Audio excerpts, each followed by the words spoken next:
Hello? Hello? Hello?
Hello?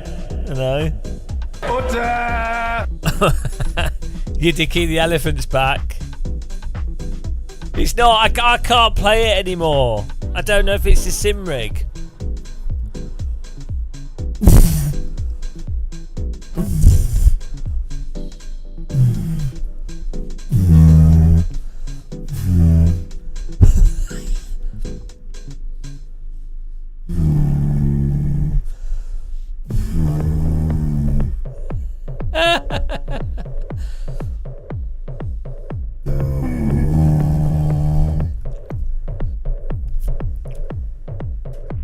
I don't know what happened. I don't know what happened. I've got worse. Getting the server, guys. New shader patch update. I'm dead. I feel terrible.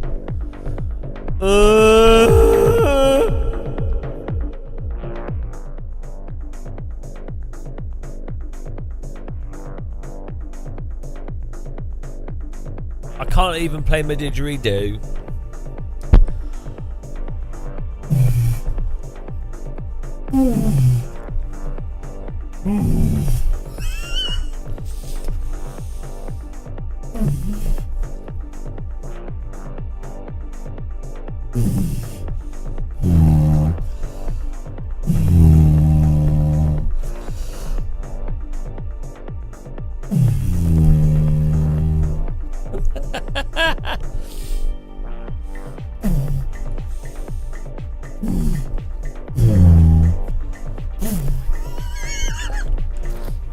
I can't even play my didgeridoo.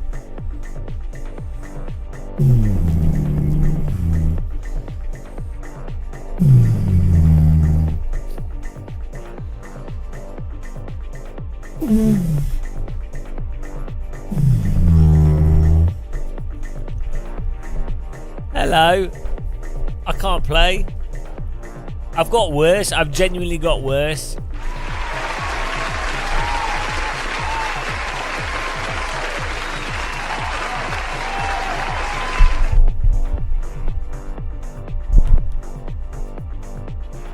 Get in the server, guys.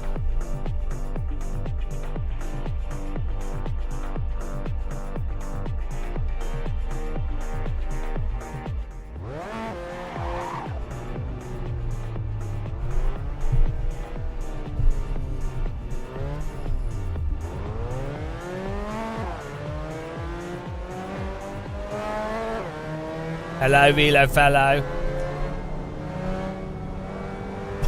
I'm 40 a chat. That's not true. I've never seen a woman play a didgeridoo, come to think of it. That's weird, isn't it?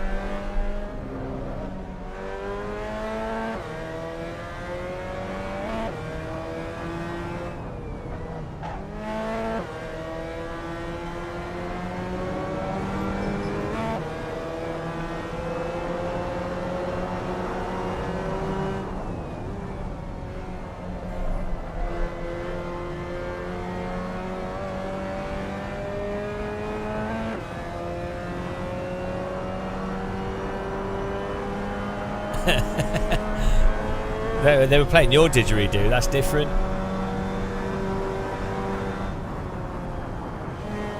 I'd like to point out, guys, I'm in the top 10. I will be for tea bags. Well, I hope you cleaned the mouthpiece.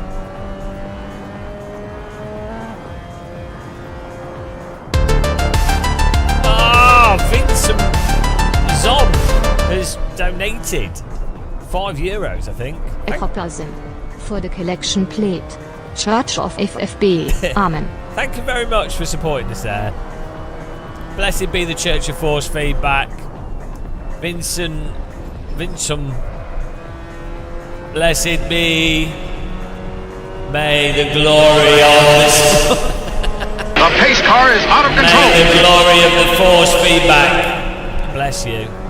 That's the voice of God.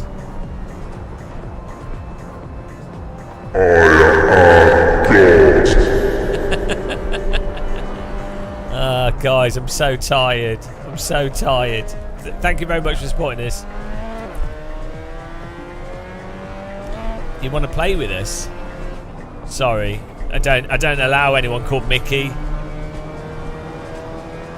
Hey Mickey, you're so fine. You're so fine. You blow my mind. Hey Mickey. No, you're not allowed to join. I don't like your name. I have a prejudice towards people called Mickey. Yeah, you can join. The link type !server. And the bot will give you a link to the server. This has been up. The Game of Muscle server has been active, and no one's been in it. We have an official server with ranking, and it's been empty. No one seems to care about teabags. And we've got awesome tracks and cars on loop.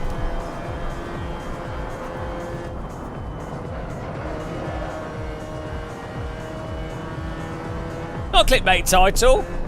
Best sim ever made keeps getting better.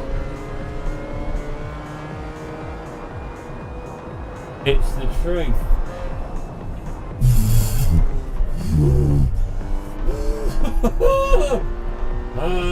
That's how I play it now. Hang on. Right, why can't I play the didgeridoo?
I can't.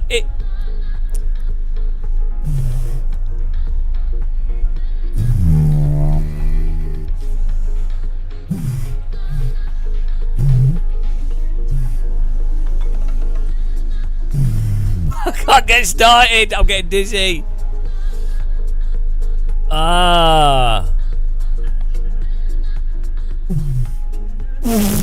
Why would it start? Why won't my didgeridoo start?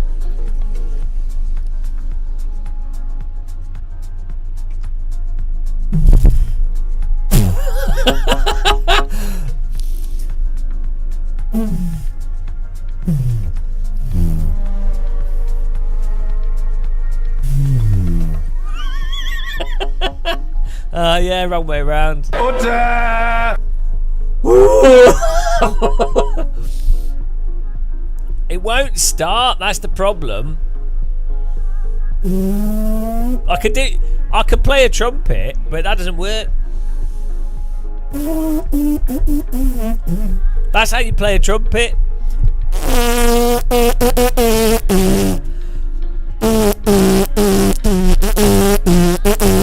Do that.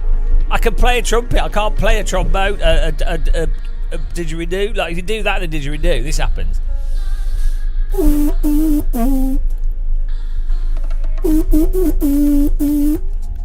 That didgeridoo's more like a. I can't do it. Maybe I need to keep my lips more relaxed.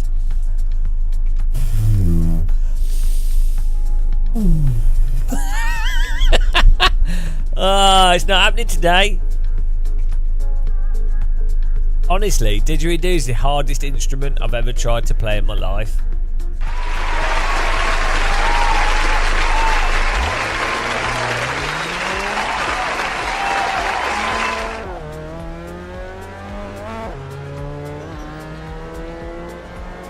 Maybe I think the beard doesn't help, and I think the dryness doesn't help.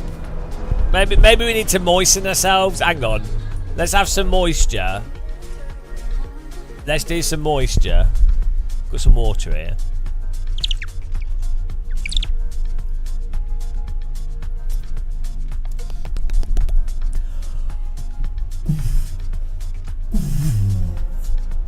Maybe it is the beard.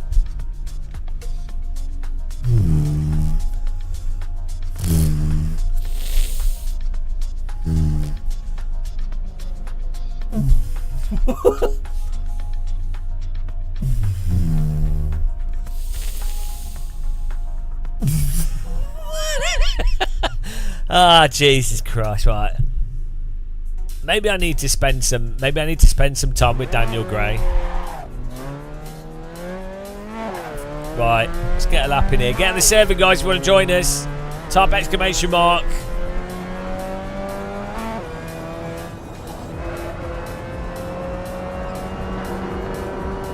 Oh, we've not even got to circular breathing.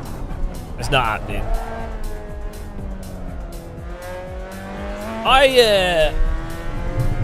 I've actually been on the beam when I was younger. I was alright at that. I have really bad arm strength though.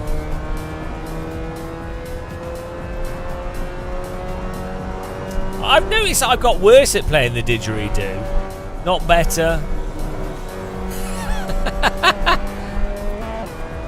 Because you were supposed to, you need to do this.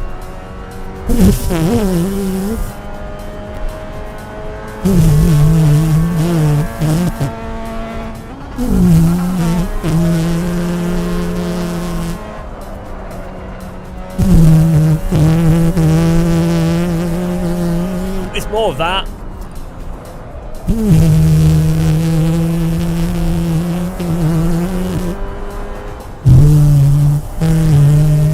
Maybe I just have really firm lips or something.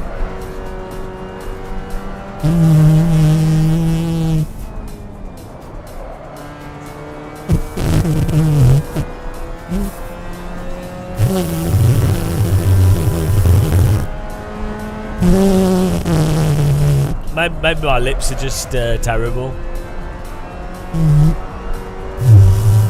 Maybe I need to be more relaxed.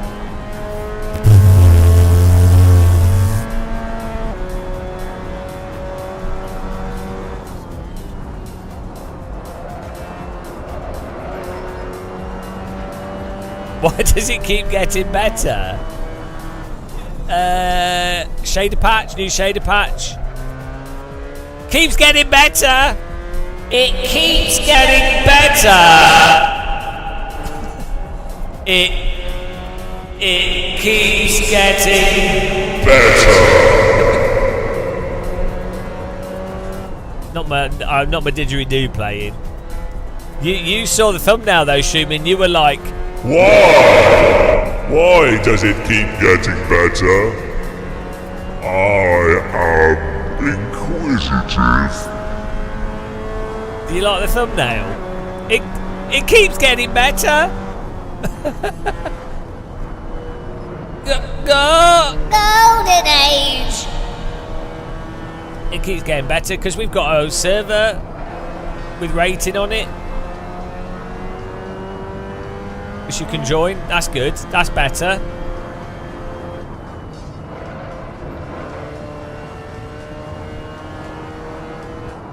It did.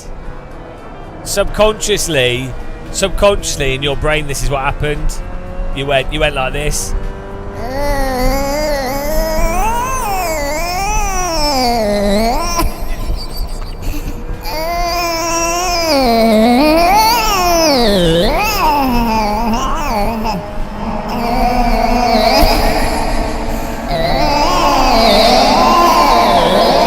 That's what happened in your brain. What a stupid sound.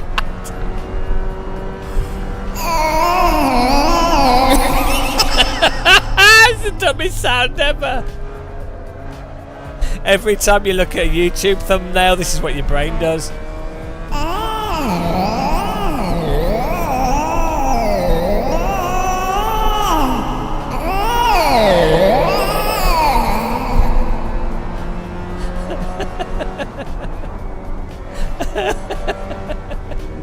That's what browsing YouTube is like for your brain.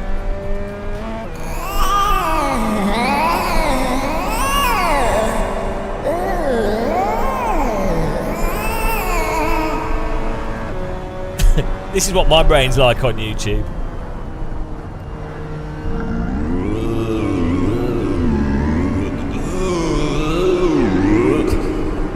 That's my brain.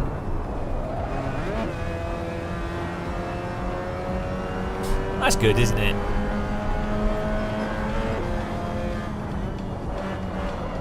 One minute 33 left in practice if you want to join.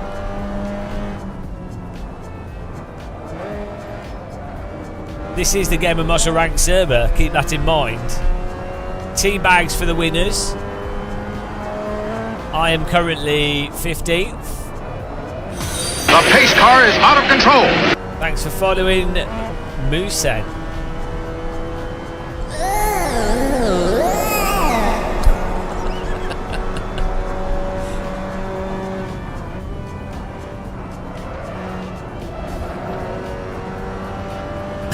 One more time. I get a lot of women emailing me. They go, can you make that sound for me? And I go, yeah.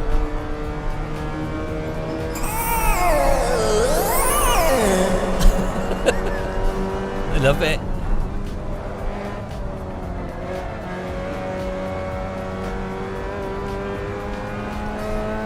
Everyone loves the sound.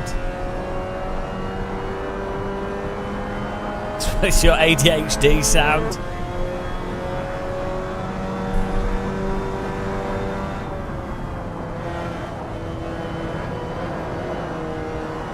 Scooter.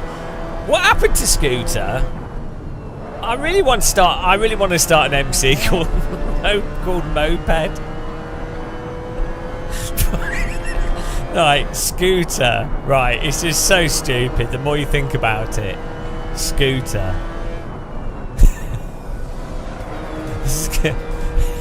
Scooter. It's so stupid. And all in my mind, all I picture in my mind is a guy with bleach white hair going on a stage, shouting hands up in the air.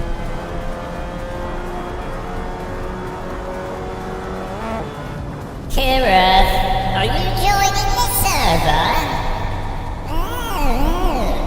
Are you joining the race, Kirith?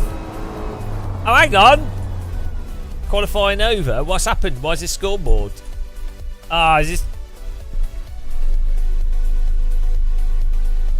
What's happened? Oh, that's weird. Everyone's still in the server. Why did everyone disappear off the scoreboard? Hey, some weird stuff happening here.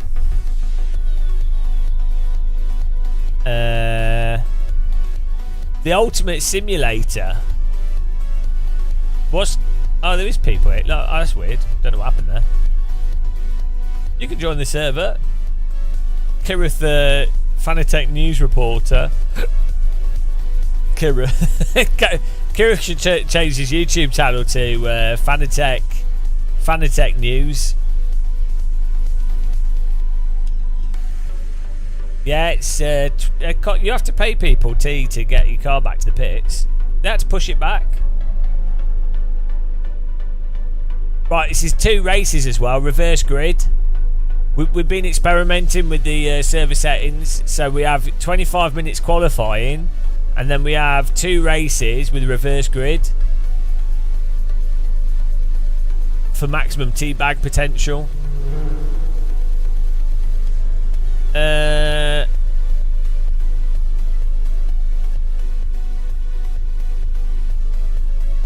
How much fuel do we need? That's a good point. I don't know. 18 litres is more than enough. Get in there.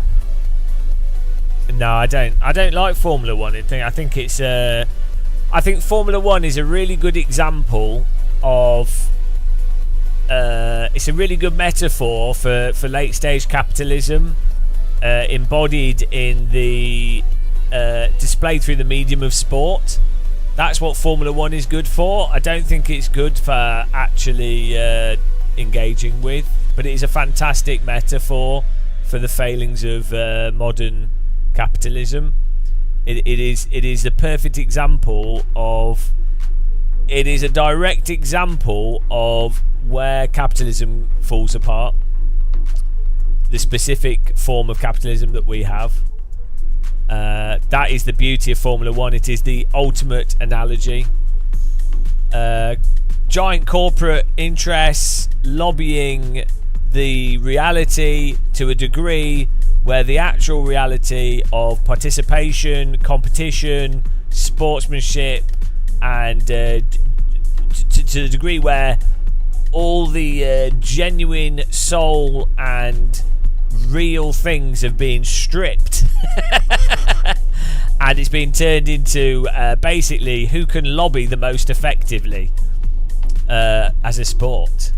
So it's the well, it's not even entertainment, it's an allegory. It's a great demonstration of unfettered capitalism. It's perfect. It literally bunch of established corporate interests that have built power and purely through just being there at the right time, and a lot of people put work into it and everything. But you have large corporate interests that are incumbent that then define the rule set and make it impossible for new people to come into it, and make it impossible for the actual potential of an actual sport, and removes the reality of it. It removes the human soul and spirit from the actual activity. Also shows you how commercial interests distort away from actual development, actual competition, the actual interest of the sport itself, and goes down a path that's entirely arbitrary and a distraction from the goal at hand. It's not the apex of entertainment. It's not the apex of sport. It's just the apex of capitalism. It's a finely tuned and refined money making machine. This capitalism does what capitalism wants to do. Like it's an amoral money making machine at the expense of everything else. The only thing that limits and holds back capitalism is anything that would potentially reduce profit. That is it. It's completely amoral. So it's beautiful, absolutely beautiful. Nothing encapsulates the modern financial environment and the nature of sort of semi-neoliberal, Amrandian, unregulated capitalism to the extent that Formula One does. Beautiful. No, £1,000 tickets to Silverstone are fantastic. That's what exactly it is. Money can be made. People are making money. They've managed to create an illusionary sport to extract wealth from people that are doing actual real work. That's more, an illusionary sport is much more much easier to profit off than an actual real sport. So it's genius. It's just really, it's just really good for what it is.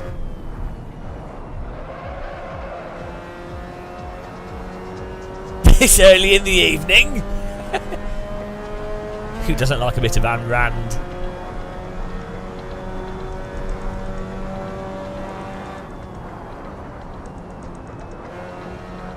They bloody gone P1 and 2. They're too quick.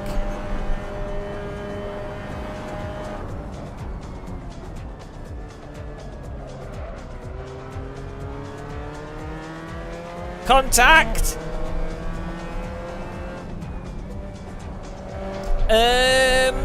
Well, yeah. I mean, that's an argument.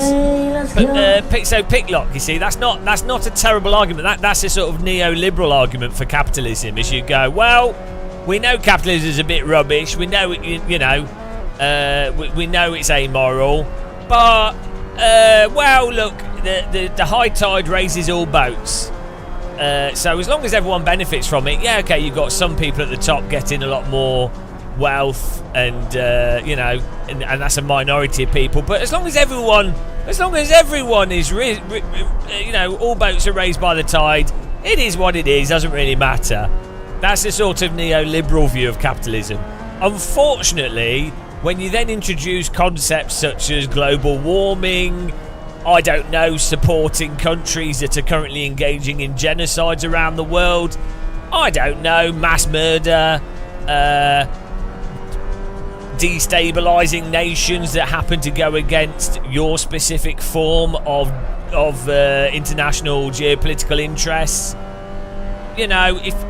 that's when it starts getting a bit murky. And that's, and then when you get to the crux of it and you're like, oh, hang on, it kind of worked 40, 50 years ago when, there was like 10% of people that were billionaires, and, well, no, there's still quite a bit of wealth equality and people could afford houses and food and stuff.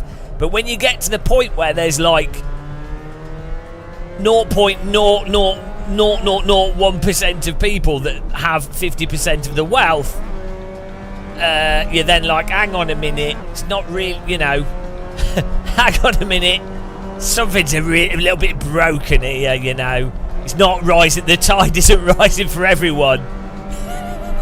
The tide is rising for a couple of people whilst everyone else is in the desert just asking for some water to drink. That's the problem.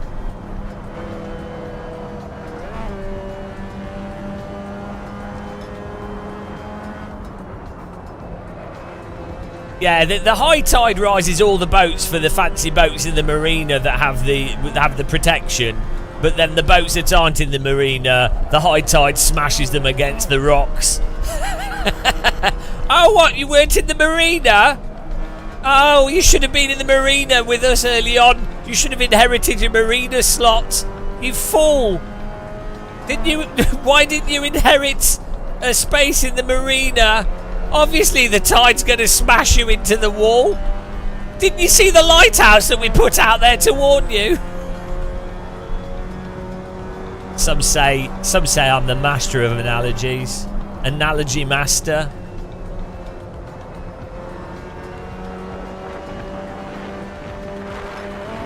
Yeah, those people don't even have a boat. The high tide is just drowning them. The high tide's great for the people with the mega yachts, but for the majority of people that don't even have a life jacket, let alone a boat, they're like, oh, I can't even touch the floor anymore, I'm drowning. Couldn't even afford swimming lessons. High tide, guys, it's high tide. Why aren't you benefiting from this high tide? Oh, wow, we've stretched this analogy to new levels. Beautiful. Yeah, you could say that. The modern economy, you can describe it as a high tide that's fantastic for people with yachts, but not so great for those that don't even have a life jacket. Beautiful. What do I think of inflation? What type of inflation? I don't know, like when I'm blowing up an air mattress. Quite like it.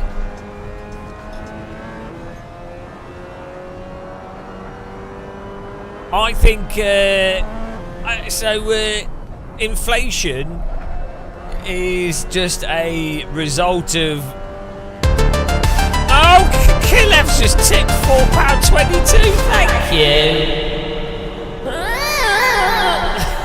Thank you very much for that donation. So, what do I think of inflation? Well, I subscribe mostly to modern monetary theory and believe that inflation is largely irrelevant. You simply would balance the economy based off the inflation for the sake of getting the maximal utility out of the currency that you're operating with. And inflation isn't inherently bad or good. You would just balance, as I say, you just balance the economy based off it. And obviously companies have used inflation as a way to hide their profiteering, and it's been used as a shield. And also there's a lot of people confused as to the reality of inflation and the significance of inflation. And you do expect stuff like inflation when there's been market shocks or sudden changes in the economy, and that's why it's the job of a government to actually balance the economy, so that inflation doesn't really matter. Like, what you do, so the issue with inflation is you have to identify the causal factors of the inflation. So if the inflation is from printing too much money, which it isn't, but if it was, then you go, oh, there's too much liquidity in the there's too much cash. That's not the problem at the moment. But if that was, then you go, well, okay, we need to look at other ways of reducing that liquidity. If the inflation is actually created through profiteering, then what you need to do as a government is you need to take the wealth from the people that are holding on to all that wealth, and you need to redistribute it. There's multiple ways of doing that. You could apply taxes. That's one mechanism. So you could apply taxes in various locations. That's one way of doing it. Obviously, people would argue about that in different ways. Or you could just do projects like building more schools, more infrastructure, stuff or more scientific research. You do stuff that you know is definitely offers long-term value. So that is how you address the current inflation that we're seeing.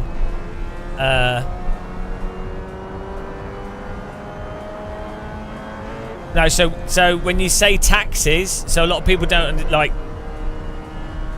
People automatically assume when someone says taxes, they're talking about taxes that apply to everyone. There's no such thing as the word tax. Doesn't mean one thing. This is the brainwashing that's being done. There's a vastly complex system of taxation, and it's what's really weird is people don't seem. So if my gas bill goes up, I am effectively being taxed by a private gas company that are offering a service at poor value. If my water bill goes up, I don't have any choice. I have to drink water, I have to use heating, I have to power my aircon and my sim rig and all my screens. I don't have any choice to use gas and electricity. If they put the price up due to a lack of competition or mismanagement of the resources that are available, it doesn't matter if a company's put the price up or a government increase the taxes. It's irrelevant either way. But for some reason, people seem to think if something's called a tax, is different from a company profiteering off you. It's like, it doesn't matter. You've had you've had wealth taken away from you in both scenarios. Then separate to that, tax is not one thing. So there's hundreds of thousands of different tax codes. Like, if you've ever sat down and done the accounts for a business, there's like, at least, even with a simple business, there's like 300 tax codes. All stupid, annoying tax codes which don't even make any sense half the time. They're not even...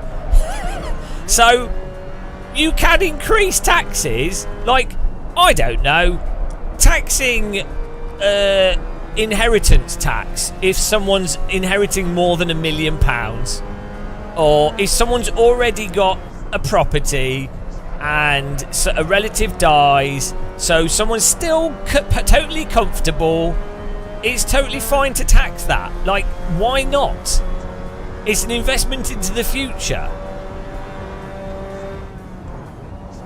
So there's loads of ways you could tax. You could tax corporations. I don't know, when the water companies take away, like, you privatise water and then they're taking profit out of that industry instead of investing it into pipe, like infrastructure, or not putting shit in rivers. I don't know. You can then, as a government, go, hang on a minute, you've profited off something where there's no competition. Well, no. But you have to invest this back into it. You can't do that. You know?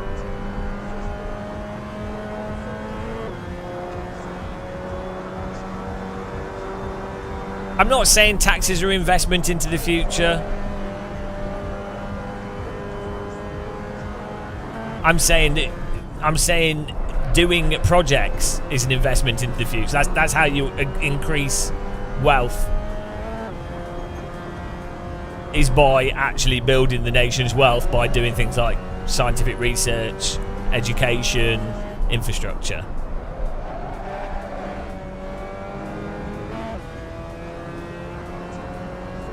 No, well, you know, Kirith, that not everyone pays tax equally. It depends what the tax is, doesn't it? It depends on the specific tax.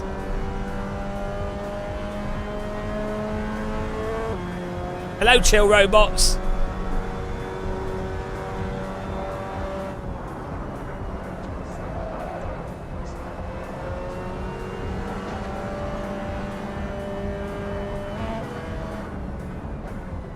But the point is, the mistake that people often make with taxes. I think Kirith was just making a joke, so I'm not saying to Kirith here, but like, the mistake that's often made with taxes is, one, people think that all taxes have to be applied to every single person and that you don't have different areas of tax.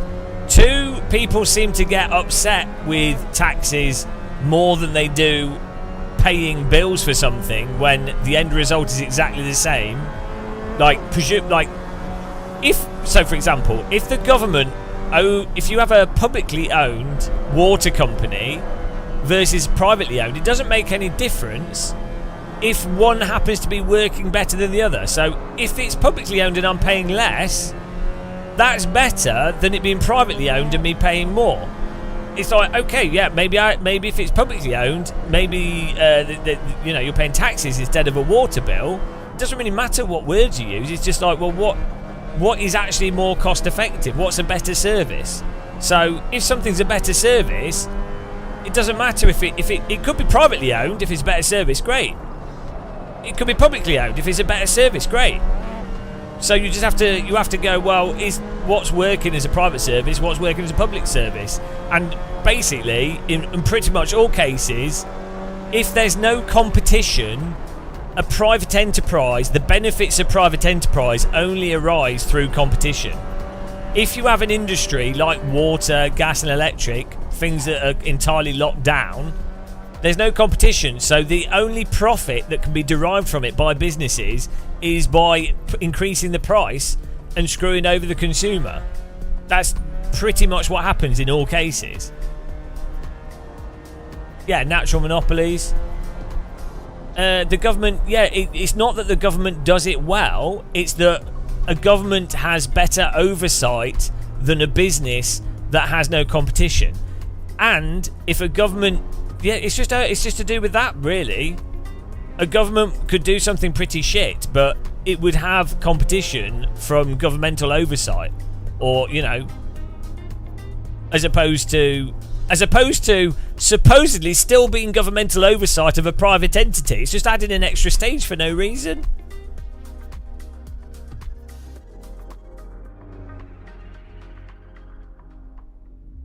The pressure and competition from government is the pressure to keep the costs low.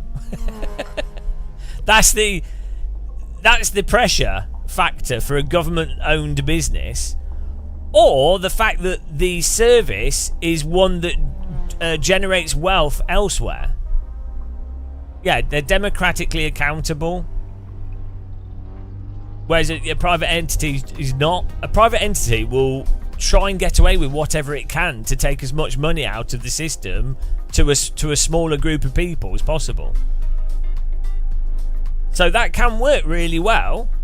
There's loads of scenarios where that's great. That can work fantastic. Oh, well done, guys, in the race.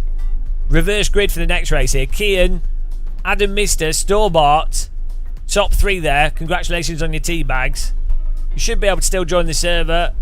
We'll do a reverse grid on the same track and then we'll go to the next track. Government has no money that they don't take from someone or print from. So money is the government. Mumwaldi.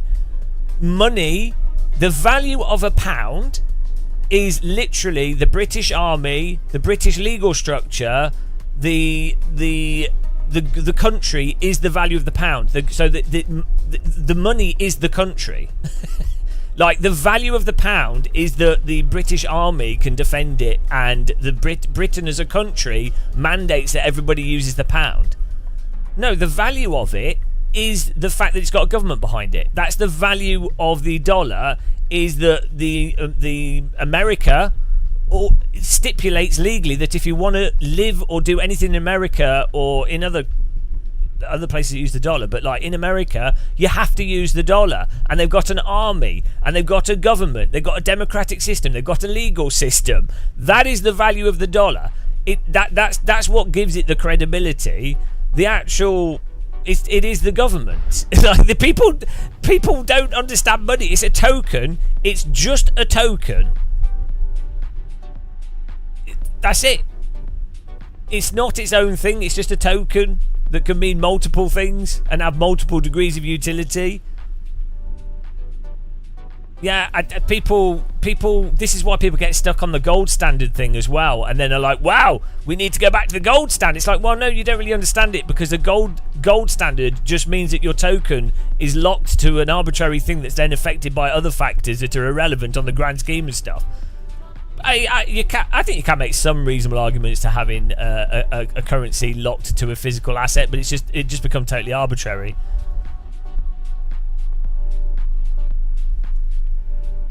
But it's not that everyone agrees it is. There's a whole country of people using it.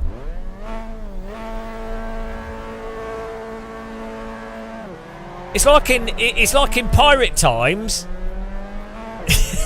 If you've got a load of people that work for the British government, the British Navy, and then the central government says, these people are pirates. Jack Sparrow's a pirate. Here's a sheet of paper that says if you capture this pirate, the central organisation of this country will give you money. Go and capture him.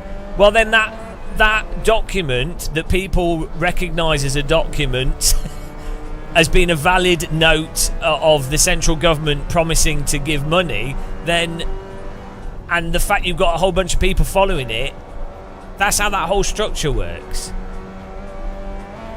That was a really bad analogy. I don't know where I was going with that. Look, I'm tired, guys.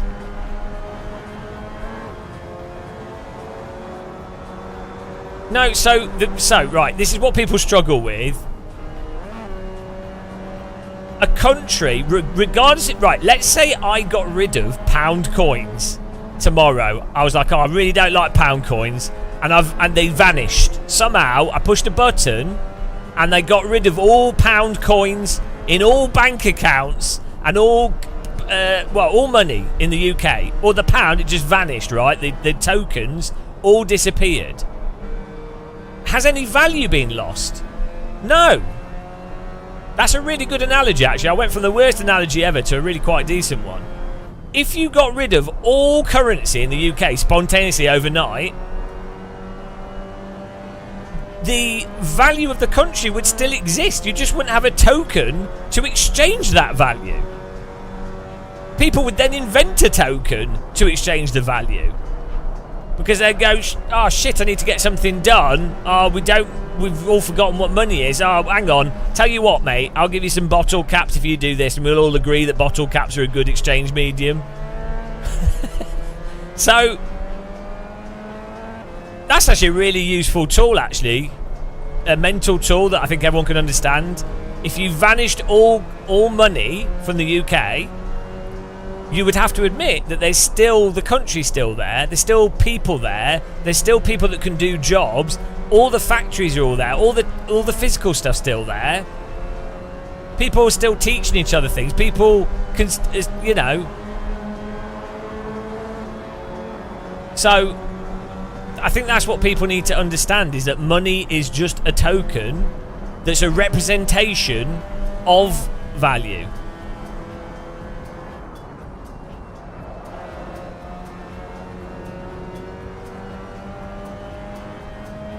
Yeah, so inflation, back to where this started, inflation is merely the tokens being disconnected from the actual value. And so what you need to do is you need to correct, well, you might not even need to, but generally speaking, if the value of the tokens is disproportionately distorted from one group of people to another, you need to correct the token value so that the utility of the tokens operates optimally. That's the whole point of, like, the Bank of England and many aspects of the government. It's basically to maintain the utility of the tokens. My God, I'm actually pretty clever at times. That's a pretty good way of putting it. I'm for a dumb person. That's almost coherent. Whilst driving in an MX-5 around Brands Hatch, not last. Welcome to Bad Economics.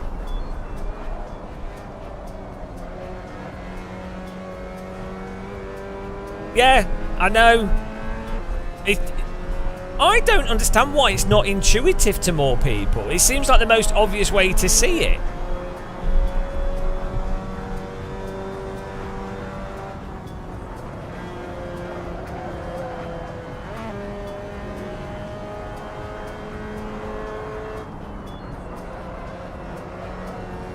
Explain better than Boris. Well, to be honest, a fridge could explain things better than Boris.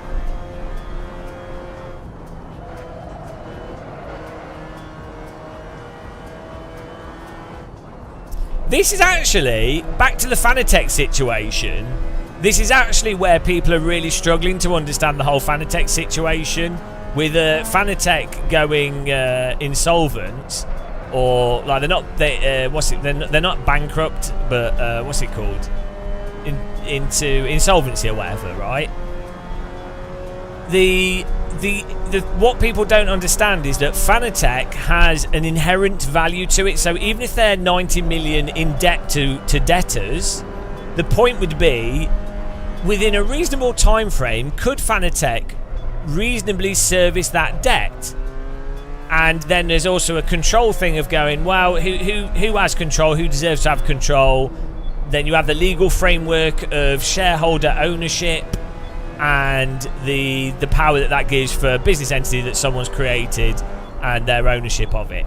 And people seem to be confused over the fact that at the end of the day, the Fanatec brand has an inherent value to it. The staff, the buildings, the structures, the marketing, the mind space share that they've got, the actual products, the R&D on those products, all those things have a lot of value.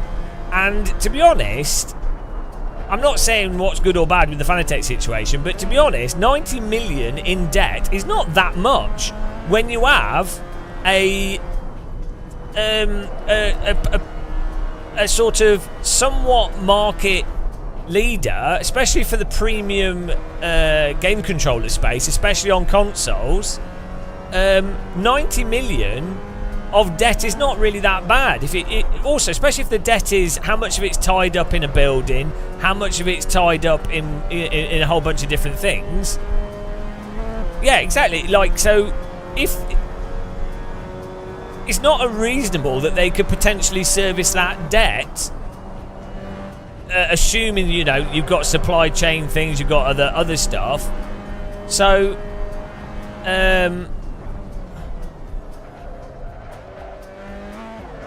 you know, but people are confused over how money operates. They just see 90 million, they think, oh, that's a big number. It's like, well, actually 90 million isn't necessarily a big number. I mean, that's like one London flat. No, it's like, that's like 10 London flats in central London. There's nothing, absolutely nothing. People just don't understand money at all. For a business that maybe employs like 100+ people, 90 million of debt, like a video game, for example, costs 200 million. Like a AAA title costs 200 million, and then half of that is used in marketing. So I'm actually surprised that it's only 90 million that Fanatec are supposedly in debt for. Maybe that's right now. Maybe it'd be more or less. I don't know. Yeah, one supercar collection. So my thing with the Fanatec stuff that I find personally that I think is depressing is that you obviously have like business wrangling going on, and whatever's happening behind the scenes, and nobody knows for sure exactly who's right or who's necessarily wrong, you know, in the entirety of stuff, because you just can't without knowing all the information. But what I think sucks with these things is if you're an employee of like one of these companies and you're like, well, I don't know if I'm going to still have my job. It's like, yeah, great, okay, all this business stuff going on and this happening, that happening. Yeah, but you know, a lot of people that are employed, and it's like, well, I just want to know if I've got a job. I want to do my work, and I just want to know that I've got a nice job to go to. Do you know what I mean? And then often it's the bog standard workers that get screwed over. Like maybe, you know, I don't know. I'm not talking about Fanatec necessarily, but like other companies, someone might have moved a house or something for a job that's available that seems stable, and then the job goes away and then they can't get local employment, and all the sort of knock-on interpersonal stuff that has for people that are not like people that aren't used to being entrepreneurs. They're culturally and financially not stable with that type of thing. Like, it's not often why people end up being employees, is because they're not entrepreneurial types.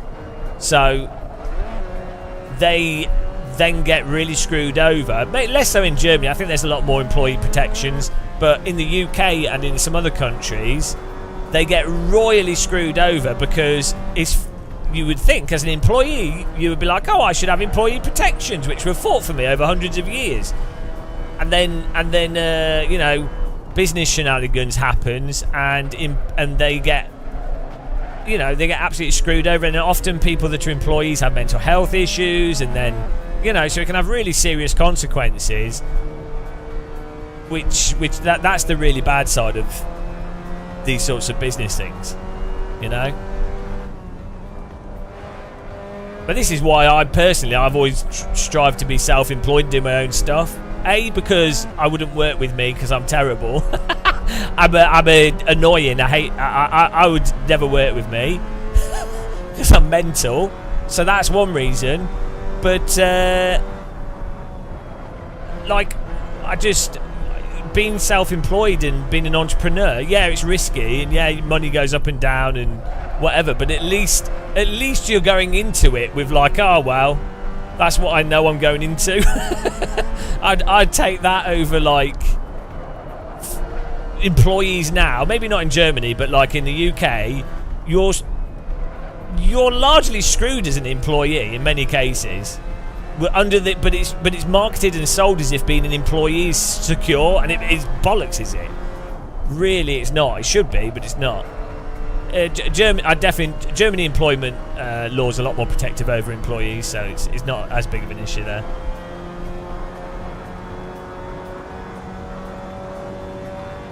This is the Game of Muscle server. It's amazing. We've got ranking, we've got like a safety rating thing, we've got auto kicking, we got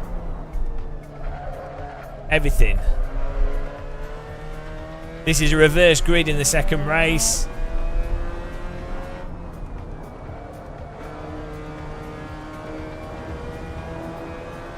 That's the lesson of today, Matty, yeah. Learn how to play a didgeridoo. But yeah, it's the... you read through comments online about economic stuff. Let's make a sim racing print. Why don't we print it on vinyl, Kirith? We could do a vinyl podcast. Right, everyone, you have to buy a vinyl to listen to it. The most niche of niche vinyl sim racing podcast. We could record it on, what's that? Wax cylinder. That's it. We'll have a wax cylinder podcast. Can you imagine? So, what's the news today, Garrett? What's Fanatec?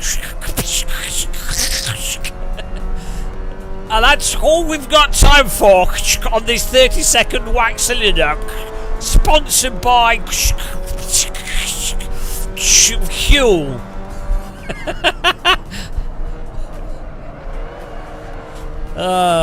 Yeah, we could get it distributed by HMV. Maybe Virgin Megastores. Maybe we can advertise in Sega World in the Trocadero.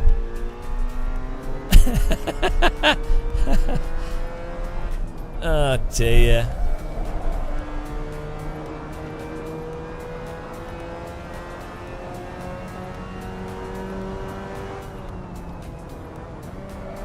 Oh, I'm in 7th. This is a disaster. Why have all these people? Oh, they've just quit. They sort of joined in and then left. I don't know why 1, 2, 3, 4, and 4 are different colours on the scoreboard. I don't know what's going on with this. CMRT is great, but there's some weird shit that happens with the scoreboard at times. I don't know if it's a bug or if it...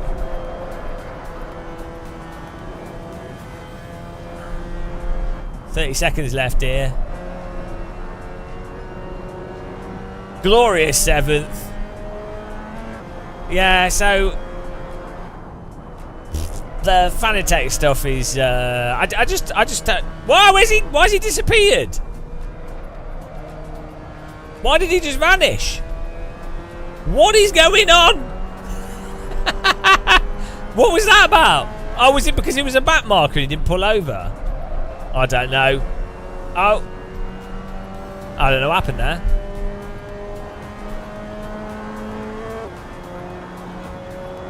Brands Hatch Triangle. Final lap. People in the circuit. It seems to be working. I'm not sure why he left. Next server will be up in a minute, and it'll be bigger 32 slot. Well, next server. This server. So what happens is, guys, this is on all the time, and it tracks your score. If you type in !rank, you've got a tea bag, which is how much money you earn. So when you get race results, you get tea bags for doing better. You get tea bags for driving cleanly, and you lose tea bags for crashing and other actions. You know, bad actions like towing, cutting the track, all that kind of stuff.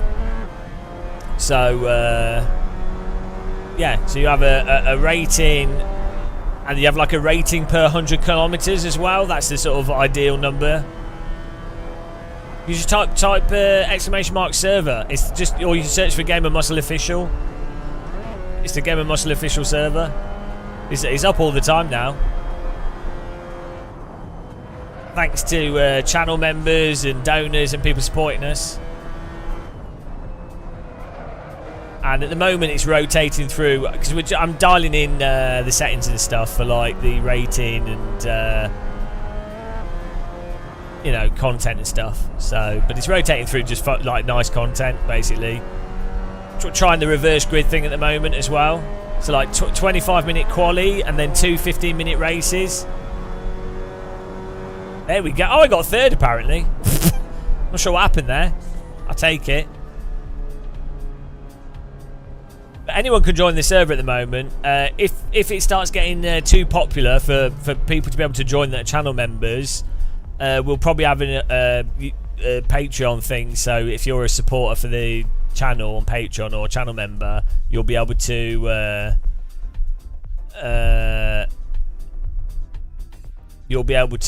get in the server. Like, you'll have authority to get in the server. It'll boot people out that aren't members. Marie Antoinette's in here. Yeah, if you park on the track, it'll auto kick you and stuff. And good job. I got third. Kian with first, Janny second, myself third, Adam Suits fourth, Ritual Horse fifth. Good driving. So it should go to the next event in a minute, or I can force it. But yeah, after each session, it boots everyone out, reloads the server, and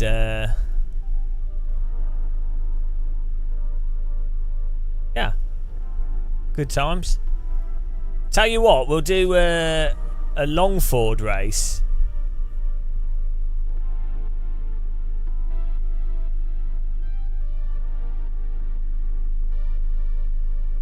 In the MX-5. The tracks are all linked on the tracks are all linked in the content manager, and the cars are as well. No, but you do have pride. You should have a lot of pride for using a H pattern. Yeah, now it's going to another track, so you just have to quit and rejoin. This is what it will keep doing. So the Filderberg download is on the screen here, and the car download will be on the screen here as well, so you can get in. It keeps getting better. No, Shumi, it's really dumb, isn't it? You would have thought that so the reason why it happens is because the game session, the server session, and the tracks, it's a totally separate. Which when you load into the game, it loads a totally separate thing, which ironically has allowed all the modding and content manager and stuff to work. So, but what you would think would happen is that Kunos would go, okay, well, that's what we've got to do. So why don't we have a big message on the screen? Rather than a tiny chat message, why not have a really big message that appears full screen for like 5 seconds that says server restarting to the next track or something? At least if you can't put players into like an escrow to then move them back, at least put it full screen so that everyone on the server's like, oh, okay, I just need to refresh, and they'll be like, okay, fine. But yeah, I know, Matty. It's like that's the thing. From a server perspective, populating a server, from a public server perspective, populating a server is a really difficult thing to do. This is one of the mistakes a lot of developers make.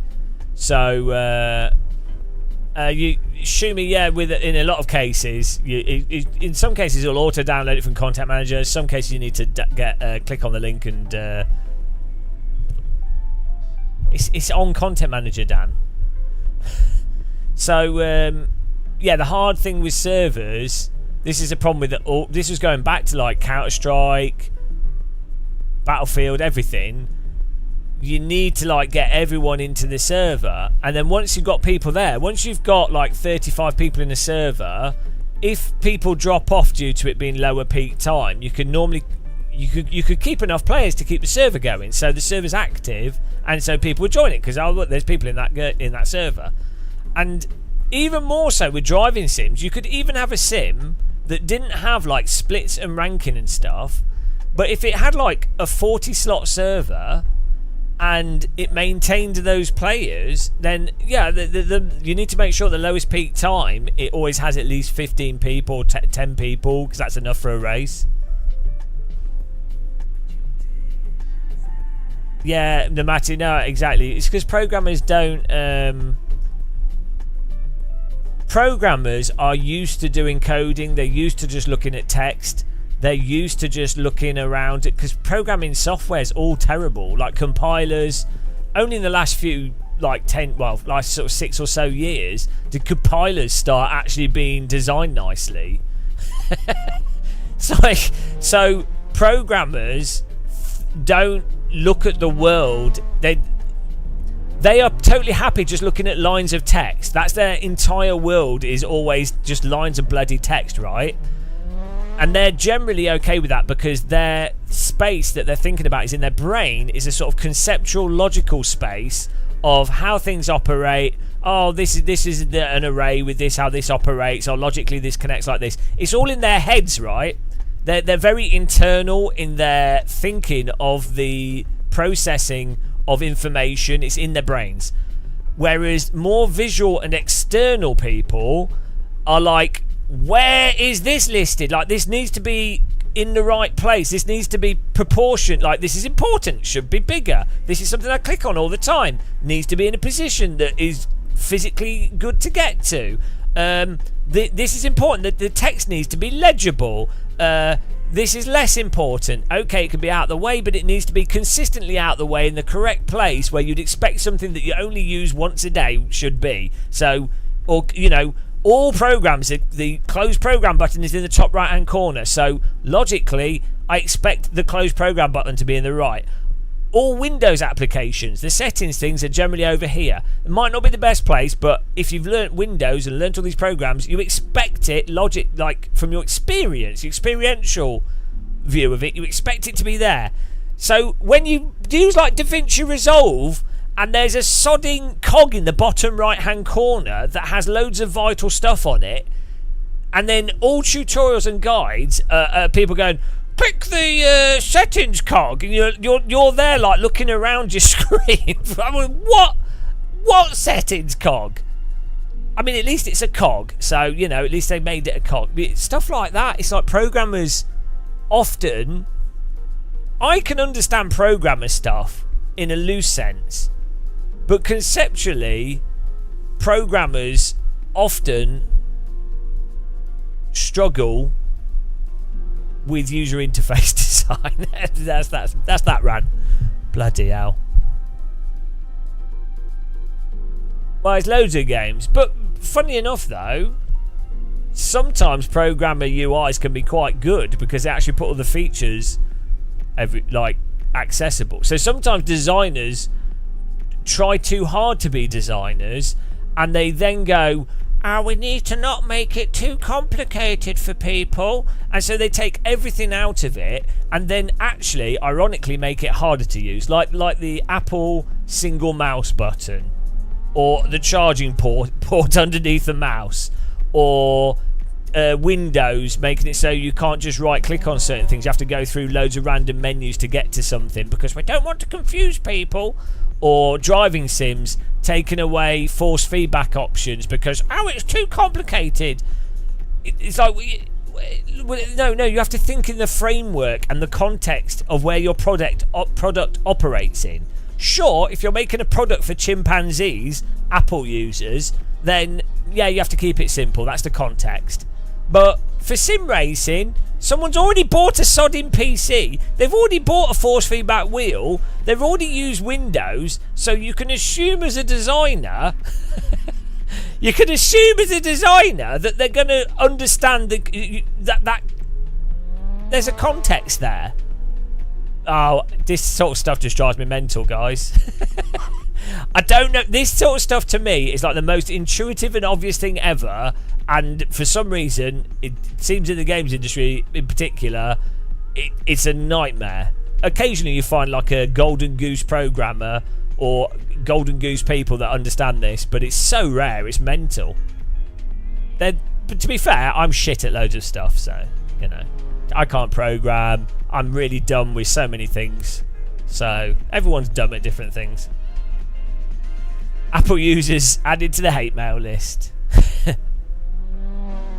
Oh dear. User interfaces. Bloody hell. The worst thing, right, we're still going, guys, still going. The worst thing is when you have something like rFactor 2, right, where the user interface isn't particularly good to start with.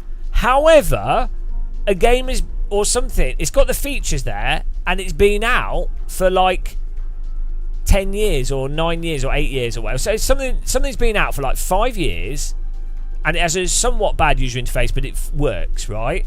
The worst thing is when a developer goes, wow, we know it's not good, so they then change it, but arbitrarily change it in a different way, where it's basically exactly the same as it was before, maybe looks a bit shinier, but is effectively forcing all the old users to just relearn a new arbitrary design that's functionally just as bad as the first one.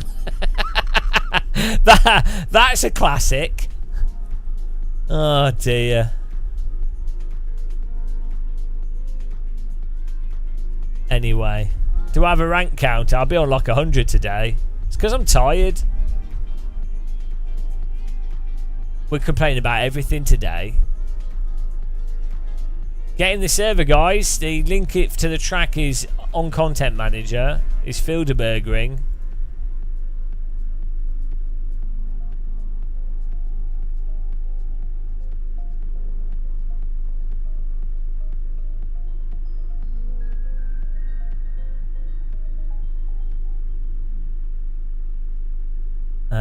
Get in there. It's mostly Shelders pushing for those nonsensical changes. Yeah, no, like, yeah, higher up, people higher up in a business that have no real idea of the product, but they've seen something, they've gone home and they've played another game for 30 minutes, and then they've seen something they arbitrarily like, and so they're like, oh, guys, why don't we have this? And then the development team are like, because it really doesn't make sense for this product or project, or we haven't got enough time to do that. And then the business owner's like, but I really liked it. And then so the developers have to go, oh shit, right, how can we put this in there that appeases the CEO or whoever is told them to do it, that takes the least amount of time and doesn't break things. Yeah. And then, no, I'm well aware of this. Oh dear. What game? This is just games development, user interface development, product development stuff. This is why I do YouTube. I can't take it anymore. I'm too old to take any of this stuff. So I just sit here complaining. It's even worse. I'm actually worse. These poor developers are like forced to do shit they don't want to do. and then they publish it, and then they have like an idiot YouTuber going meh, meh, meh, meh, meh, meh, meh, meh. And they having to do all the work, and I'm just here just talking shit, like getting people sending money to me over the internet. You just don't want to be a developer, guys. You're better off just getting a brick and smashing it against your forehead all night. General rant, yeah. Hello, car debate. I'm just really tired today. This is what happens. I'm absolutely exhausted. Like, there's another night of sleeping under hot air dryers. I might as well have just gone to a volcano and jumped in it. That's what it was like. It's just pointless.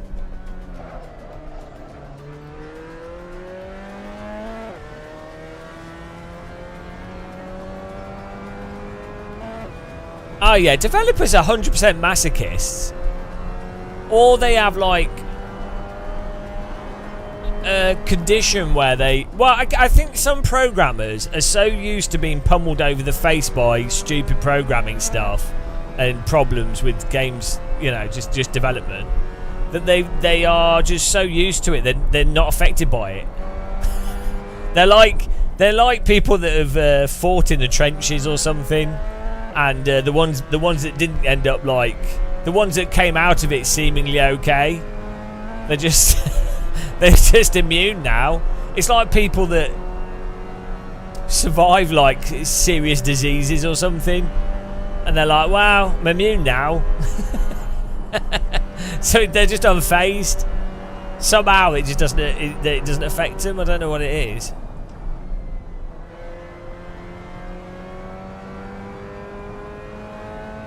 Yeah, Random Call Sign's doing videos. If you subscribe to him, click his bell. He's doing he does loads of review content. He just did a video, I think. Someone said he just did a video on the Fanatec stuff. Give him a follow. He's a sexy beast.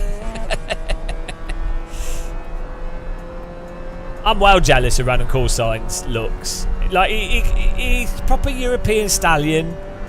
He could be like proper underwear model.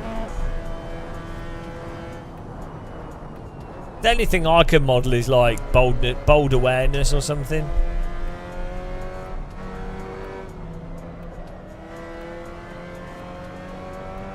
The link to the track is in Content Manager. It's Filderberg.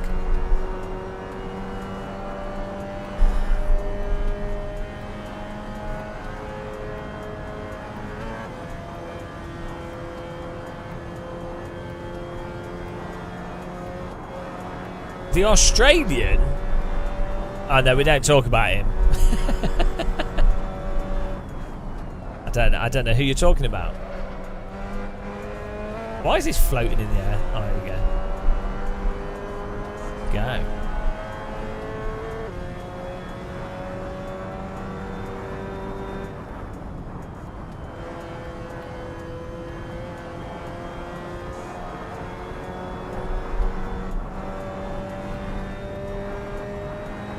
Such a good track, this. For the server, if you search for Gamer Muscle, then the server comes up, and then before you join the server, it will show you there's a link to the track for whatever track or car's running.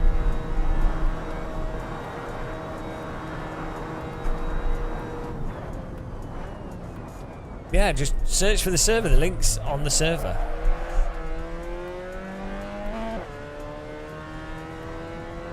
Yeah. Amazing.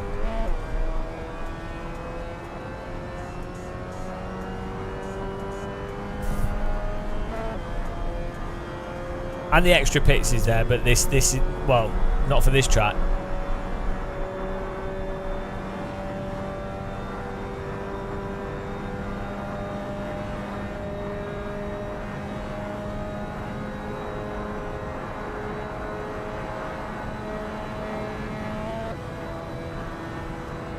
It's actually quite nice driving this track with a slower car. This is a lot easier. I'm sure everyone's going to crash, but...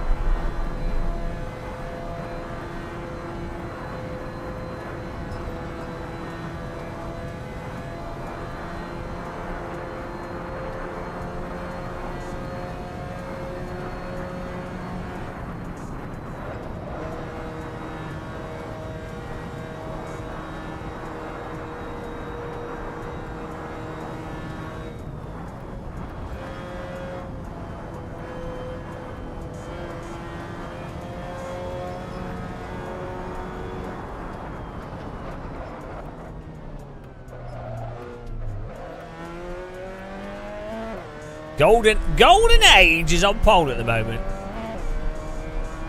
I'm just chilling out in 5th. Qualifying in this as well, you get tea bags for qualifying position. So every time you enter qualifying or a race, it costs you tea bags. And then, depending on your result, also if you do hot laps, and better lap times. There's like a level, a driver level rank as well that you get for improving your times, clean laps, number of overtakes.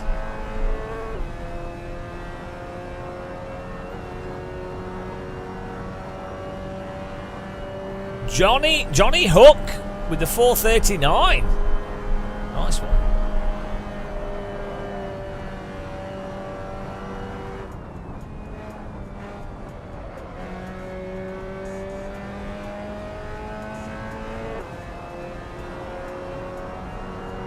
We're using the latest shader patch here. Seems to be running alright. I need to try the new features. They've got like you know, the iRacing corner teleport thing, which is fantastic. I need to do a video on that.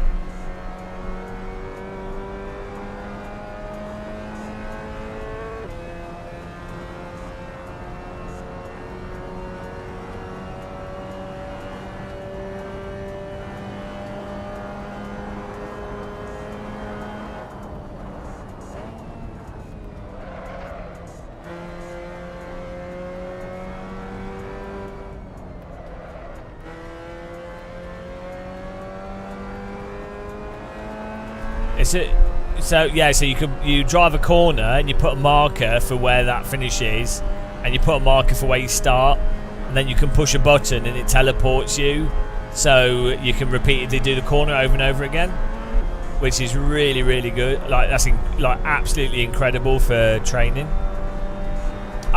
That's something you would think that people would go on about more, but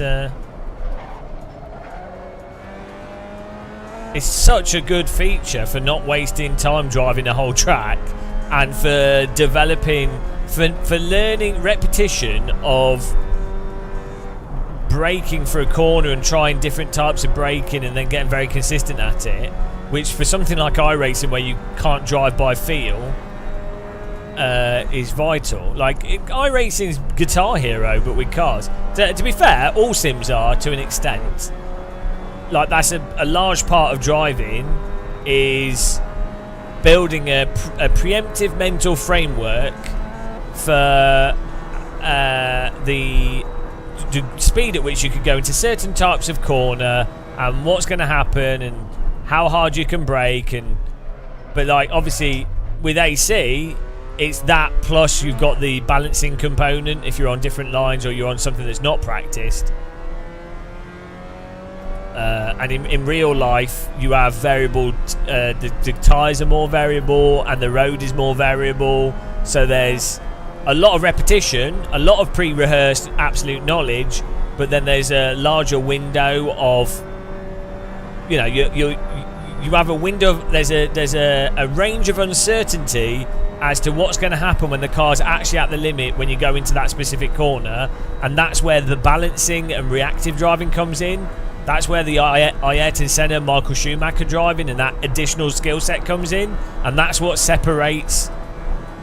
You can get technically very good drivers that can basically, they've got very good memory skills, very good repetition, and very good precision. That's a skill set, but then you want that skill set combined with the balancing and freestyle type stuff.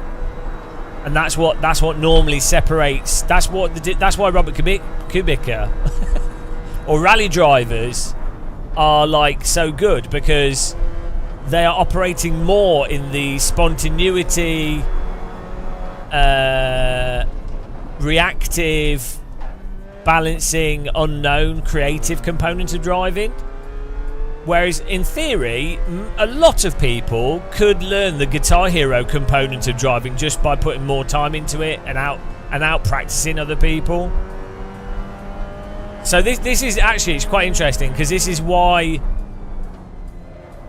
it's specifically why AC stands out over iRacing and other sims. Is it's just more creative as a driver. Like once you're actually at that limit point, there's the freestyle component, the soul. That's where the soul is, as opposed to robotic driving. And so many sim racers don't know this conceptually. They don't get that. They don't understand it, because they just think of all driving as Guitar Hero.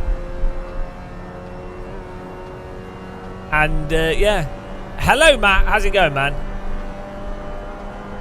Yeah, this would be awesome in VR.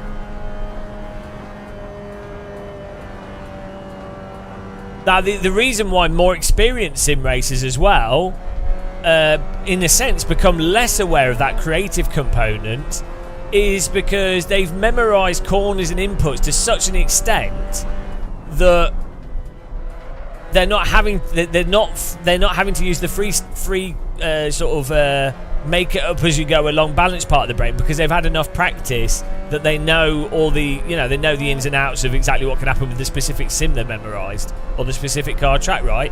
So it means that they're less, in some ways, less aware of the value of it for newer drivers, where if you learn car control skills, it means that you can be technically bad at a stage or a track and making quite big mistakes and not doing the absolute optimal line, but you are still enjoying the driving process because you're getting the most out of the bad line that you're doing, or, you know, you're playing with the vehicle through the incorrect brake point, through the incorrect line, and you're gradually working towards what would be the rote memorization process, but you're doing it in a way that's not binary, in a way that's like actually nuanced and sort of playful.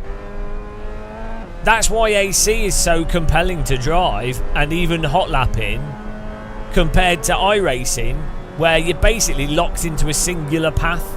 Or ACC is the same as well. LMU's a bit like that. So, welcome to the Church of Muscle.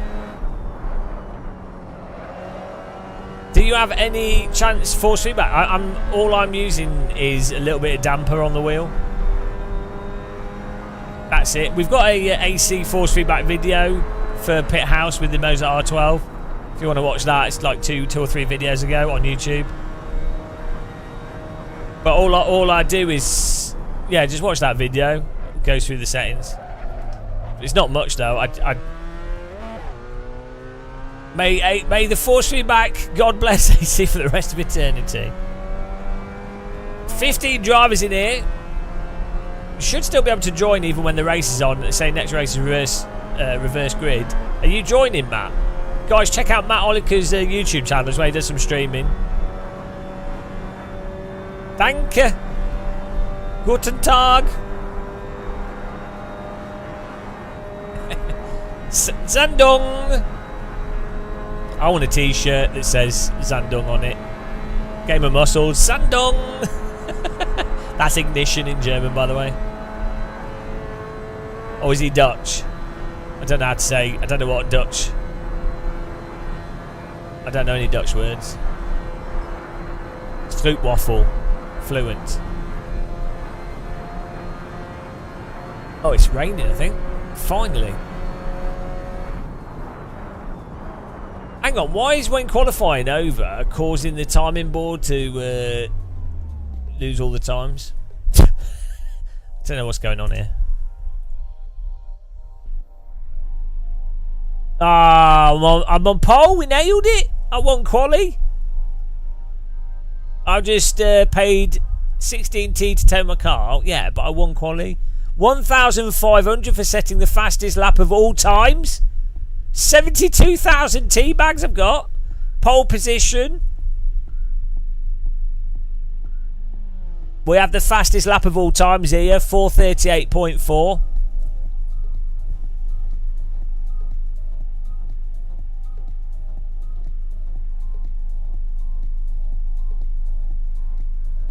Let's have a look at the driver rankings here. That's probably put us up.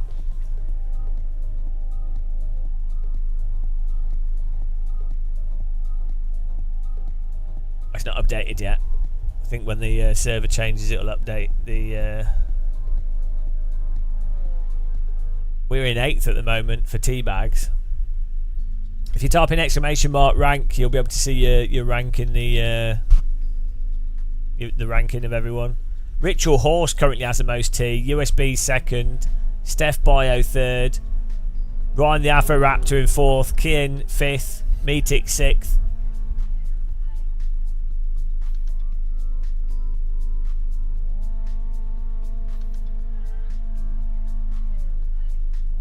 I can actually put this on here, can't I? Browser source.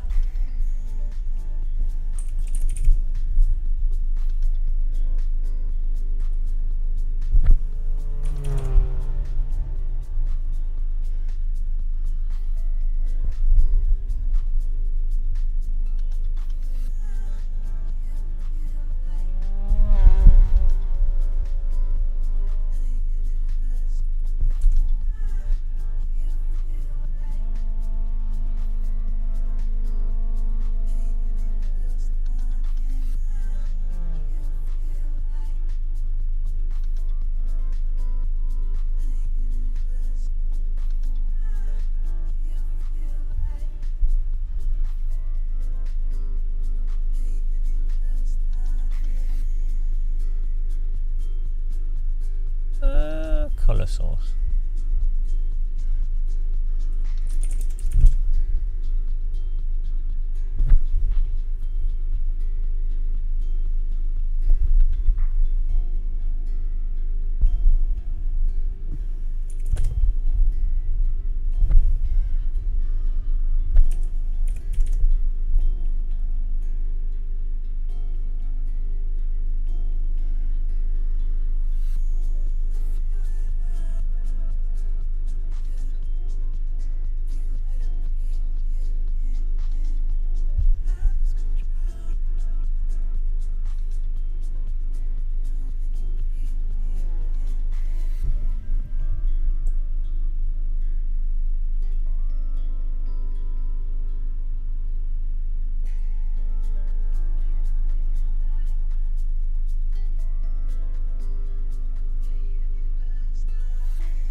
I know it's messed up though. I'm just trying to zoom in now. It's it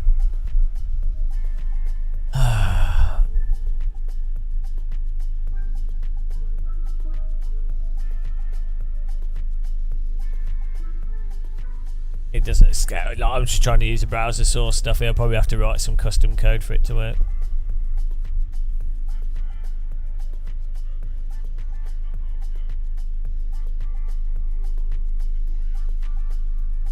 Oh well, we can fix it. We'll fix it another time.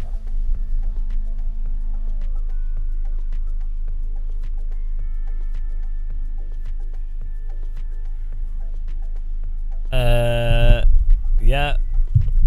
Let's just share this out.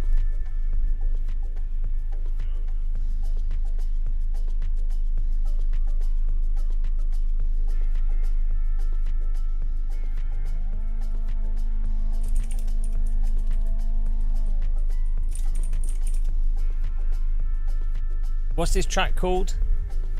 F-E-L Fieldberg.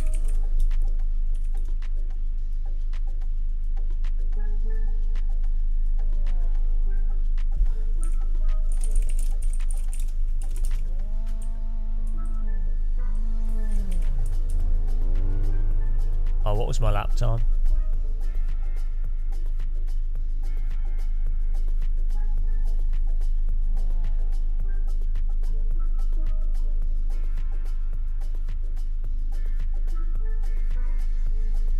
438, 4.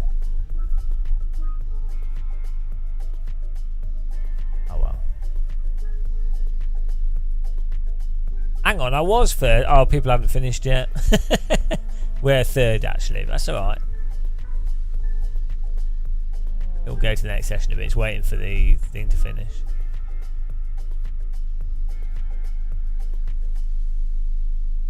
Oh, here we go. Janny Hook just set the fastest lap of all time, 4:35. Absolutely disgusting.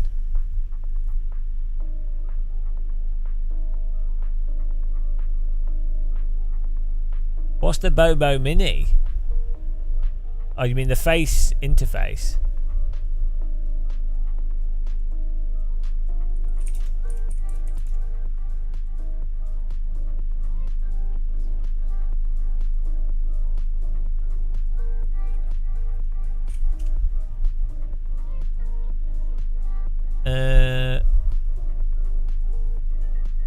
You want the why did you buy that one? It's the M3 Pro is the one you want. With the yeah, it depends on your face shape though. You have like a square head. Yeah, it's not about the battery pack. It's the yeah. I mean, I'm sure the Mini's fine. I mean,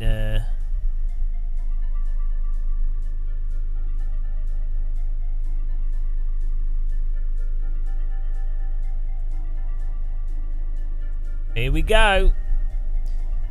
The facial interface that's really good to have is there's one. I think it's the AMVR facial interface.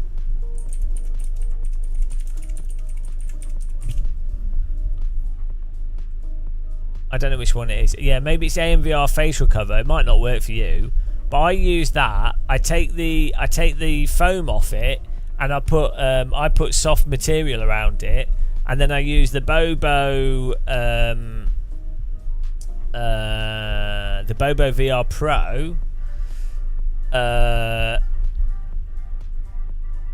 It's a bit jank how it's done, but it basically means that the headset is barely touching my face.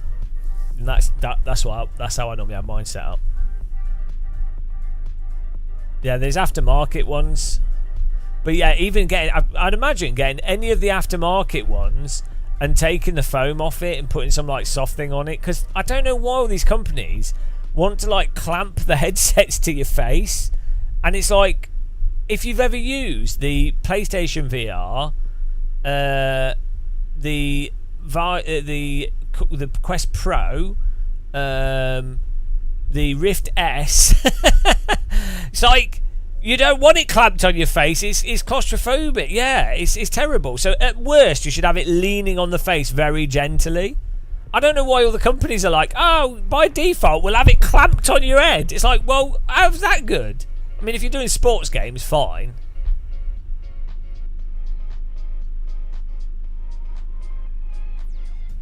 Are you mental, Dan? I mean, I'm not going to tell you because you'll say it's shit because you have a square head. No, I'm not using any foam on it at all. It's got Velcro on the replacement thing, and then I've covered it in soft Velcro. So I've stuck, you know, that Velcro stuff you buy off the internet. It's just the hook and loop stuff. Yeah, just have a sock on it. Just have a sock on it, yeah. Isn't that what you do? Peak VR. Have you got Walkabout Mini Golf, Shumi? That's really good fun. We can have a game of pool. Maybe we should have a VR poker session with the VR people that play VR. Here we go, guys. Ponzi racing. Remember, if you want to join, you can do. It's a Game of Muscle server. Thanks to everyone that supported us with donations and memberships to allow us to do pointless shit like this. Really appreciate it. You can like, you can subscribe, you can wear trousers on your forehead. I don't know.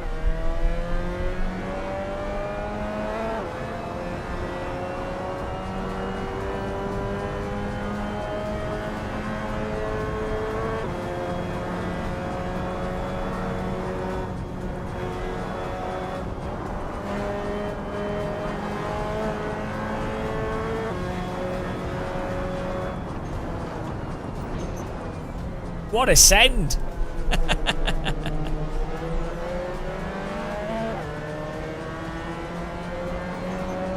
Of a funny shaped head because you've had 2 skull fractures. It's because you ride a motorbike, isn't it? Everyone I know that has a motorbike is like, yeah, my knee's been ripped off in 5 places, but I love riding my bike. Yeah, I lost my arms to a lamppost, but I really enjoy riding a bike.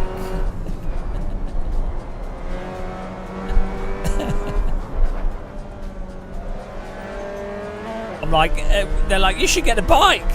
I know, I'm alright, thanks. I'd rather not put my face in a car.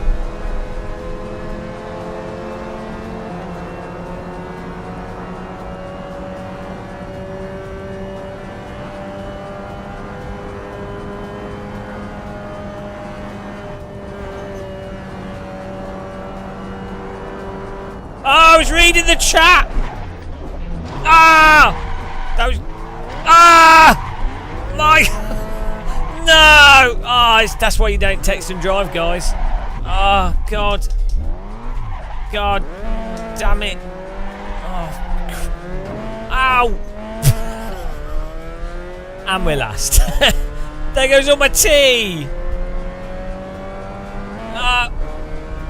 God, that's... Why did I read the chat there? You got kicked out! How did you get kicked out? You must have contacted other people. Why did you get kicked out? You should be able to have 6 contacts before...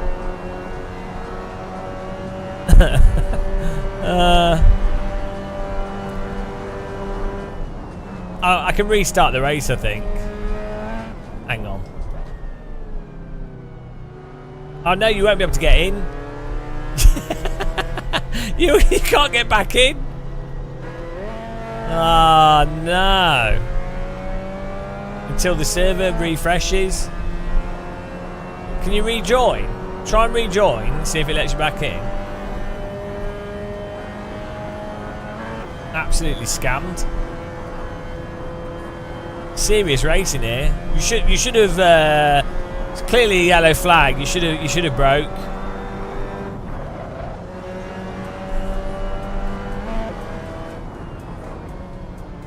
Ah, wait, that's slowing down too much. Sorry. Ah! I'm been banned from my own server. I've been banned from my own server for driving too bad. Oh no!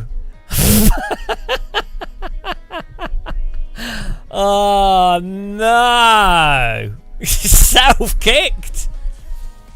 Ah, bloody hell! Kicked from my own server for being too bad of a driver. My server's harsher than iRacing. We'll have to restart the server. Why are you banned? You won't be banned. It'll be like when the server restarts. Right, let's... how many contacts? I'm going to find out how many contacts it is before a kick.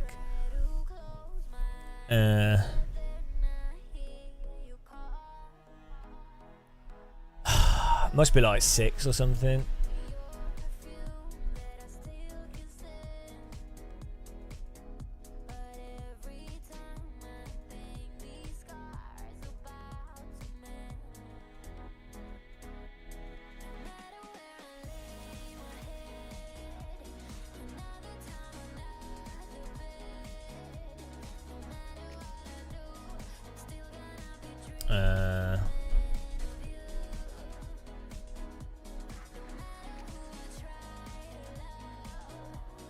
Oh, maximum collisions per 100 kilometers.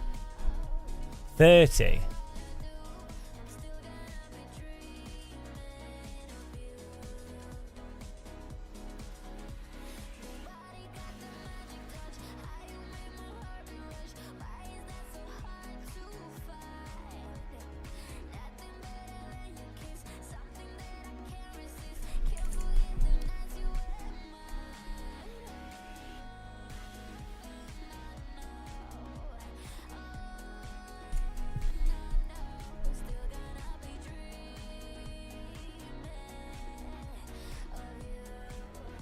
It was on 30.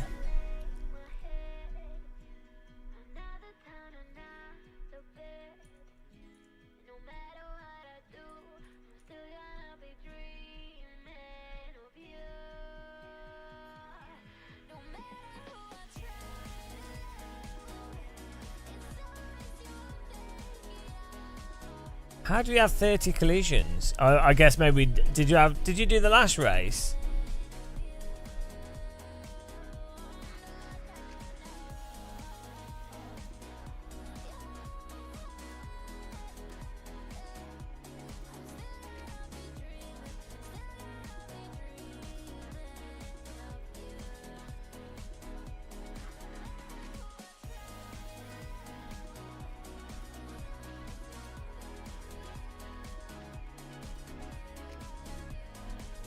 One collision per kilometre. Yeah, no, but what the problem is where it breaks down.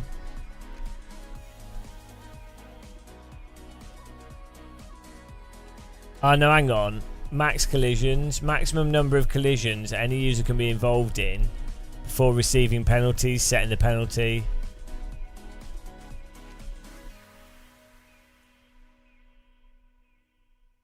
Yeah, the problem is it's if there's a big crash. No, I'll just save that.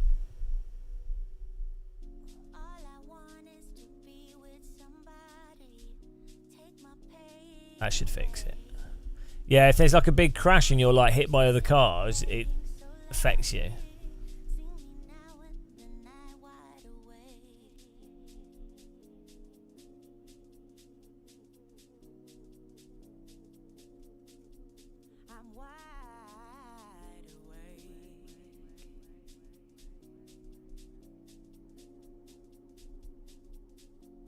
There we go, I've updated it. Yeah, some of the stuff you can't do the... So there's two different ones. I've just changed it, it should be fine. There's an interval, there's the interval for one thing and how penalties are applied, and then there's another one with the auto kick. So I've just tweaked them. We'll refresh this. There's 6 minutes left in this. I'll let them finish the race and then I'll restart. We'll do the same track again. And I'll fast forward quali. But we can just chat for like 6 minutes whilst we wait for them to finish. Yeah, we won't do a full quali. We'll kicked from my own server. the insult. I set up my own server, make it nice and clean, and then I'm self-banned. That's how bad it is. I mean, look, at least the rules are applying to me as well. Yeah, fair and just. You know, I'm not a Boris Johnson.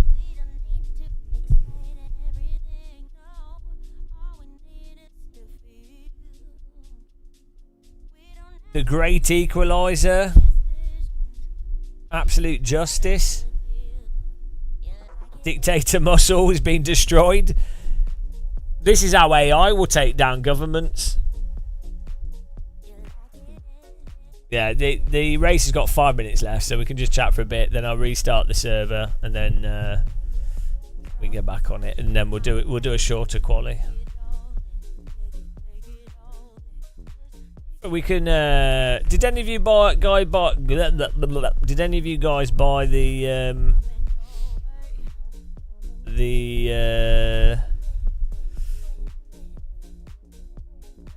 VRC Formula car? I don't think hardly anyone buy it. I mean, I know like YouTubers will buy it. It's interesting, but I don't think anyone's ever going to race it. So I'm not sure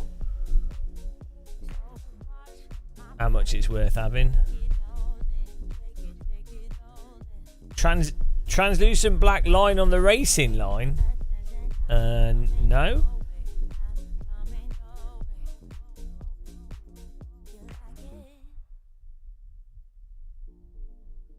Wait for, don't see the point.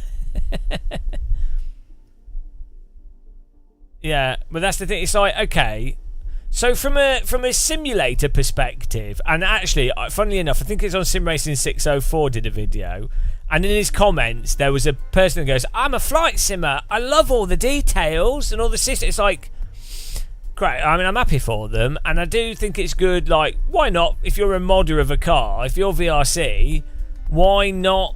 Why not do all the systems and things? Why, you know, steering wheels and stuff? Like, fine, great. So I think that's crazy, but I totally understand why they would do that if you're making a car mod. From a practical racing a car and playing a sim perspective, though, first of all, F1 cars are actually worse to generally drive and race. But first, say with a mod, they're all the same car, so it is its own thing. And simulators, people are like, oh, I want to simulate what the current racing thing is, even when it's shit stuff. Fine, okay, so that's fine. But then the problem is when it's a payware mod for AC.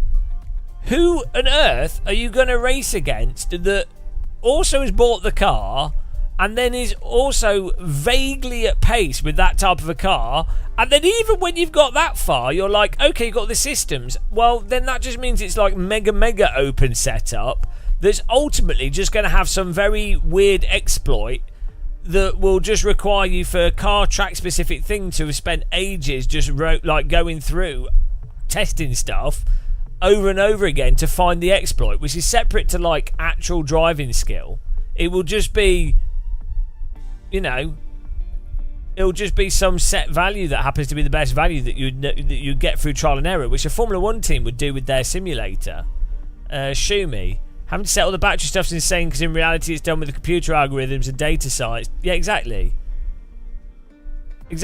Yeah, so in reality, the more realistic thing would be to have a set value, because that's what a driver, assuming you're like, fine, okay, maybe you want to fiddle with that, so maybe you can have it. Yeah, like limiting it to a few maps makes sense. But, you know, it's like the flight sim thing. People be like, oh, it's got this system and this system, look at all this system. It's really sort of like a somewhat autistic-y, and I don't mean that in a negative way, but like a hyper-focused, autistic-y kind of details for details' sake, rather than actually going, oh, what is the actual point of these details?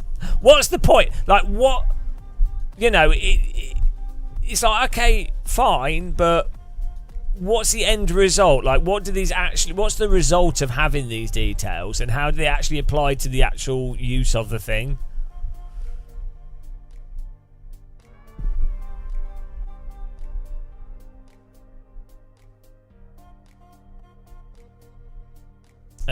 You got a response from the dev team. They're aware of the feedback. Yeah, well, of course they're aware of it. They watched. Unfortunately, they watched some of them watched my live stream. And they'll obviously know Neil Niox. Yeah, no, they know. Like, obviously they're doing their best. I'm just a whingy bastard. They're working really hard. Like, I always say this. Even like AMS2 devs and stuff, they're doing better than what I would ever do. But my YouTube and stuff is talking from the perspective of for people that are just players of The Sims, not, you know, you know how it is. Should you wait for AC Evo or spend your money on iRacing content? Well, I don't know. If you like online ranked racing, it's unlikely that any other sim is going to have as many people in it as iRacing has. There we go. So we're just going to restart the server.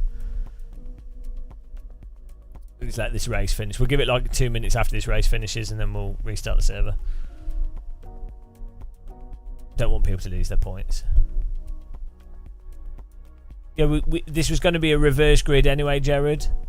So we're going to do one more race here, and then we'll skip. So it was going to do another race regardless. We're going to reset the server. We're going to skip a bit of we'll do short quali, skip it, and then do one race, and then go to the next one. Yeah, well, tough shit. I love the track. Just we'll give it 2 minutes, and then we'll reset the server. Just make sure people finish. What was I going to do? I was going to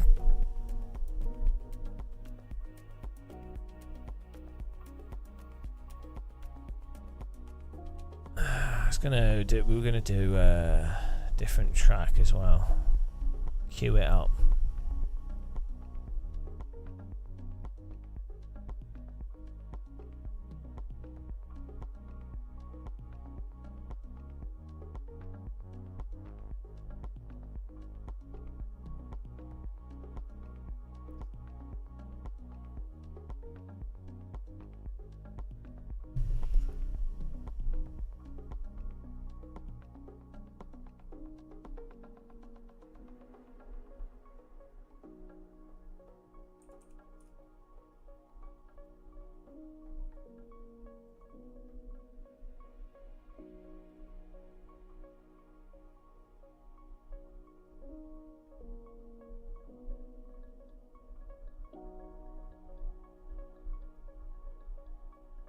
Right, that should be enough time.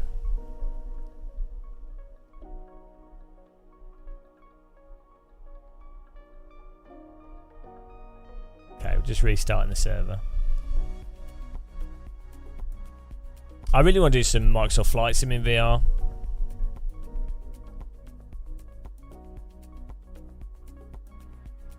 It might do, Jared. I'm not sure. It might do a new one as a new thing. I'm not sure if it's linked to your Steam ID rather than your name. There we go. Server's back up.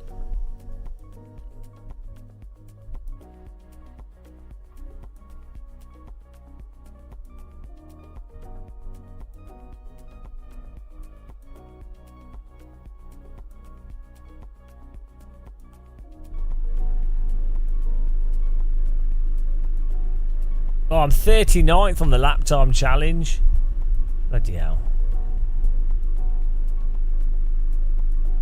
I don't like jets. I like... I'm more of a World War II fanatic. You know, Golden Age. You might be able to change it. You could try it and see what happens. And if you go back to Golden Age... See what happens. Golden Age. It is the Golden Age forever, yeah.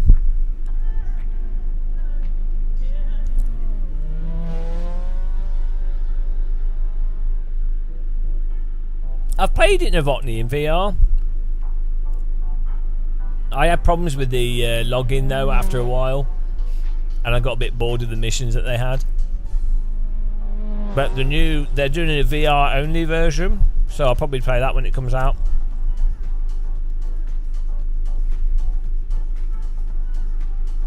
It's just going to be multiplayer as well, I think. I see. Right, we'll go down to... we'll do like 1 or 2 laps and then... well, set up. Always forget.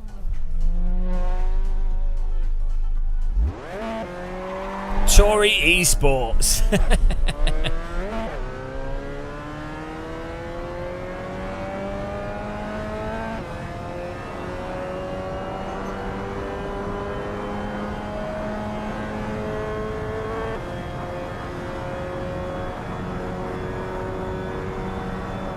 I need to try the... does the Skybox work with... do the pure Skyboxes work with the linear colour space mode yet? That's all I use pure for, Skyboxes.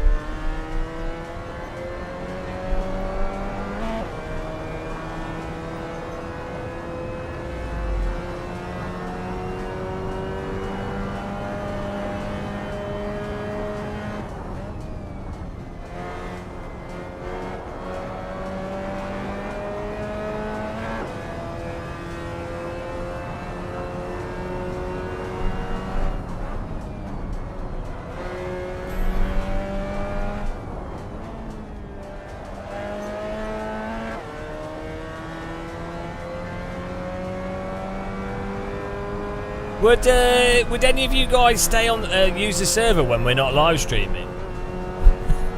At the moment, nobody wants to. I might as well just delete it.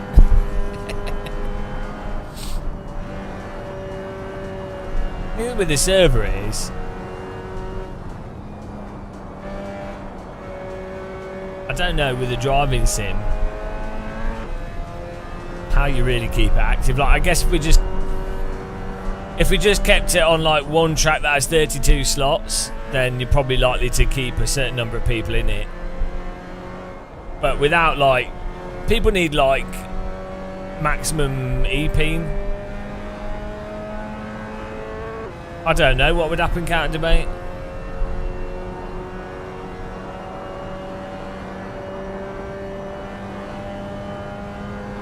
Oh, was there? Well, I think there's more people know that we got it. A lot of people don't know we have it. I've not done a video on it. A lot of people just assume that we're hosting like I was previously, as opposed to it being a constant, always on server.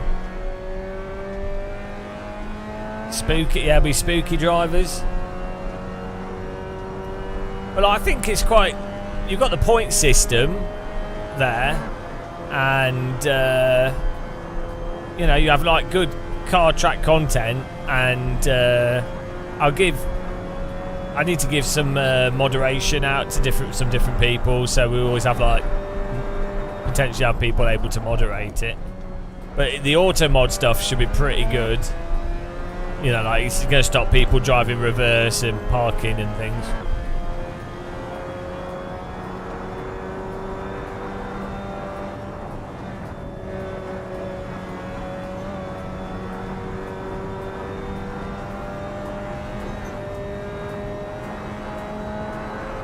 Well, you know the whole no Hesi thing, right? Not necessarily no Hesi, but like I'm surprised that's just not a game. I keep saying this.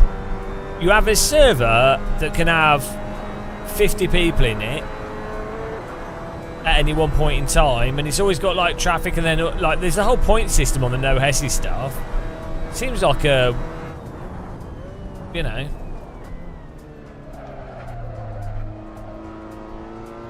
You do a cruising game like that where it's always online, you could put, well, not in this you can't, but in some sims you can, but then AI just rubbish to race against, so.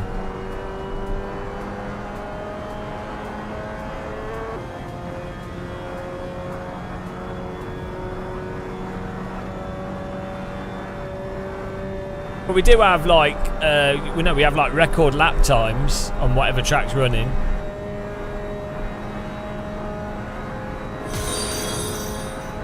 The pace car is out of control.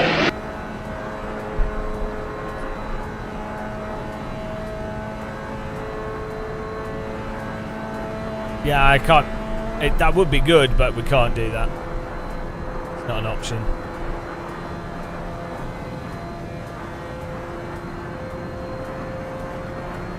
Yeah, no, I think that would be really cool to have, is that you could choose when you're doing a race, you could say, oh, I plan to finish X place and above, and I'm going to wager. So you have a sponsorship fee for each race. There's a potential winnings, and then you should be able to go, right, so normally if you win you get 1,500, second you get 1,000, third 500, well, you know, whatever. But then you could say it could even be distributed over 10 places, but you could say, right, I am going to wager that I finish in top 5, and so you then, you know, so you could get more sponsorship prize. So it then gives you more pressure to do well, or if you feel like you're on a better car track combo, or you want to put more at risk.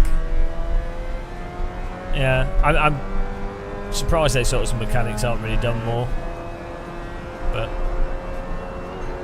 if you guys want to join, you can search for Gamer Muscle.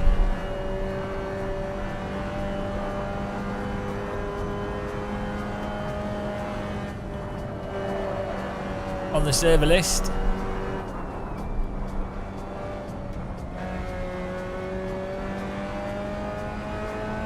Are there any original Need for Speed tracks for AC? I know there's the London track, but I mean like Need for Speed Hot Pursuit. Really old Need for Speed 2. How cool would that be to drive those tracks in Assetto Corsa? Surely someone's ported them. Need for Speed Porsche Challenge tracks in AC would be amazing. They'd be awesome. Probably totally flat. Probably look terrible. But it'd be cool. It'd be fun to do. There is a Need for Speed mod, I think, that's got the cars. I mean, those cars obviously are in AC as well, but like, I think someone specifically has done a Need for Speed mod.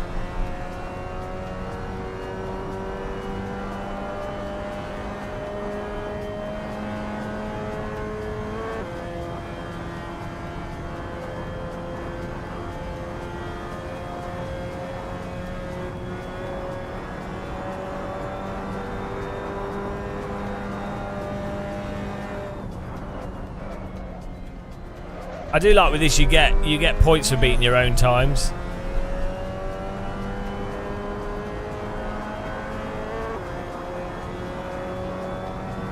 Oh, we might as well just do the full quali, guys, because more people are joining.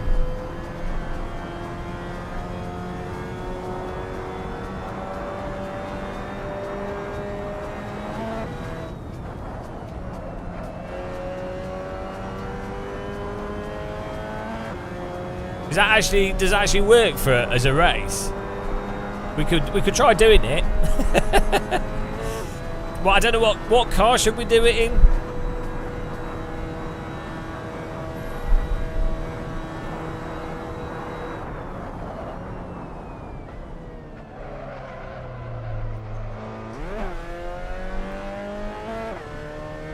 Edward Brewers with the fastest lap, 4:36. Nice. He's brewing up some times. Oh, it's so hot today, guys.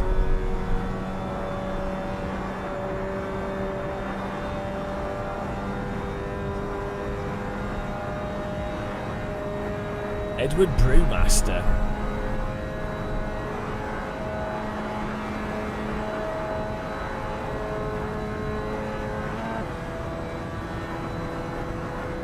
We're doing 200 kilometers per hour. You just like doing bloody tracks car debate for VR. That's all it is. You don't care. You're just like, oh, this looks really cool in VR. That is 100%. That's the only reason. It's just whatever looks good in VR. You really couldn't even care about anything else. It's such a like a graphic hoe. A graphical hoe.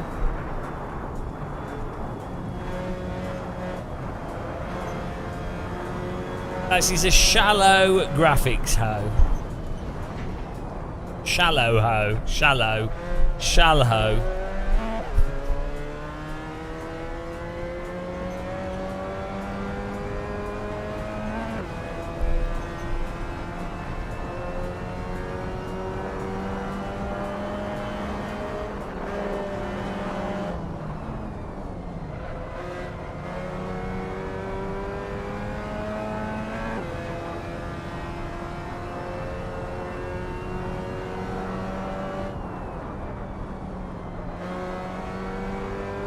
Yeah, it's been like 30.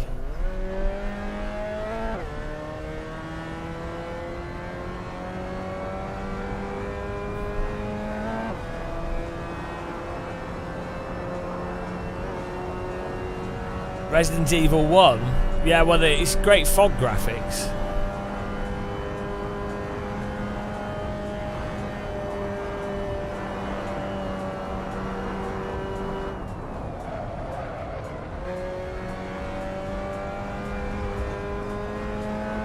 Bilderberg. The tracks are all linked in the description on the YouTube server, in Content Manager when you go to join the server.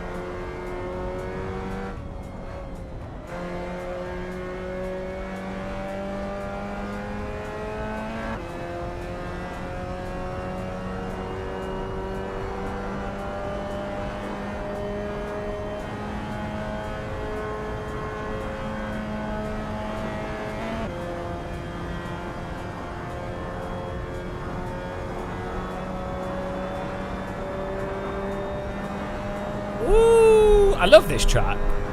It just looks so nice. It's a little bit muted in colours, but I quite like that. It reminds me a bit of like 90s. Do you remember Day of Defeat? Like, the textures are like more muted in older video games for some reason. I don't know why. Like Source Engine had really like dull textures, but I quite like it.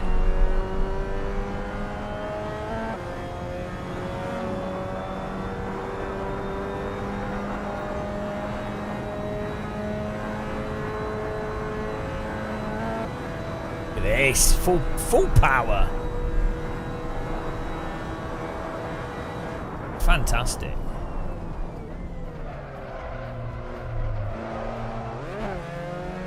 This MX-5 is a little bit stiff through tighter corners. Like the diffs could do a bit more open.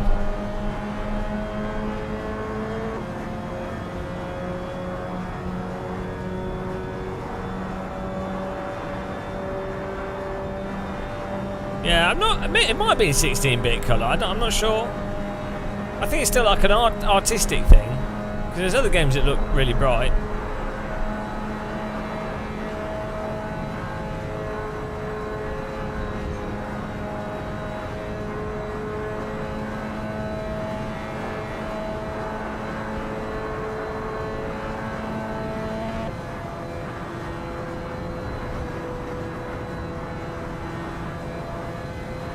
Yeah, like a lot of the GameCube stuff is super colourful, like Super Mario and things. Really vibrant, I think, is what I mean. Although actually, there were quite a few really washed out games on the N64 as well, like Turok, Carmageddon 2, the N64 port, Doom, and wow, there's a whole bunch of stuff on the N64 that was really washed out.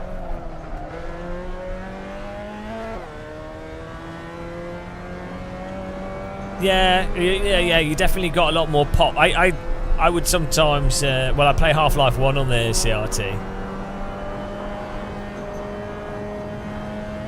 I mean, this OLED has a very CRT-like visual quality to it, to be fair.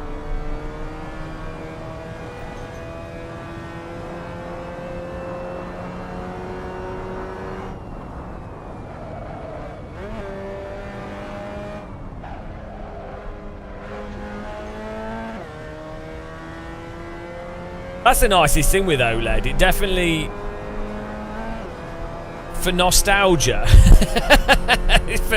you definitely get like a nostalgia of CRT. Like because we had all through our childhood, us old gits, all through like from the age of like 4, well, from birth. Like obviously you don't really remember until you're 4, but from 4 to like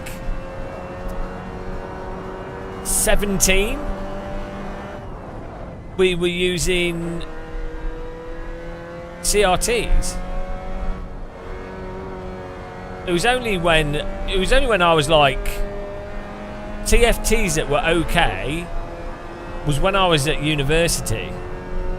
18, 19, like 2004, 2005 was when you could afford like £150 passable TFT that wouldn't have insane motion. It would have been shit, but like at the time, for some reason, you'd accept it. They would have been shit. I don't think I've got them anymore. I think I sold. I mean, I bought a TFT off someone, a Sony one, second hand off someone. So they were really expensive. So I bought like a 17-inch TFT, Sony one, and even second hand off a friend that was selling it to me cheap. That was still like £100. I mean, also back then, like in 2004, I remember looking at TVs and stuff. 42-inch plasmas would cost like £2,000-3,000. and they were shit. No, I mean at the time they were really good, but like if you actually, I can remember what they're like, and they actually, well, the contrast is good, but they would have been just like 720p, 1080p, with like really bad burning issues. But I can think back to what it looked like, and it genuinely looked shit compared to even like your bog standard. Like if you were to get the most bog standard of crappy LCDs, they're actually, oh, that was good, the central heating off your plasma. I think it was just the resolution was bad on them. The contrast was great, but the resolution was really weird. Like you could see the pixels quite clearly. Like the pixels per inch were pretty poor, from what I remember.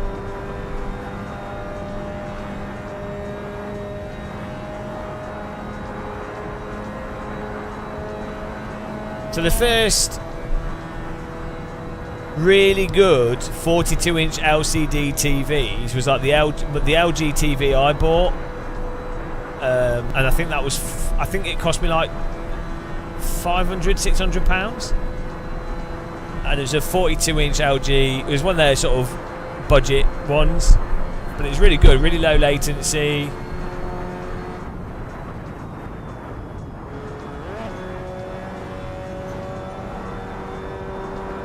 Yeah, I never had a Trinitron monitor, but they were awesome, yeah. But yeah, so we went through all that time period where, so all the, I think you get nostalgia mostly from like stuff that happened when you're like 7, 8, 9, 10. I think that's where you get most of your nostalgia.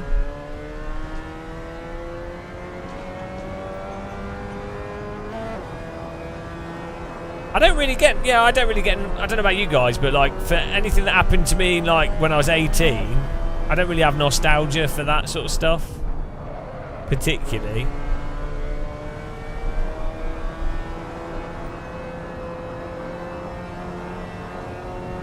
Because I think you've already built a framework for things in your mind. But when you're really young, it's everything's brand new. Like conceptually, everything's new, so I think that's why you have nostalgia for it. The sense of wonder and excitement, it is removed from you as you age. Cynicism and despair creeps into your mind, and no longer can you receive joy from the basics. Only sadness and a wistful sense of longing, consumed with misery, grumpy, shouting, "Get off my lawn, for you have aged. The hair has receded. Joy has gone. Sadness has consumed you. Yes, you are old. You will never be happy again. Childhood is a distant memory. Not even producing your own children will allow you to rekindle the joy that you once had. Your time on earth is merely one of despair and regret. All that remains is a slow descent into ashes." Welcome to the channel, guys. This is a really positive really positive, happy vibes here.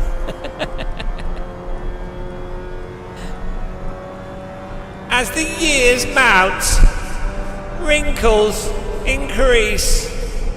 Face of an emaciated prune, you look wistfully into the horizon. Death is all you see. Everybody around you dying. Your cells dying. The inevitable future arrives like a slow bus, late on its schedule.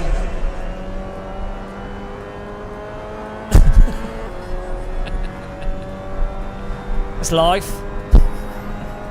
That's a poem. That's called. That poem's called "Optimism of Existence."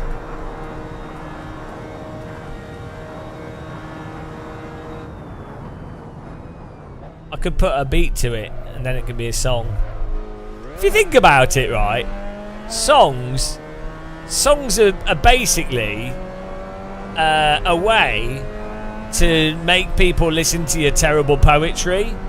Like, poetry's shit, we can all agree. Poetry's like the worst thing ever created.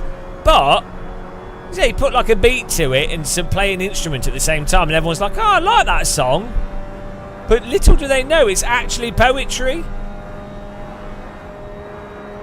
That's how big music got everyone. Big poetry convinced everyone.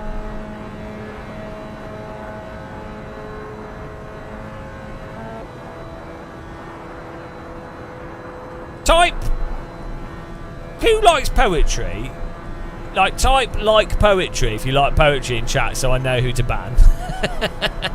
Poetry's terrible, honestly. It is actually the worst thing ever. Like, you have to be a psychopath to enjoy poetry. It's so dumb. Like, what? Right. Poets are basically musicians that don't have the talent to even make, like, they can't even use, like, audio tools. Yeah, a song is just a poem, just following a specific structure with music notes in the background. It is genuinely just the same thing. Look, could be like, look. This is the poem. Life, it is pointless. We all rue the day that we were born. I resent my parents creating me. Right, that's a poem.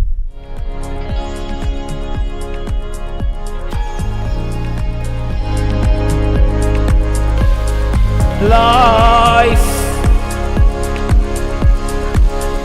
I resent being born. Why did my parents give birth to me? They should be sued. Put music to it. It's a song. We're going racing, guys, on that note. On that note.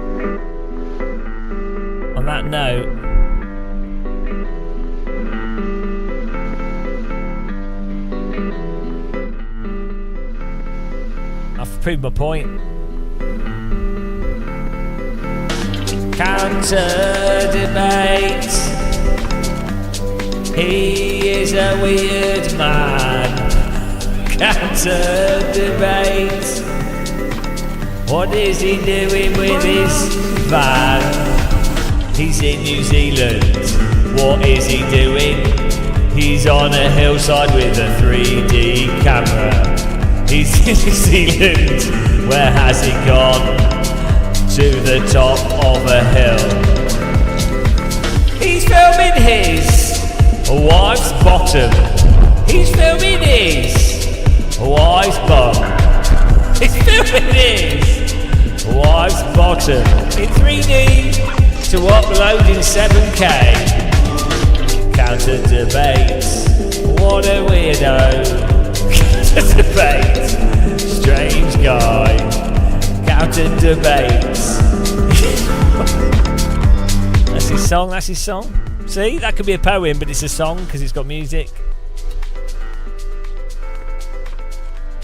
Mute the counter debate song. Right, we're going. We're racing here, guys. Golden Age.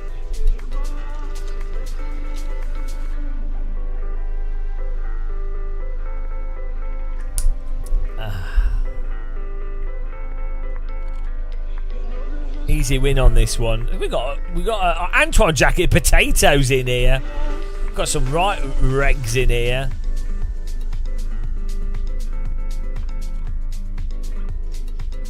Well, that's your problem. There's 20 other people in here that we're going to be having a race with, so deal with it. It's an amazing car track combo. You wait. It's happening. I'm sorry, but I'm a musician who has a friend who writes poetry, and I make some of them songs. Well, you're only supporting him.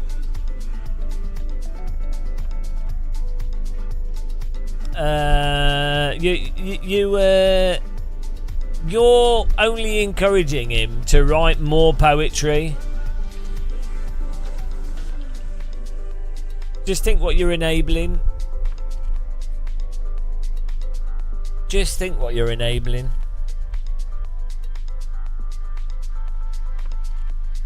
You enabler. You absolute enabler. Oh, look at this grass. Wobbling. Even the grass is animated. Ah, is that new? Look at the detail. I need to turn the grass up higher. I want even more grass, guys. We've got some weeds wobbling through the wall, just like they do in real life. Let's take a look at the scores here. I'm in glorious 7th. 4,000 tea bags, apparently.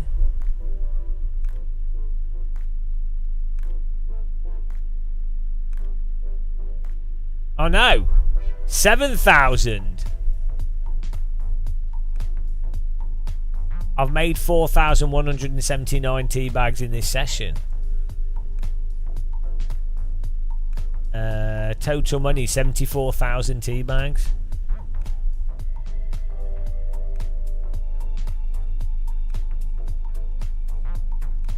Oh, you're doing a good thing. Yeah, we'll turn the grass up even more. Next track will be we're only gonna do one race here. We're not gonna. Oh, we are. Yeah, we're just doing one race, and then next track will be F2004 at F2004 at Spa. Wow! Auto queued. It's auto queued up. Can you imagine F2004 at Spa in this simulator? That'd be good. That would be amazing. Who won quali? Gimme. Well done. Because I wanted to use AC content to see if it's totally full on the server. And then I need to add I also haven't added the RSS F3 car to the server yet. So we'll do that. We've got Road America, Road Atlanta on the server.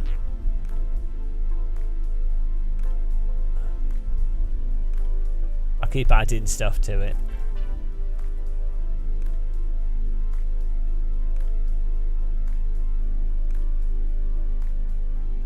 Look, type KMR leaderboard to see the top 10 lap times. KMR.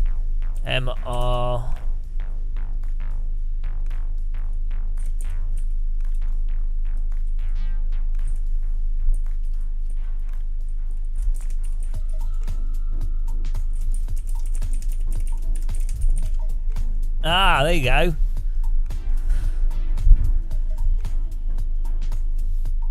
Oh, that's cool. So we have all the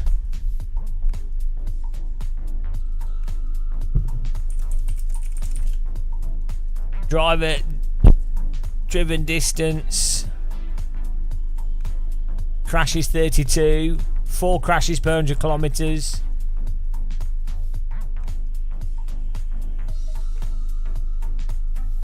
He'll go to the race, don't worry.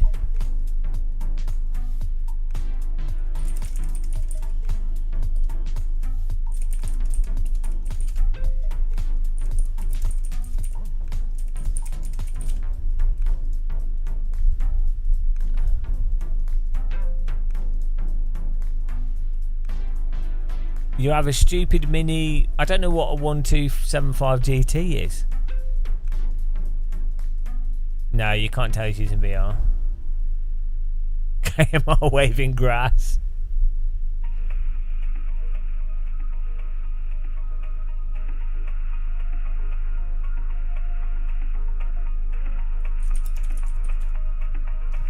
You can type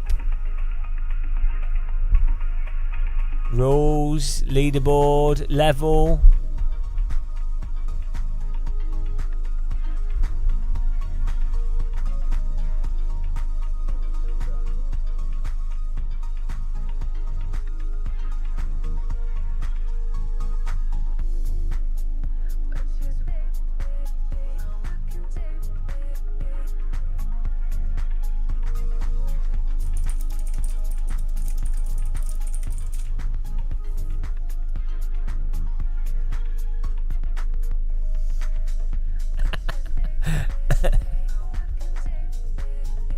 go.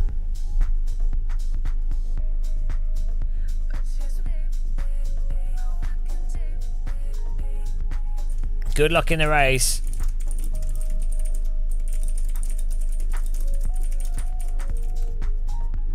Oh, this is awesome. This is nice and chill. I think, hang on. Daughter sleeping, wife sleeping. It's time to pray at the Church of Force Feedback. Well, hang on. Why is your wife sleeping at this time? Did you get her drunk?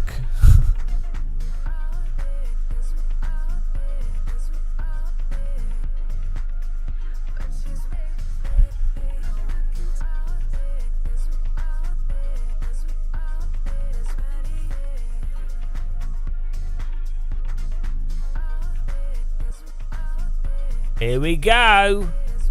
Time to earn some tea bags. Oh yeah, I do have the updated Spar track, but I don't. People won't have it downloaded, and I haven't got the updated link, so that'd be a bit of a problem. It's a fine balance between having cool new stuff and then getting people to download it. Yeah, it doesn't. I don't know if it auto downloads. Like, I'm not quite sure where it. So you still have to click a link and download it, and then people don't know to click the link. But as I say, it's more complicated than that. But yeah, we can do it. We can try. If I can get it to auto download, then it'll be all right. Yeah, but the problem is you have to keep telling people. So. Yeah, we can do. But what I want to test on the next one is stock content and how full it is. And then we can set one up. It's custom.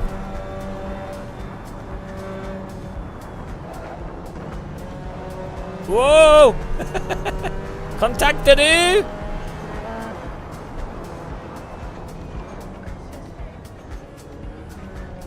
29t for that Antoine Tickle.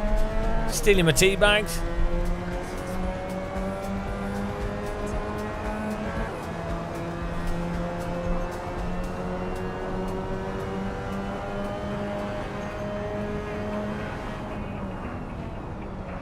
Oh, one thing you can set up with KMR is you can set it up to only allow people get kicked if they're over X amount of time off pace, which is quite good. Triple bump draft.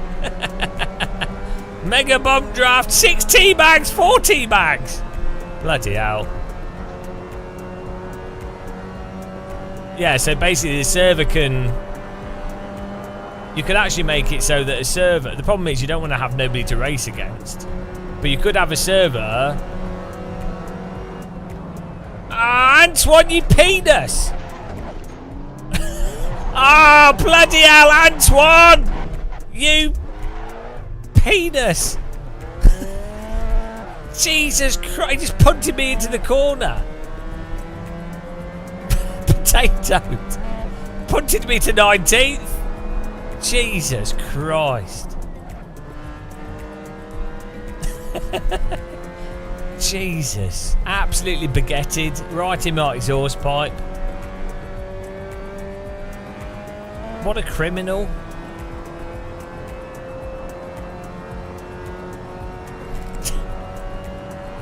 We were like in 10th. I hope Antoine gets wrecked. Antoine can't cope with cars that don't have downforce. It's too slow for him. At least we're fully simulating the iRacing experience here. That's nice.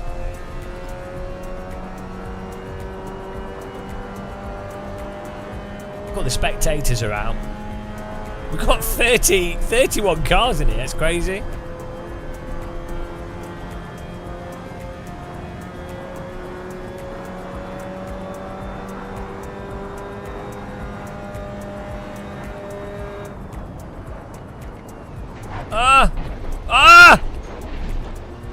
Oh shit! 1,300 tea bags.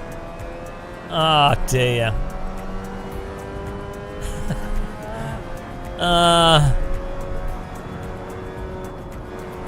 That was a disaster. iRacing is the most advanced and comprehensive racing simulation software in the world. It's also the most realistic. iRacing is the most advanced and comprehensive racing simulation software in the world. It's also the most realistic. It's also the most realistic. iRacing is the most advanced and comprehensive racing simulation software in the world. It's also the most realistic. I'm not using a circular wheel. It's also the most realistic. Braveheart, get in there. New rig. But you should only play iRacing. Do you know why? iRacing is the most advanced and comprehensive racing simulation software in the world. It's also the most realistic. Alrighty then. Jesus Christ, this has been a disaster. Why did we do this track? What is it? Flies? iRacing is the most advanced and comprehensive racing simulation software in the world. It's also the most realistic. it's also the most realistic. Someone with a gun pointed on the back of his head.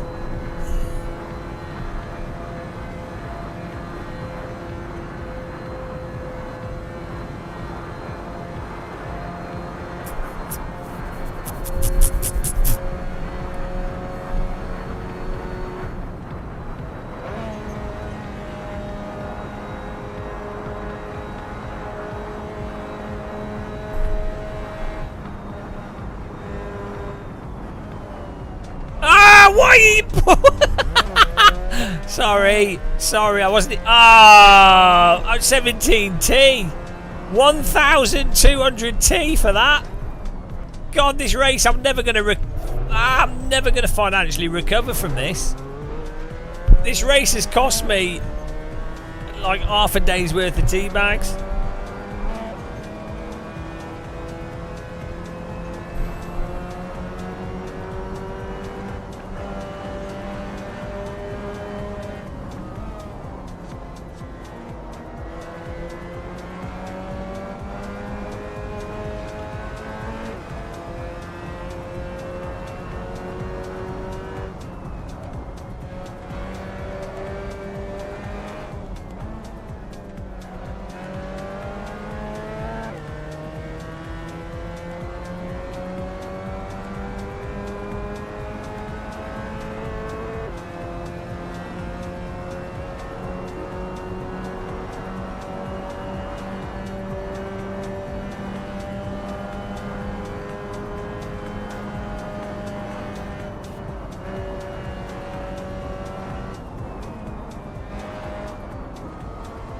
Road to 5k tea bags.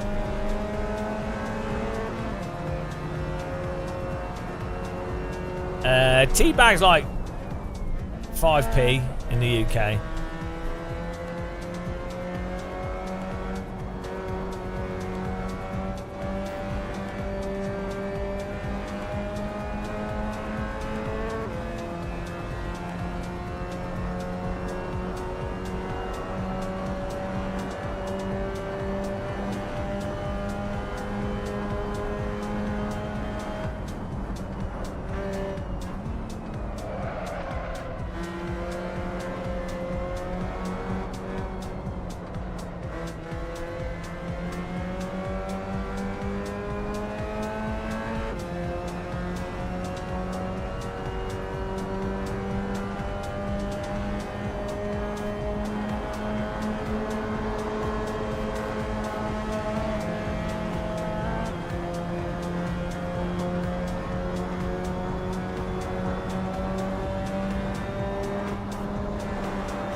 We're close racing with JarQ here.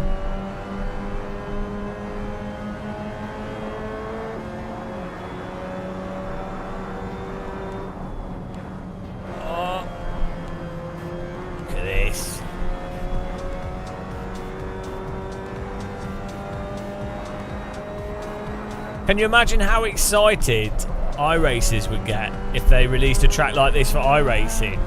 And it'd be like a big, it'd be like a huge, they'd be like, oh guys, oh man, this track, you see, it's amazing, they've just released it for fun as a special. It's so refreshing, and oh wow, it's so tricky, but oh, it's so rewarding.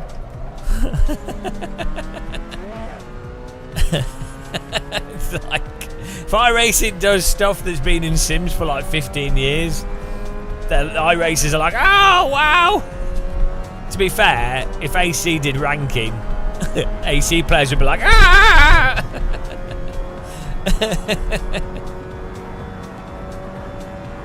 Oh dear. It's like you get people stuck in this specific game that they play.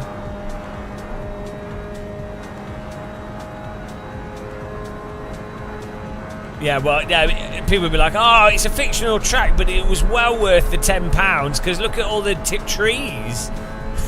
Look at all the details they put in it. It was well worth it.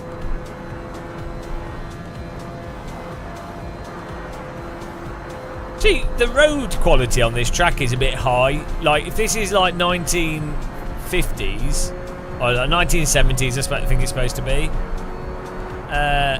Or even 1960. Are they wearing like 70s? Right? It's like 70s, 1970s, like late 60s, 1970s, right? The road would not be this quality. I guess maybe it's just freshly laid, but like the road just looks really immaculate. Is it meant to be 1940? No, this is, what time period is this saying? Like, what clothes they're wearing? It's like sort of 60s.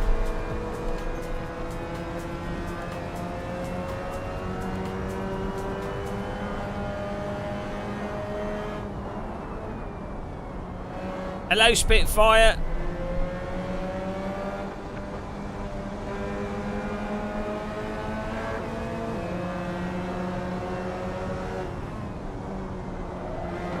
Yeah, but it's in Germany, so this is actually 2000s. Everything in Germany is like 30 years behind the UK. It's like it's the 90s in Germany right now. They got woolies. They're wearing jeans. They're smoking in pubs. They're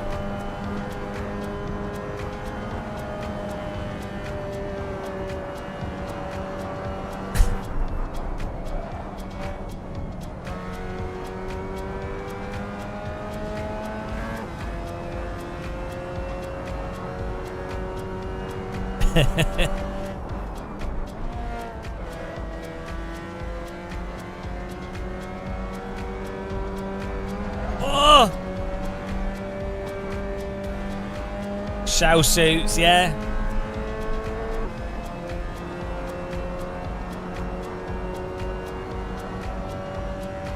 They're listening to techno music. It is. Germany genuinely is stuck in the 90s. It's a time machine.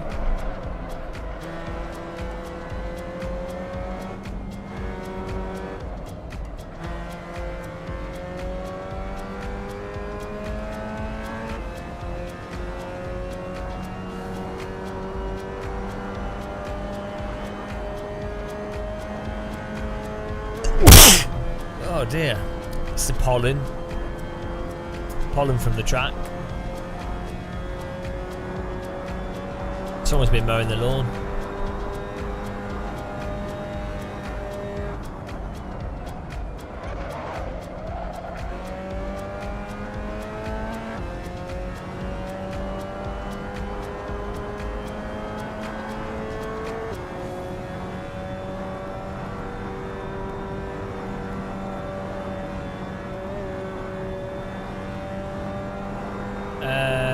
No, I just put ballast.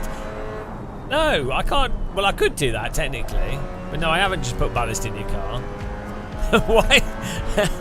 Why? How would I do that? I mean, I could do actually. I could check if it's done it. Maybe you got damage or something. Maybe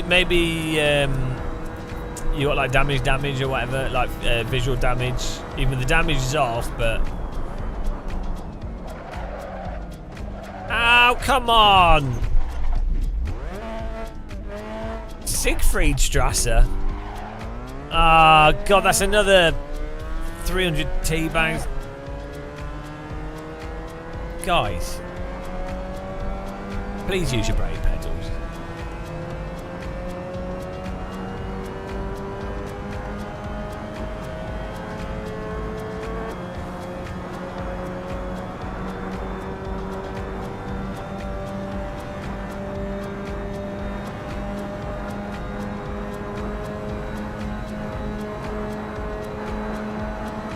This track costs so many T-bags.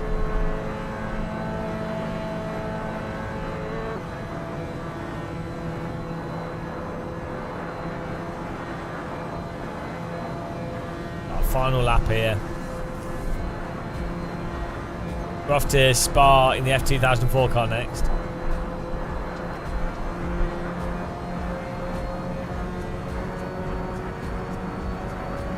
I think I should be able to see on the server if you've got ballast. I can check after the race. It should say on the server panel.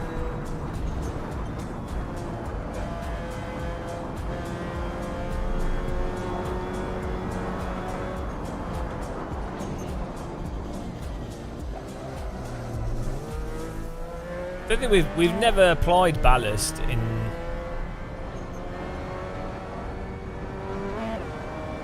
on this server.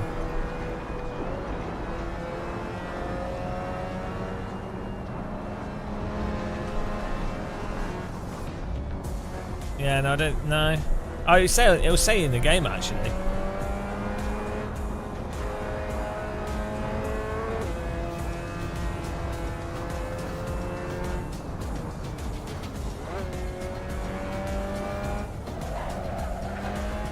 I feel like I've been scammed in this, to be honest.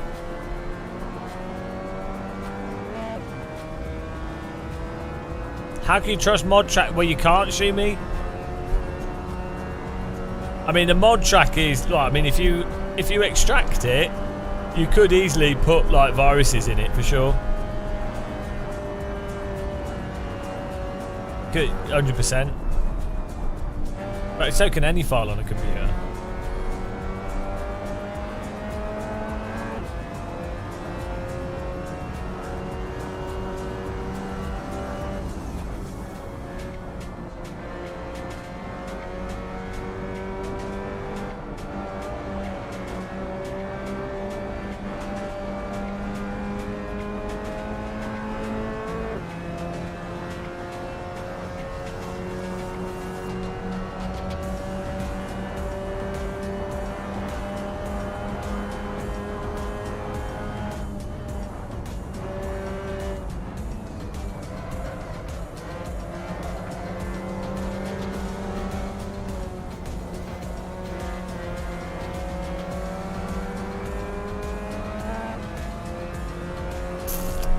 Pure power. How are we in 11th? We've been punted to death in this.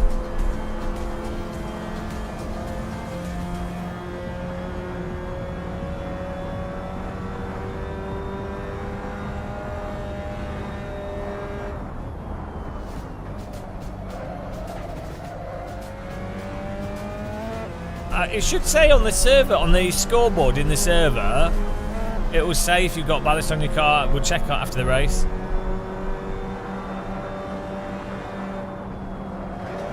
Oh my God, that's a bad corner for bump draft.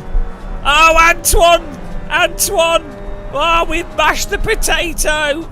Oh, it's beautiful. Potato destroyed. Justice has been served.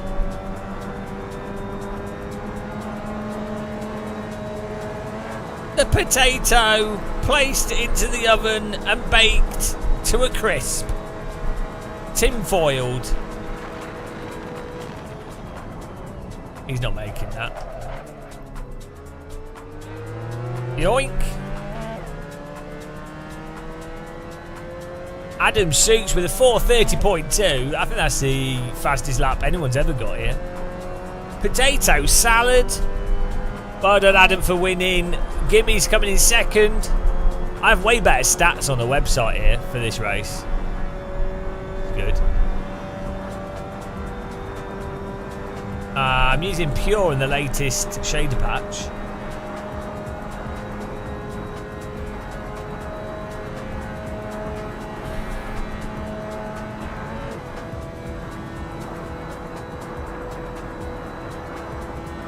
I think I turned seasonal stuff off though. Or maybe I have it on. You have the British one. I don't know. How good is that? Nice driving there, well done.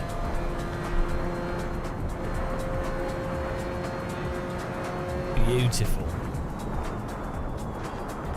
That's good fun. Oh, don't crash, guys. You lose tea bags. Don't drive into each other. It's all about those tea bags. Right, let's see if Edward had ballast on his car.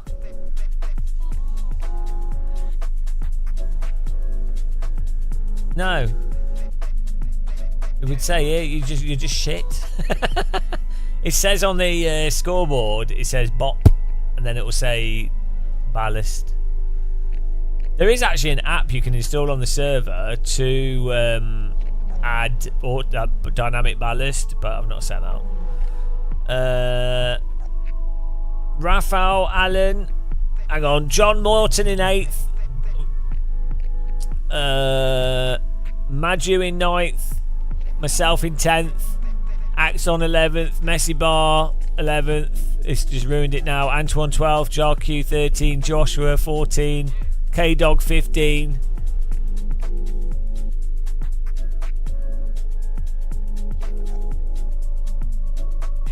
The best lap time with the MX-5 was Steph Bio with a 4:47.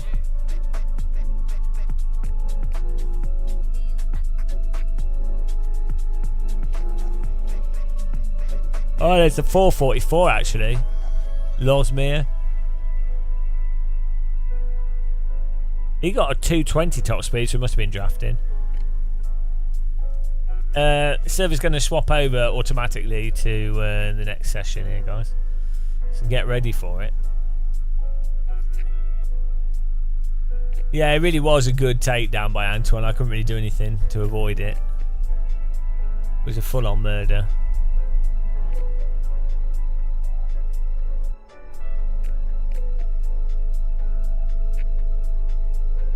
Woo! Get ready for the next server. Let's see if this works. I might need to redo the server with extra pit boxes. We'll see.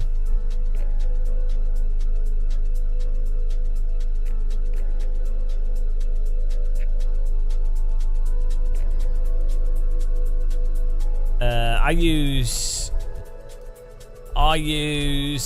CMRT complete for the dash, and then we're using the Kiss My Rank configured for our server for stat tracking and some other stuff. Now we're going to go to Spa with the F2004 car here. Server should refresh in a minute.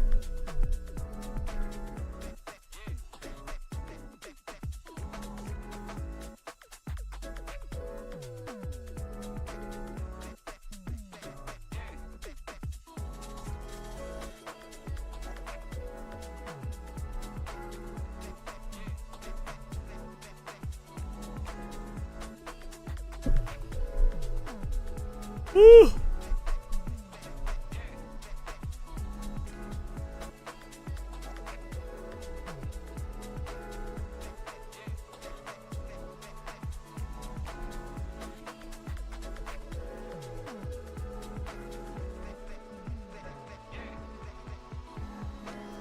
I know when it's gonna go.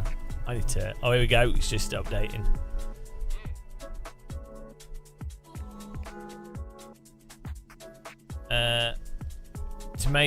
To make what?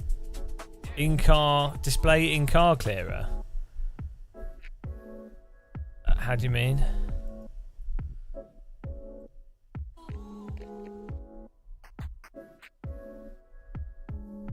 Alright, servers up, guys. The heads-up display. There's probably like a resolution setting in Content Manager, but yeah, I don't know what it is. Maybe, I don't know. It's probably a shader patch setting somewhere. I don't know what to search for there.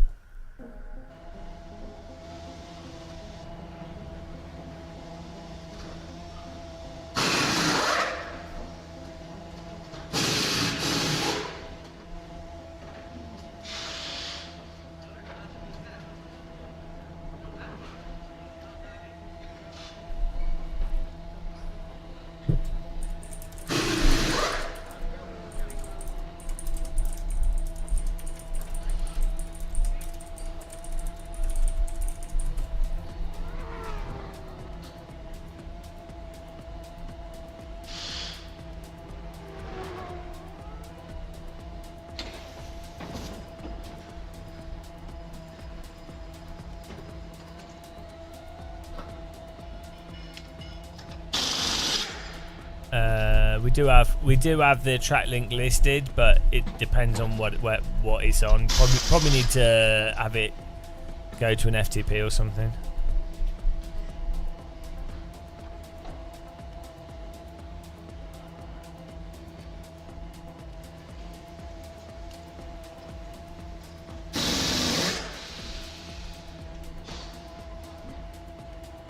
Alright, if you've got a setup for this car, give it a share it.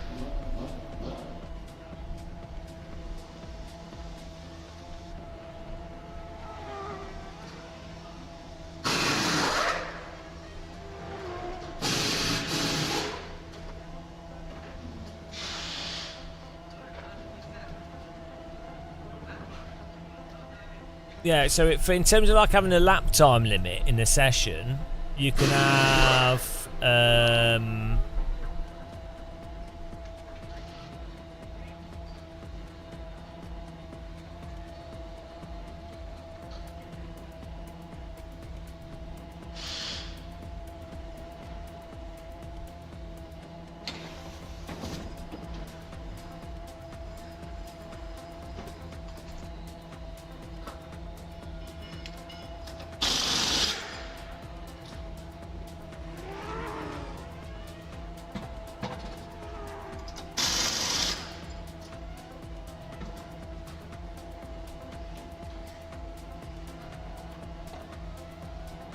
I'll find the setting.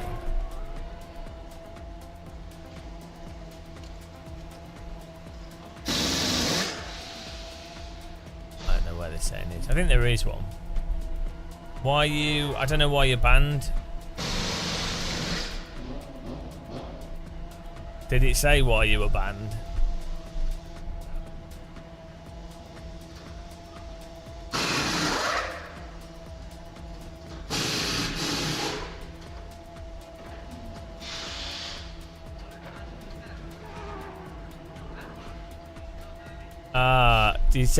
Did you say offensive words? No. What's your name in game?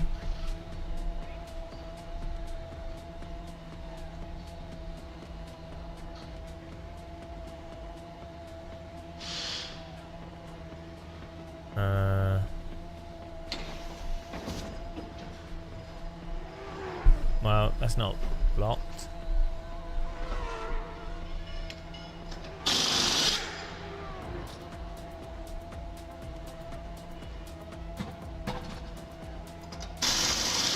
I don't know where the setting is.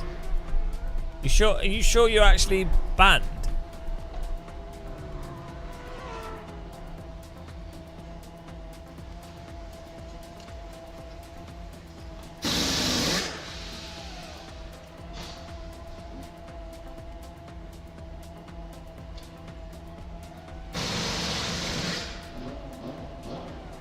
Yeah, but you get kicked when you join, but what you get, does it tell you what you're getting kicked for?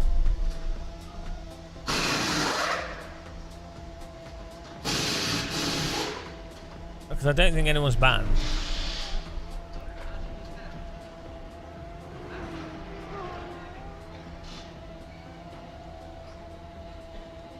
should tell you. It should give you a reason. Could be that you're getting a. This isn't using extra pit boxes. This one.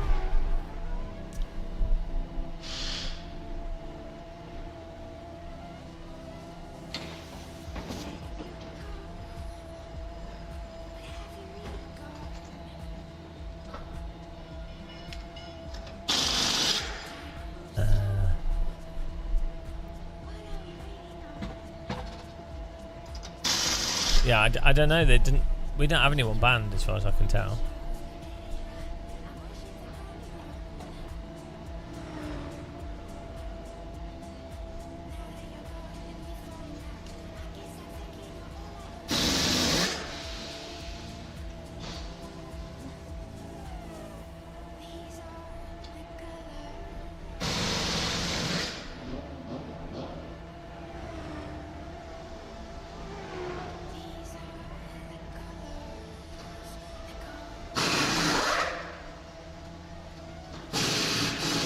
I mean, what it could be if you have too high a ping. I really don't know where these settings are. I need to look into it. Oh, I'm just gonna grab a cup of tea, guys.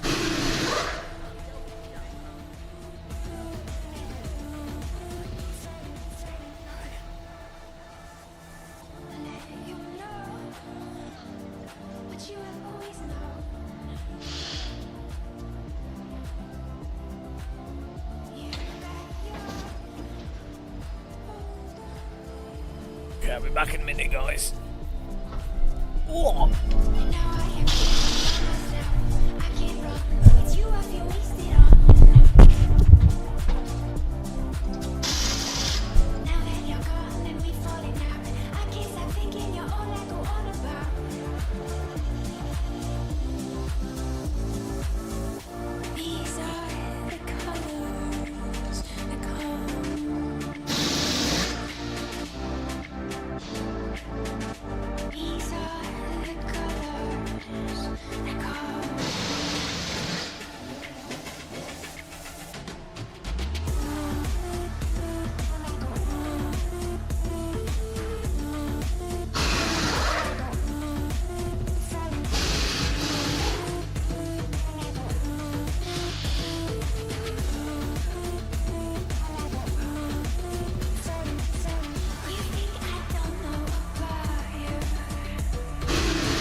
Hello?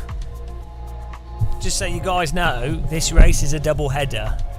So you better be ready. Also, I hope everyone's very careful in this. Right. Who's got a setup? Who's got a setup?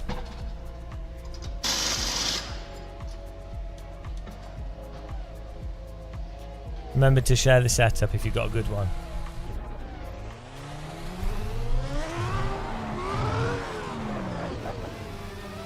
No, this is only for Zayford Beetlebrox.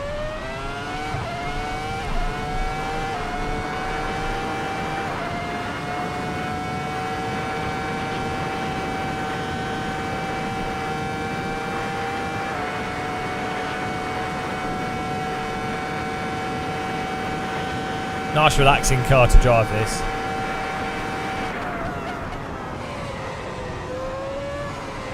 Let's see what our first lap can be. No crying if I beat you guys straight away, by the way.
No, it's a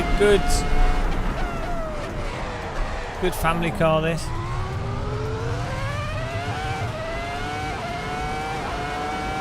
Wow, yeah, I didn't expect to fill up 24 slots instantly.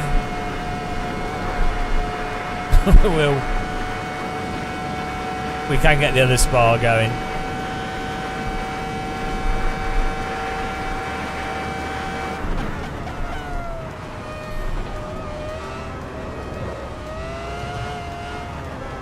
We'll probably have to set this up with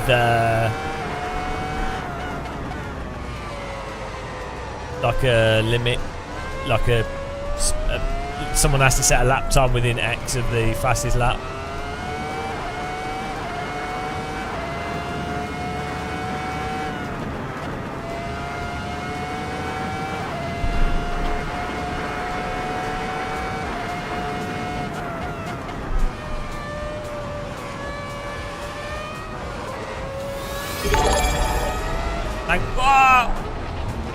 Thanks for subscribing with Twitch Prime. Rob K, WWR, really appreciate the support, thank you. Prime sub stolen. I don't use the experimental gyro. Just use some force feedback filter. Ah, come on.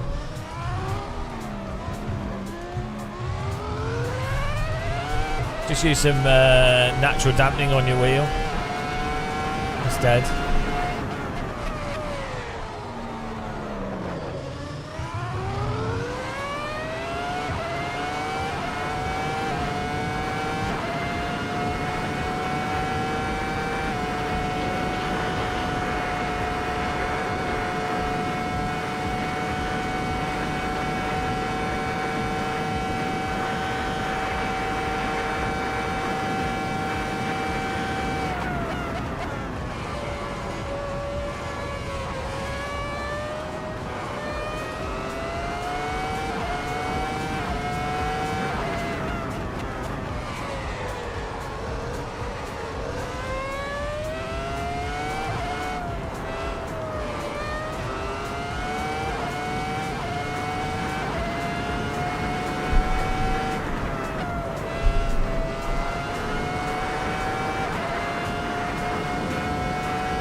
Whoever's got the fastest lap time, can you share setups?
Ah! I've run out of petrol. Whoops.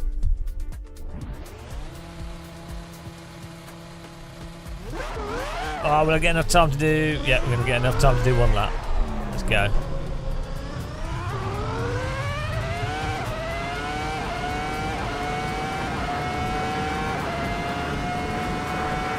We're gonna have a one lap showdown chance here.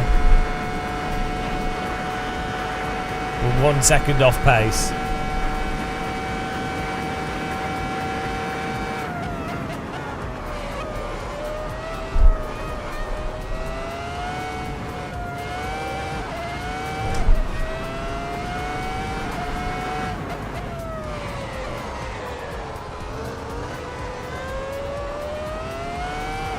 Let's see what we can do under pressure.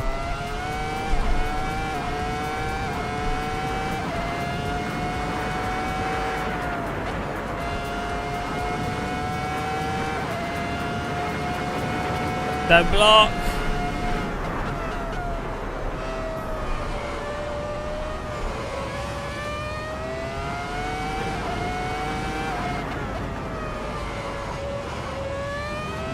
Ooh. This is just the outlet. You have to do an absolute flyer, guys.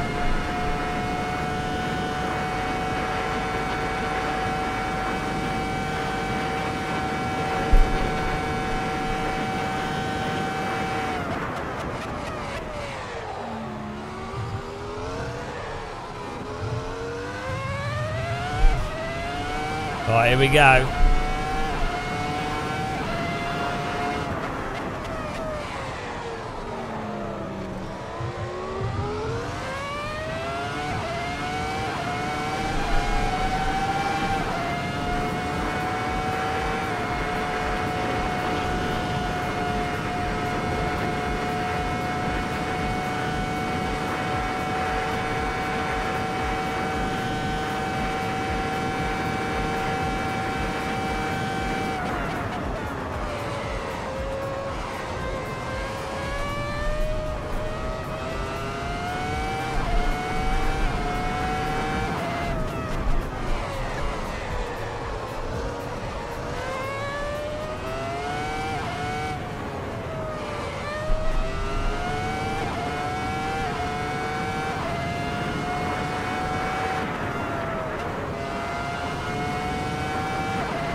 We need a better setup.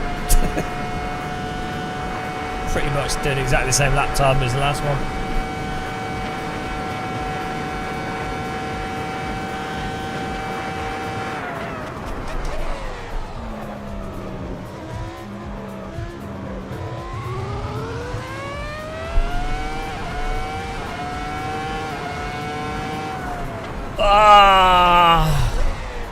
That was alright.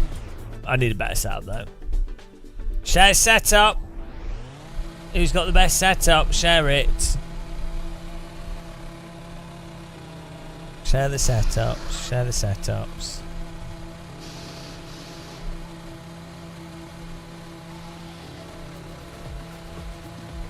We'll ban everyone that doesn't share the setup. I've got a new PB.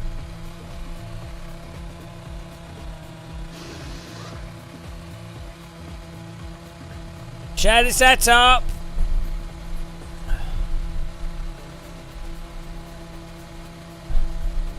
Wow.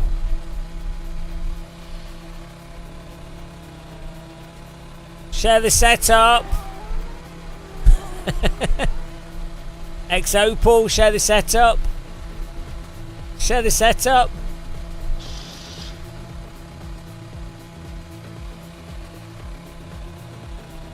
X-Opal. 1, 2, 3. Now let's make a sound. Just let's make a huge R. X-Opal, share the setup. Share the setup. If you win quali, you got to share the setup.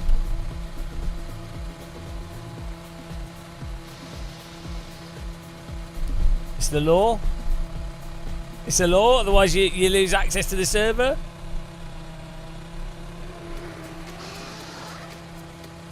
This is socialist commune here.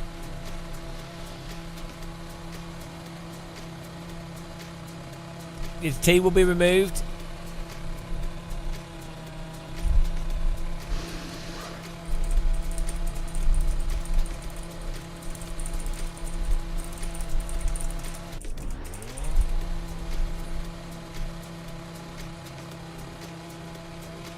Right. First race of 2. Yeah, here we go. Reverse grid on the second one.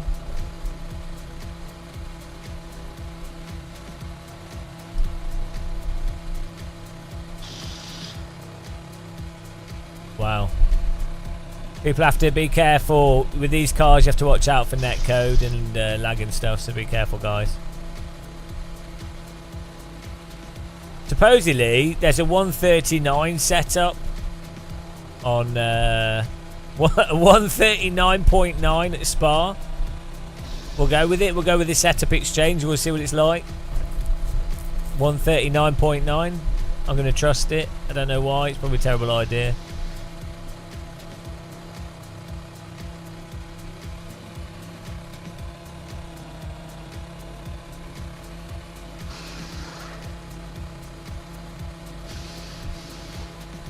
Share the setup. It's been saved from the gulag. It's been spared. Spared from the gulag. Right.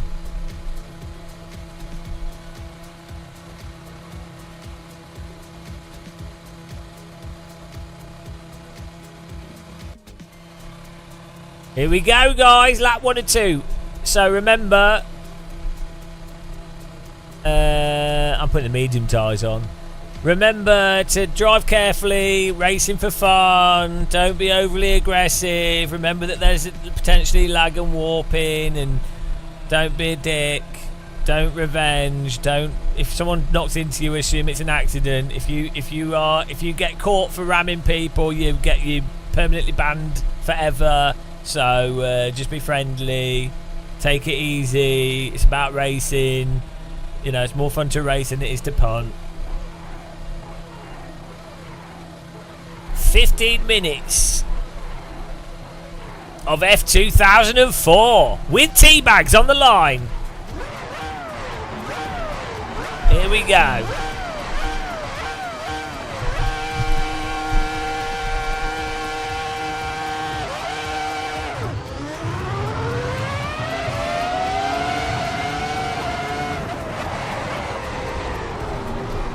And people failed on T1. It's tradition. Still going in.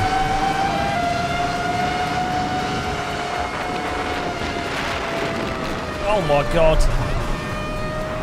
A bit loose on the downforce here.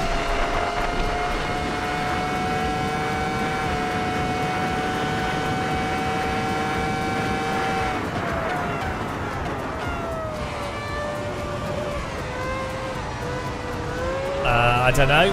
I don't know why you got auto kicked.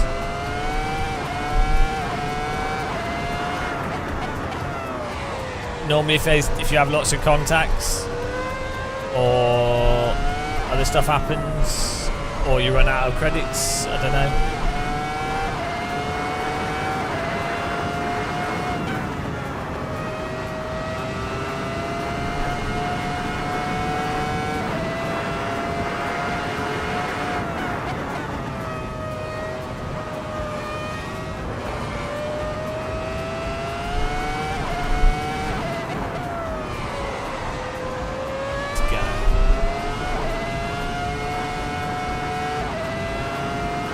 I don't know what happened.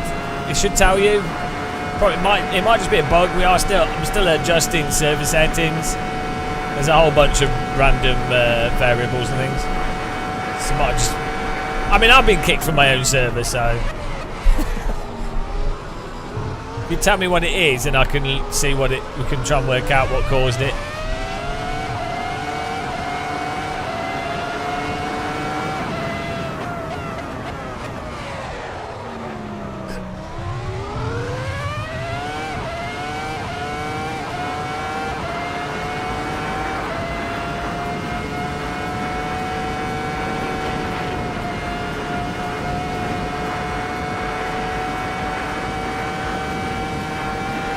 Fatigue gets stolen.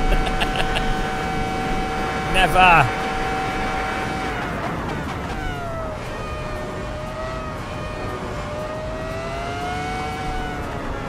You should be able to travel in reverse for quite a long distance before you get kicked. Not sure why. We just have to see the logs, see what happened.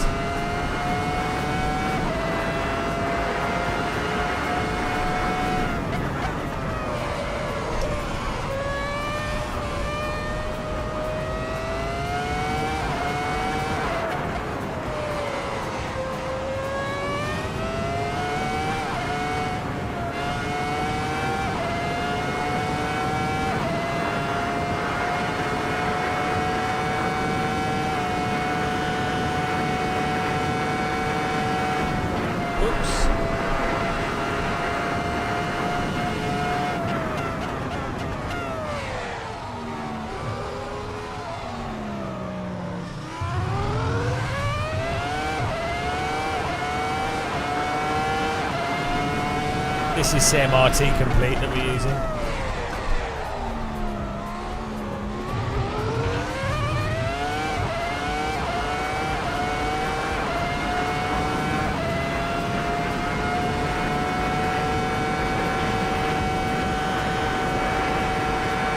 This setup has really low downforce.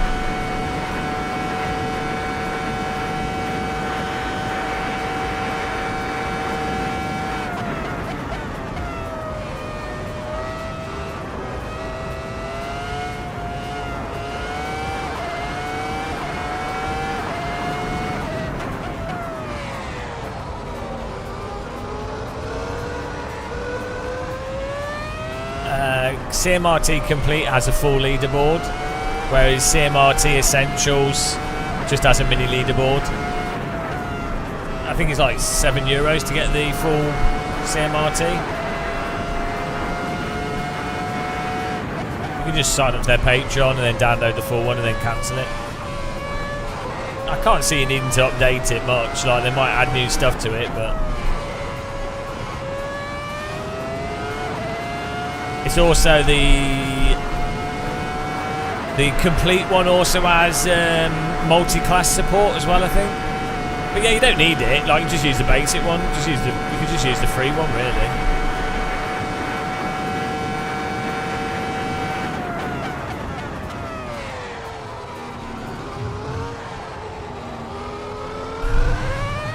Thomas with the fastest lap, 144.3.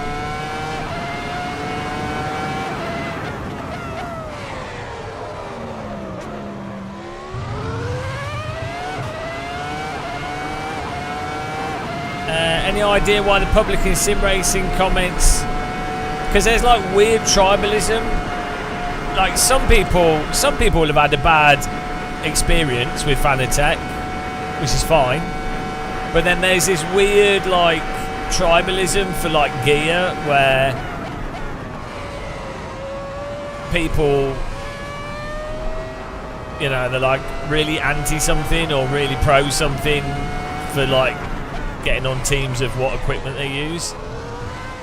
I mean, I guess Fanatec does advertise a lot, so people don't like seeing adverts a lot. So, you know.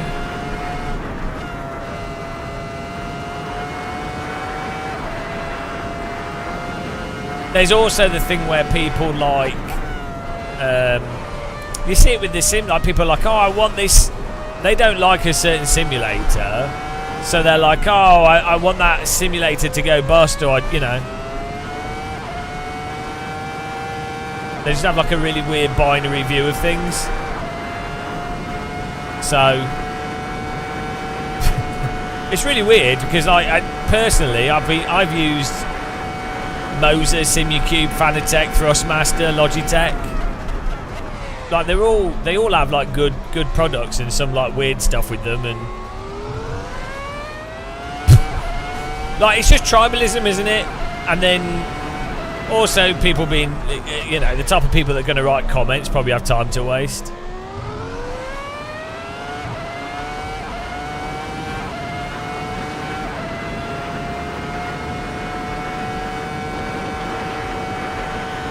Like the irony as well is, it's in no one's benefit for Fanatec to completely disappear.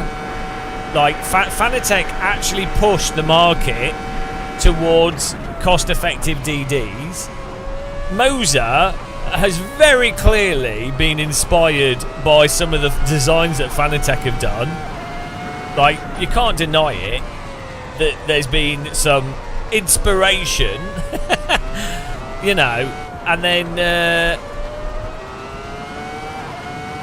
having Fanatec, especially with like their CSL DD and the CSL Elite and the packages and the like, Fanatec pushed the market into lower end affordable load cell pedals. They also pushed the market into affordable DD wheels. So, like personally, I don't like their locked ecosystem. I don't like that for any company, but I understand it's a profitable thing to do. But you can't deny it, Fanatec have pushed the hardware market the prices down and made more people aware of load cells and DD wheels. They were the first company to really do it. So both with the pedals and the wheelbases. So, you know, without that, it's quite possible that other companies like Thrustmaster and Logitech wouldn't have bothered doing DD wheels. And that's what's happened with the software. There's no one pushing iRacing, really, so you end up with the same shit for years.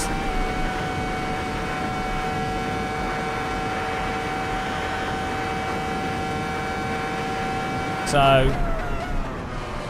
even if you hate Fanatec, it is definitely in people's interest to have, also to have like a European, obviously it's manufactured in China, but to have like, to have Thrustmaster as well, and Logitech, the more general range, and Moser and Simagic. It's nice that there's both Moser and Simagic as like newer Chinese companies. It's good to have both of them there, and then it's good to have Acertech and Simucube.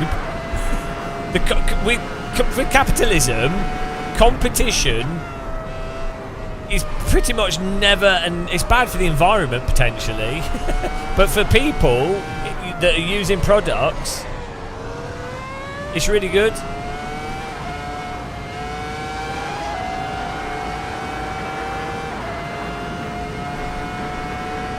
So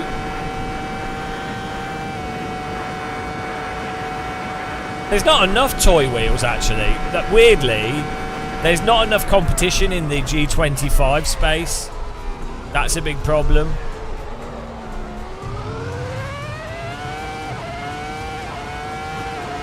I don't know, Skywilt, because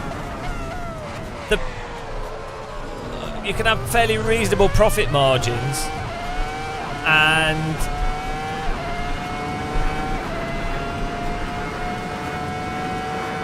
now that the margins are actually pretty good for steering wheels, the margins aren't good for the DD wheelbases. The margins for wheel rims are potentially really good. If you can mass produce them, if you can produce say 10,000 wheel rims, and you can still sell a wheel rim for £250, like £300, £400. The product, once you get to mass producing it, the profit margins can be really big. And then if you can do a license deal, and then you can mass produce a licensed wheel rim, so you could sell like for $499, you could sell like a licensed Ferrari wheel rim, for example. A lot of people would buy it, and the profit margins are potentially really big from that. So, but yeah, the wheelbases are not really that. They're kind of like a loss leader. There's not huge margins on wheelbases. I mean, there's not. It's quite a lot logistically. It's quite heavy. Yeah, people will buy wheel rims though, like watches. That's the thing. It's a fashion item as much as it is a practical thing, which is great for companies to make money from. I'm not talking about myself. Like people like. You're so bad at arguing, Skywill. You just infer what the person's saying. I'm not talking about myself at all. I'm talking about the market. Yeah, but you don't know the market, do you? There's a lot of people that don't have watches. Guess what? There's also a lot of people that have like 5 watches.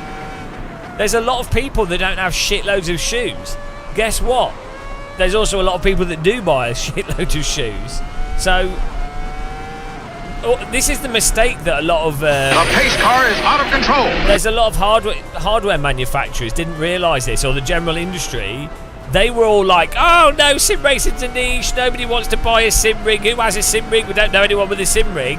And it turns out there's literally hundreds of thousands of people that will buy a T-slot sim rig. There's literally multiple thousands of people that will happily spend 10, 15, 20,000 pounds on a sim rig. It's insane. There's there's a whole group of people, the type of people that would buy like a small boat. They have a nice big house, which is a lot of people. They'll have a pool. The type of people that would buy a pool table, they will spend £30,000-40,000 on a sim rig, and there's lots of them, and that market isn't satisfied yet. So that's actually a huge, like, it's completely separate to general gaming and your average person. The market's not shrinking. Like you're just talking shit. Yeah, you're just making stuff up. Like, oh, I wonder if a guy that's around the sim industry might know this more than someone that's just pulling shit out of thin air. I know a lot of the numbers. I see what happens. So your average consumer, for sure, isn't necessarily going to buy, like, personally, your average gamer, at best, you're lucky to get them to buy a G25. That's your average gamer. Like your Gran Turismo player, they might buy a G25 at best. Maybe they'll get a CSL DD or something, but mostly they'll just buy one thing. But that's just one part of the market. There's a whole, like, massive sort of luxury part of the market of people that will buy, like, bloody GSI wheels for like $2,000, $3,000. Like, it's a huge part of the boutique part of the market. There's people that will spend like £1,000 on like a LCD display just on a whim because they're like, like a little wheel display, and they're just like, oh, that's cool. I like the look of that. There's a whole like luxury market that just have, because of the way the economy's gone, they have tons of disposable income, and they're happy to just buy that kind of thing.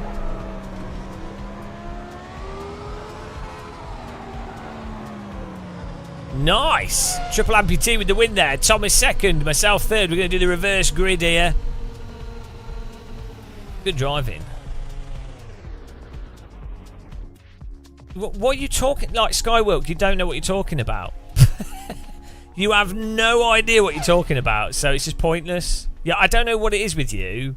With certain conversations, unless it's something where you've already made your mind up, and it happens to accidentally be correct... you don't form your arguments based off like reason. It's really weird. The specific case of Fanatec, as everyone knows, is to do with general whatever was going on with management, the COVID boom and how the financing was dealt with that, the growth of the company following the COVID boom and how the general financing of that is done. The pace car is out of control. Internal dispute between different aspects of management and ownership, distribution, and like just components of management. Like, do you think a company, right? Do you honestly think that someone like Acertech, a company that normally does water coolers for PC, do you think that they just mosey up to Sim Racing Expo with like a very expensive booth, then have multiple products, basically licensed equipment, and then they do create their own products and stuff, and then have been they've been doing really well. Like, Acertech are not struggling. And they've come out of nowhere. So, and then they've also created a whole like division around it. Don't you think it's a bit weird that Sebelt would go, hang on a minute, let's start building sim rigs as well as all our other stuff we do? Oh yeah, no, there's no industry. You know, isn't it weird that you have even more manufacturers coming into the space? Like, there's huge profit to be made out of like people like steering wheels and shit. It's like watches. It's consumerism. It can leverage the value of perceived value of cars and racing as a luxury thing, and so you've got actual race drivers, which there's a lot. There's how many real race drivers are there? probably, 10,000 real race drivers, all of which would benefit from having a sim rig. So they potentially are all going to buy at least a high-end DD wheel and a high-end wheel rim. That's 10,000 straight away that would all be capable of spending at least £1,000 to £5,000. Then like trading centres and land centres around the world, or like just like the land centres that have like 50 rigs in them, there's thousands of them. There's so much, like if you compare it to other industries.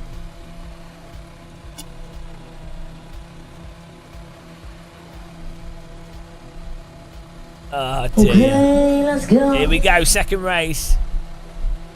There are around the world, Shumi, like in Asia there's loads, in UK there's at least 20 in the UK. In Portugal there's like there's at least 20 in Portugal. There's at least 1,000 sim centres.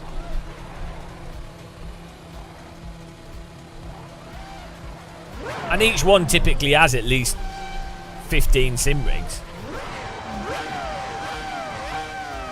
Yeah, they might be arcadey, but they still use the same equipment.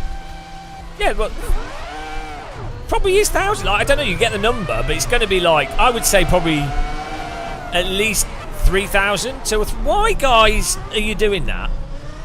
Use your brake. Oh, guys, you're so... Come on. If you're shit, just drive slower.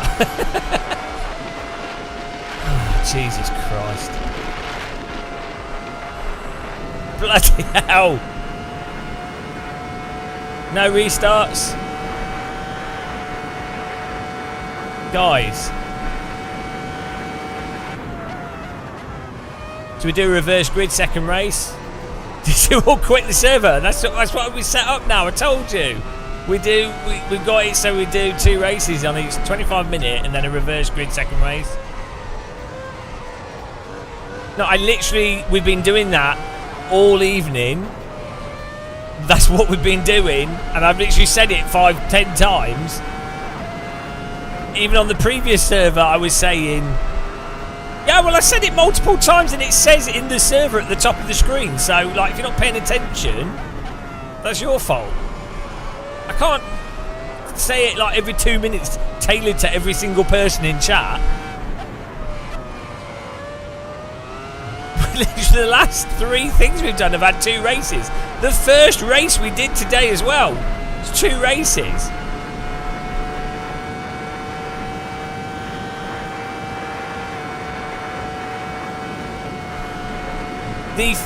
We've literally just done 3 servers which have had 2 races. When we were doing it, I even said to you, your brain is not processing information. When we were doing the German track, I literally said, it's 2 races. But I got kicked, some other people got kicked, and I said, instead of we're letting the 2 races go on, we're just going to restart the server and do the second race after doing the qualifying, and then I'll manually move it on. So, it's been said multiple times. It is in the game, it actually says 2 races as well. Well, look. Now you know. Shumi was here, and I specifically told him. So, but Thomas is a bit simple, you know.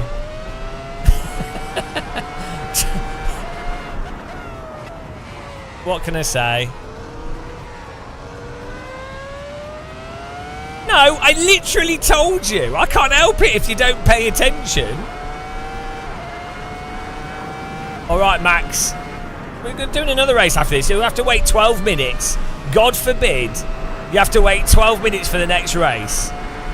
Oh my goodness. What will you do? And then you won't be happy what content it is anyway, so, you know. I think we should do GT1 cars at Road America. I think that's next.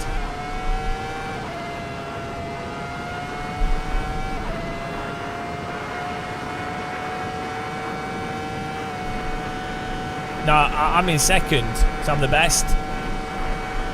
It's called Game of Muscle, but next time there's like 24 people here, so next server will be like a 32 slot server as well.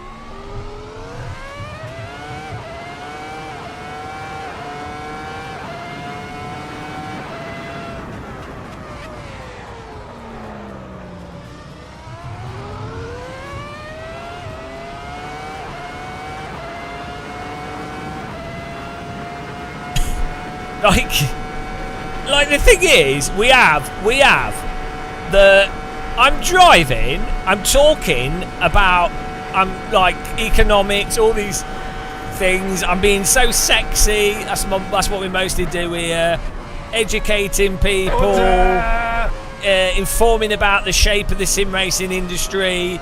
I'm also in second place in an F2004 car, driving like Michael Schumacher. We've got a server with ranking that gives you tea bags. What more could you ever want from life? And yet, I've done this all myself, like a very clever person, like a very good boy that you know cares about his community, that he's built up over 10 years of ranting, and all I get is people going, oh, blah blah blah. It's like it's all free. It's all free. What I need to do is do what iRacing does, produce a shit product, and then charge a shitload for it, and just use marketing and go, oh, it's amazing, and then that's it. Then you're making money, and then you get all the sycophants be like, oh, well, I paid money for it, so it's my favourite thing ever.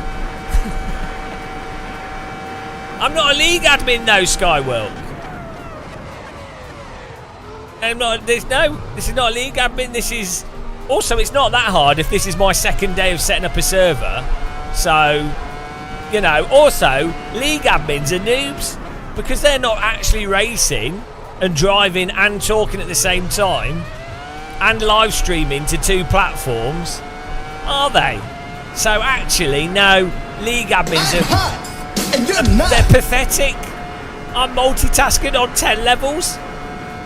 And I also play the didgeridoo. I can't do that down here. Nobody else does that.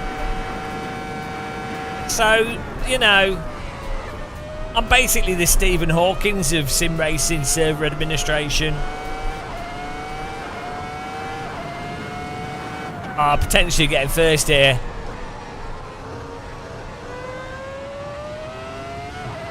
the wheels are not moving. Yeah, I'm so good at driving that my wheels in the game are like stuck.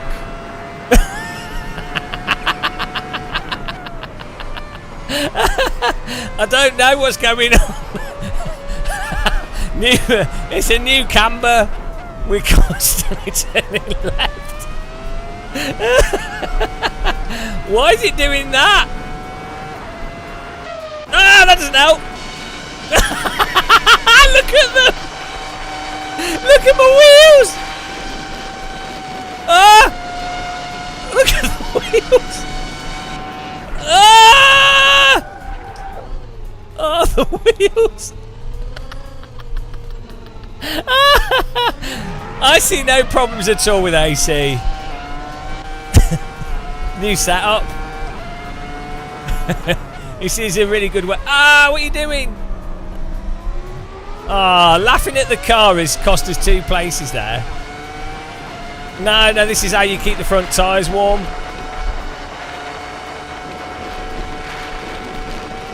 This is a Ferrari strategy. I really like to drive in a permanent flat spot. I like how they're not moving, but they have motion blur as if they were. I'm not sure what's happening. They're either moving really quickly or they're static. It's like they've got stuck in space-time. Told you I was the Stephen Hawkins of sim racing. It's really off-putting, actually.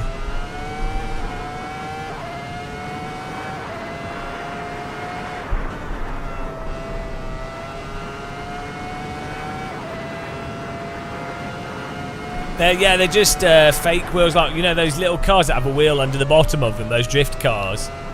They're just visual wheels. AC finally exposed.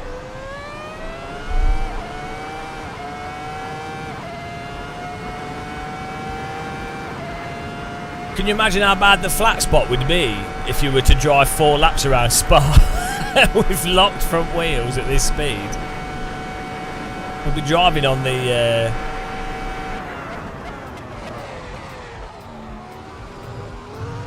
we'll be driving on the bottom of the car. What I need to find for this server is a auto kick option that kicks people that are X time off the leader. So that if we drive, ideally if I could set it up for each car, so that if you're driving a Formula car, like you just can't race with people that are 5 seconds off the pace. But if they're like 2 or 3 seconds off the pace, they probably generally brake, or you know they probably have basic car control.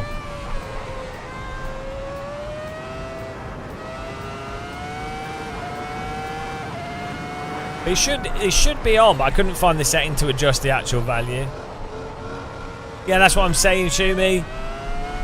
I just need to find the actual value, and then it should do it after quali. It should then should auto kick if they can't match the pace time. And I don't know if it saves it from other laps or if it's just that session. Yeah, obviously you can fast boy, but as a way to just get rid of like.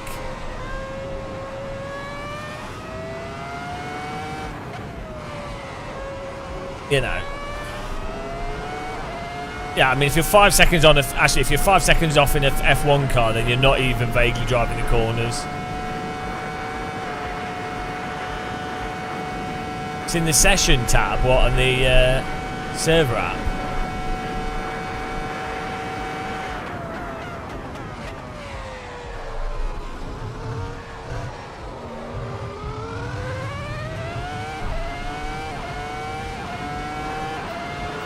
This is awesome though. Like the server seems to be working really well in terms of netcode and stuff. And I think people are driving, like obviously at the start of the race, but I mean, iRace is a complete shit show at the start anyway, as well. But you know, people are trying not to crash. It's just people are new to stuff.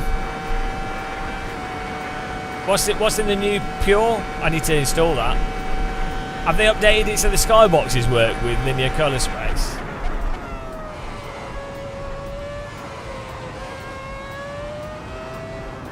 Oh yeah, this car in Quest 3, the crispness of the road texture and the cockpit is actually one that is so mental.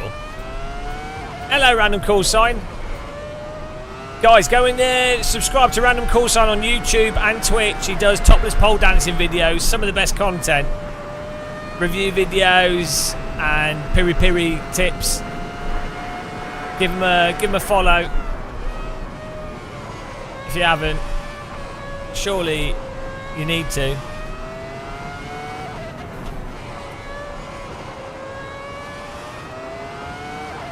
Oh, who's that? Oh, it's Random Cut. Look at that body. Look at those pecs. Look at that logo. Look at that G25. There he is. Oh, he's in. But look at these right in my cockpit.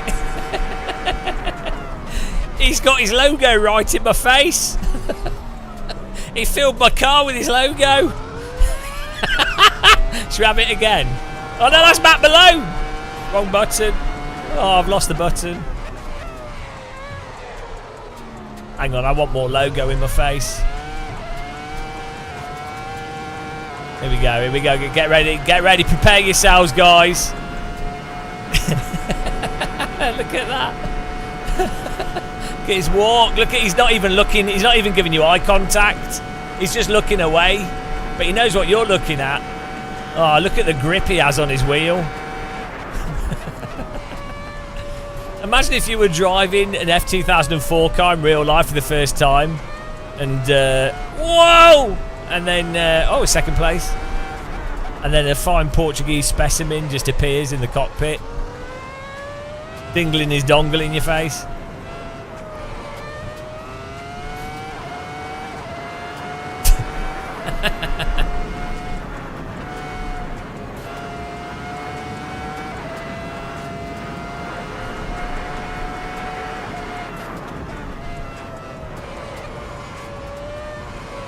Are you ready for the next race, guys? Download Road America. I'm not sure if I've put it on the server. It should be. I use VR myself. I normally play Walkabout Golf though. It's just for live stream. It's not set up with my PC. And everything's set up for not VR, so... Bloody hell, did you see the speed that parked car went past us? It's insane. Final lap here.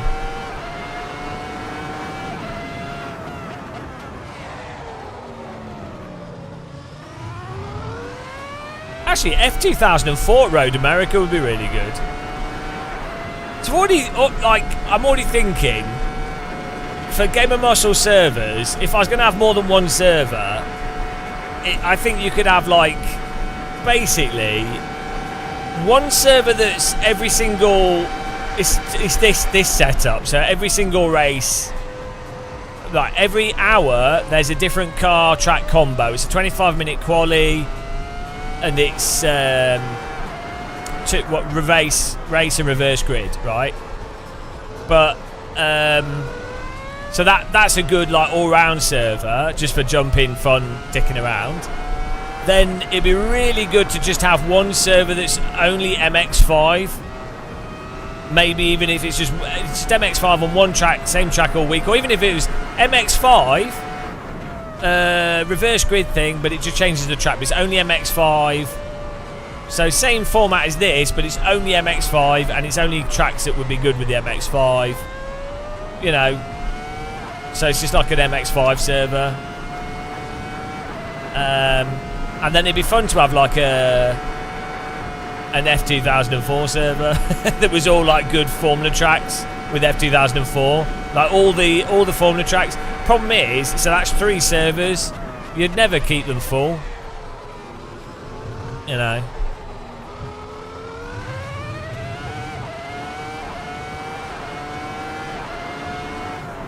I mean, that's basically what LFM should be doing.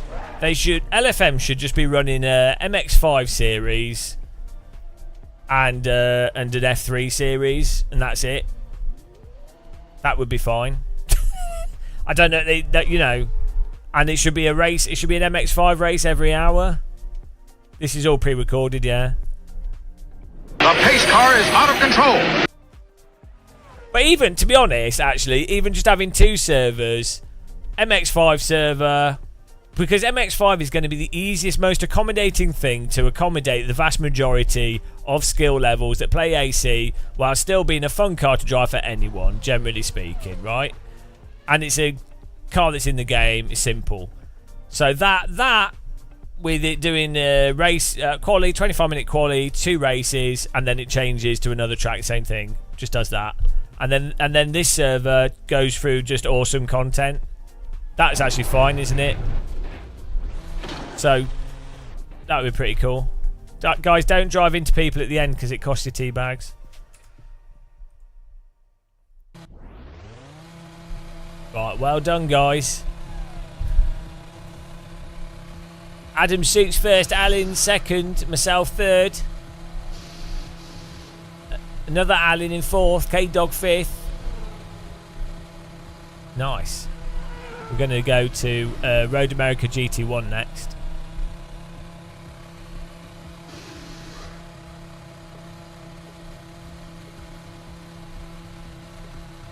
Just waiting for people to finish. I haven't finished. There we go. Are you ready? Well, I'll put more slots on it as well.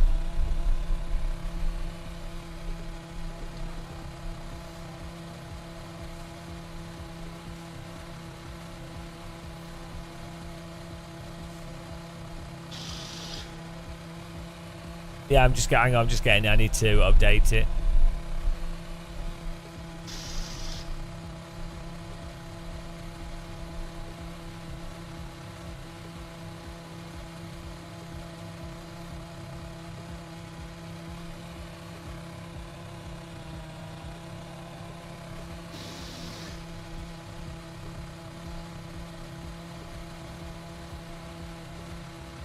Road America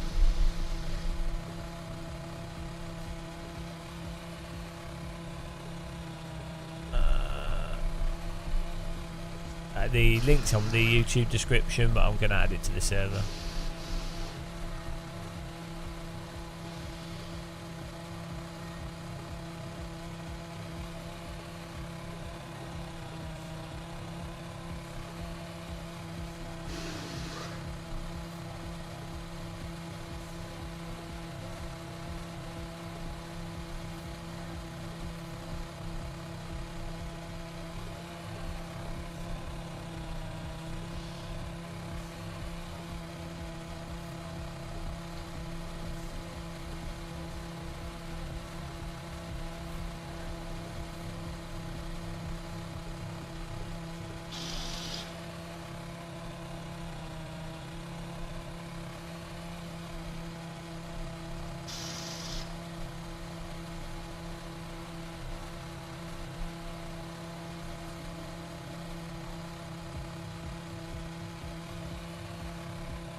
It should just be going up in a minute, guys.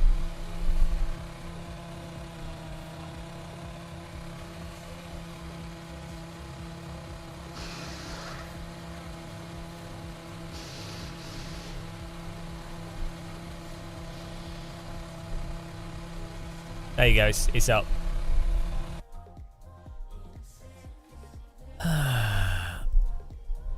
Oh yeah, it goes out. It's got the track download. Is there? Yeah.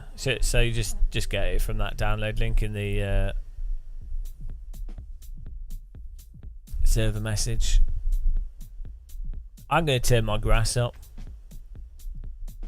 and I've got to get some chips as well.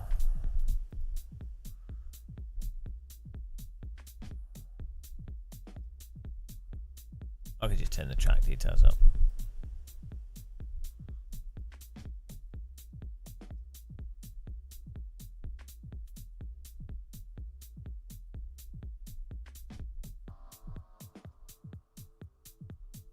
No, we're doing the GT1. I can set. We can do an F4. I just had this. This was already set up on the server list with the details on it.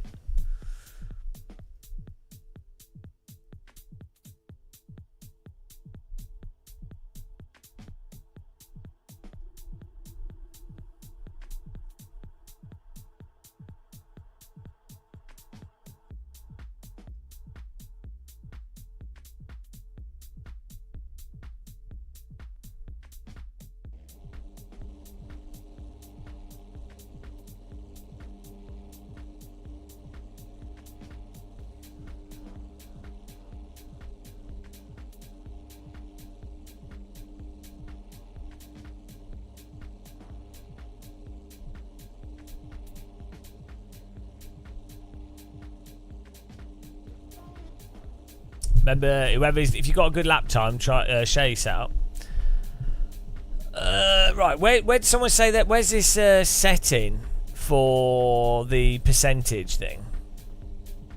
This car's actually a bit more chilled out than the F1. We've found, like, 'cause it doesn't move left and right as fast, so it's a little bit tamer.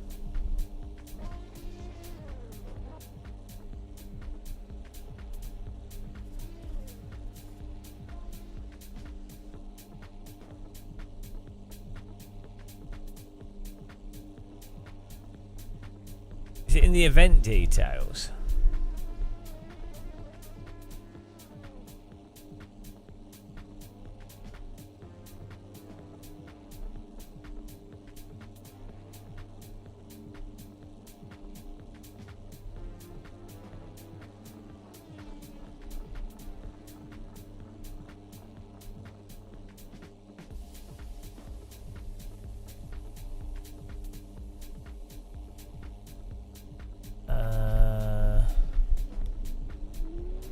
It'd be good if it's in the each event has the, so you can set the percentage in the event. We've got the weather, time of day, fuel rate, dynamic grip settings, rules.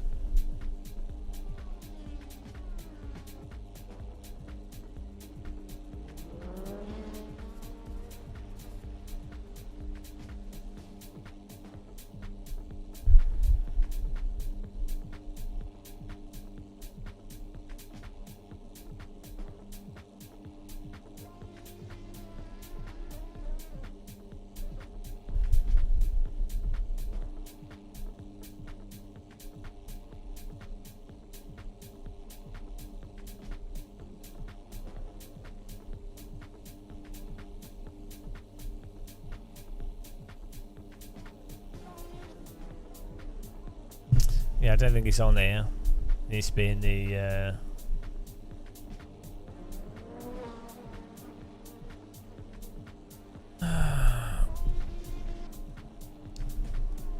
Where is it? I'm sure I scrolled past the percentage thing.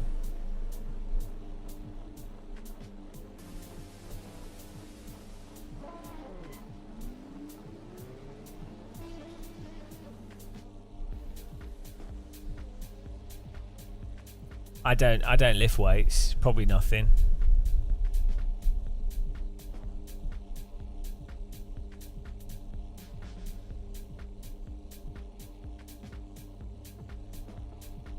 Oh, here we go. Minimum driving standard. Maximum allowed leaderboard time as a fraction of the fastest time. So at the moment it's set to 110%. E.g., a driver that's not able to set a time that's within 110% of the fastest time will not be allowed in the server.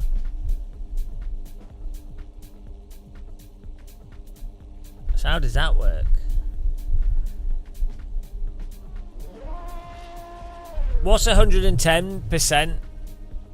Is that just 10% more, basically? So, what's 10% of... so that... Hang on. So 2 minutes would be 20 seconds off, right?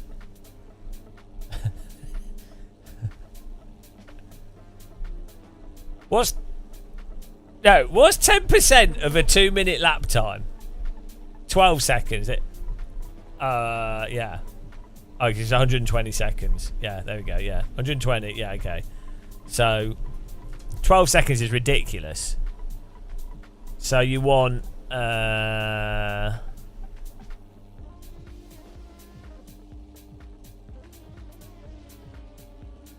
like 7 seconds or 7 seconds, I think, off the time. Let's say 5 seconds off the time. Keep in mind that some tracks might be completely mental tracks. That's the problem. This is applying to all tracks. And if you're learning, if it's like a really long track like Nordschleife,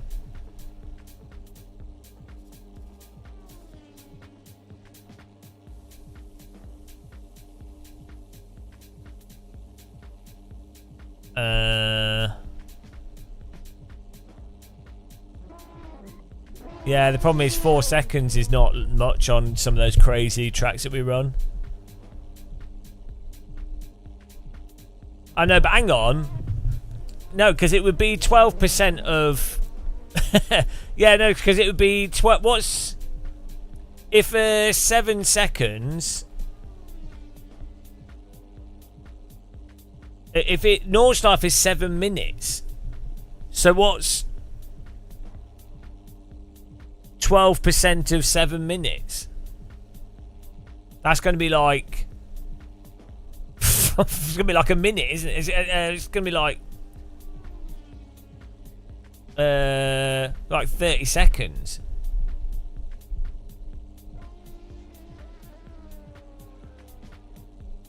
Yeah, so that is way... yeah, if you're 42 seconds off on the Nordschleife, that's miles. Because that's... yeah, 42. Is it 42?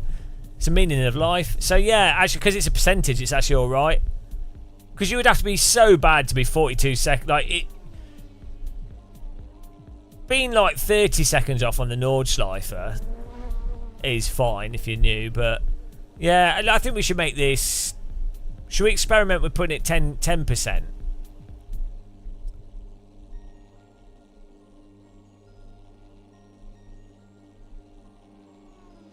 Let's make it 10%. Normally it's... oh shit, I clicked the wrong thing.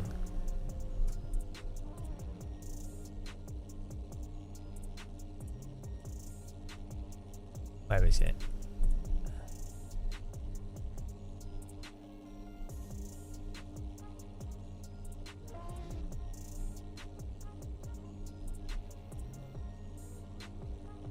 Alright, so at the moment it's on 110%. It's on 110%. So 107. I'm so confused because this is like made it into 1.1. 1.1 equals 110. So 1.07.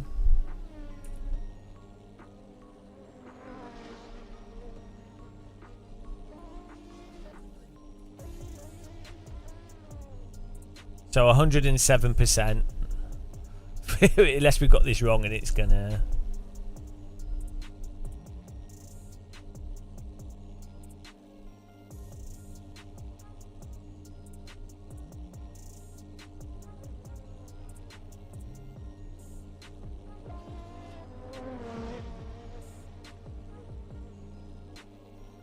You know, the server rotates, so they get another chance anyway.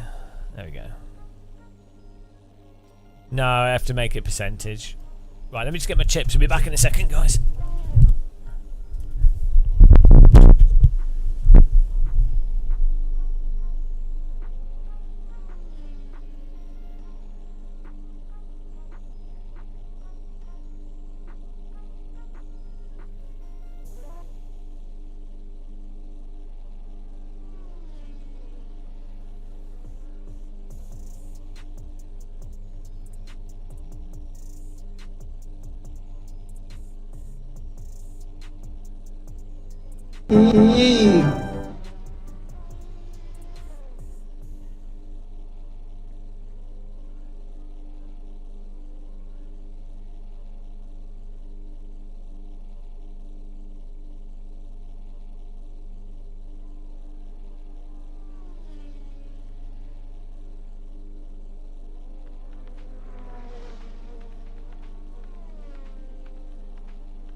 Thanks for subscribing, Jamie. How many people have we got in this server? This is not going to be the greatest. Oh, we've got 20 people in here. That's pretty cool.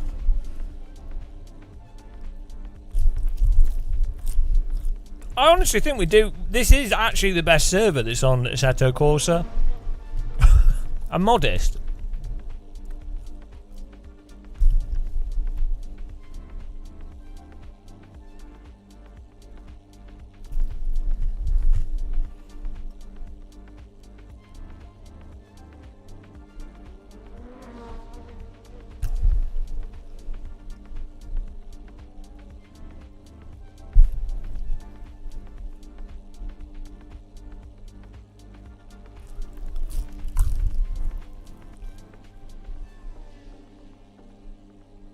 I don't know, Fast Boy.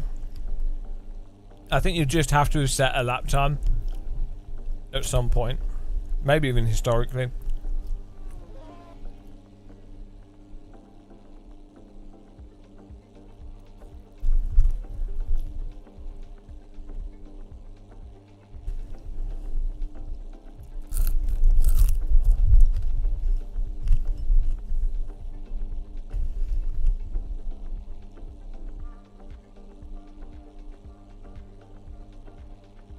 Where are we rating what? Oh, I've dropped down. Where am I? What?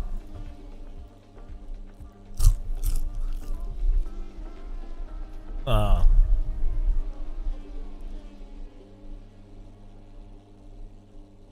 Oh no. I'm second. Take that, guys. I have 11,000. No, 113,000 T. Ah, bloody triple amputee's got the most T on the server. You organise it by total T.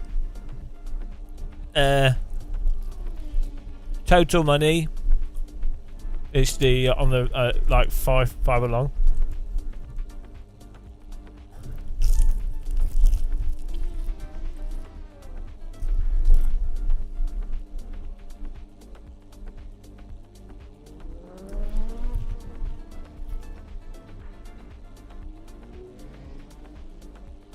Where's Thomas? Ah, what?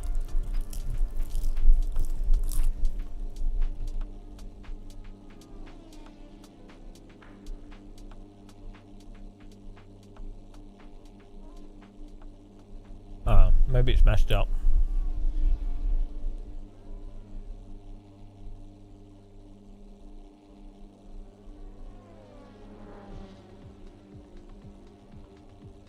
I don't know what's going on.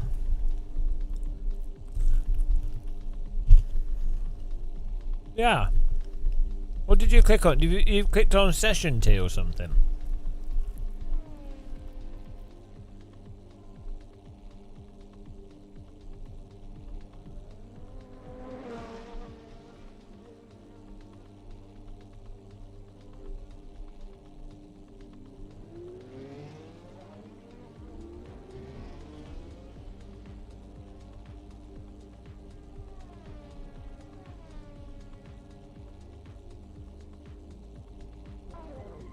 We got the data's lying.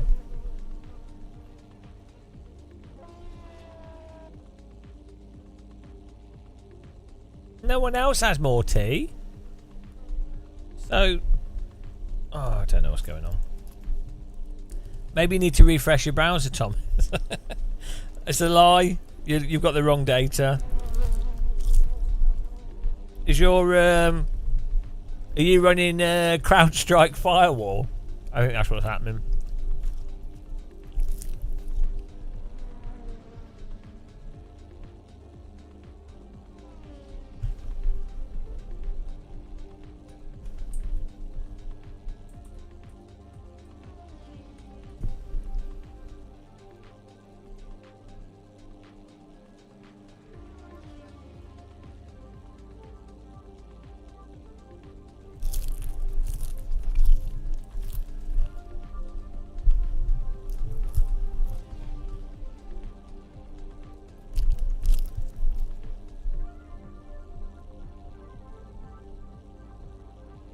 Do you guys share a setup?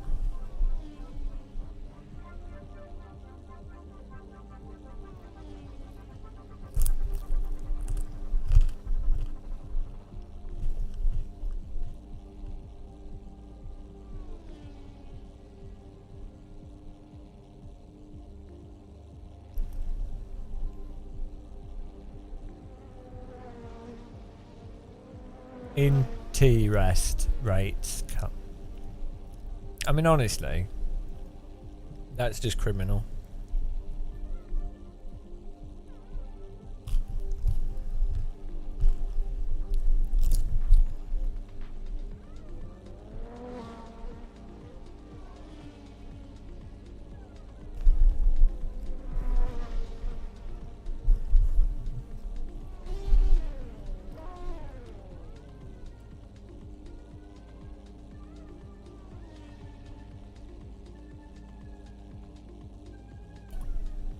Right, we go. If you want to join the server, search for Gamer Muscle. You can get in there.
Rear brake bias here. Move it to the rear.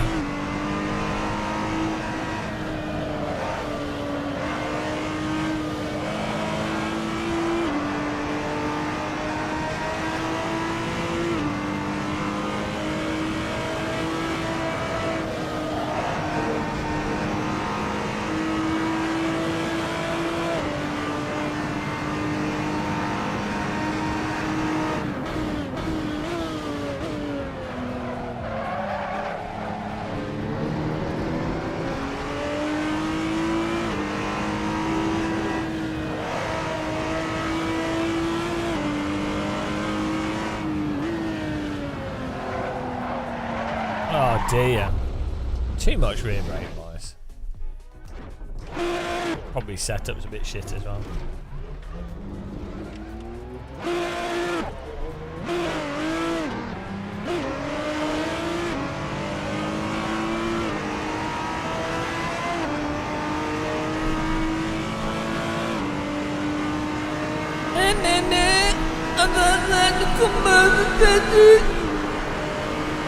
You do realise, Fast Boy, that when you have like 30 people on a server and you live stream to like a couple thousand people, like hundreds of thousands of people, you do realise that it's never going to suit every single person, right? I know that's difficult to understand. It's really hard. Every time someone complains about this, it's like, you need to go and play iRacing. Go and play iRacing for like a week and then get back to me. Go and drive the sloppiest tyres known to man, and then come back to me with with how you feel.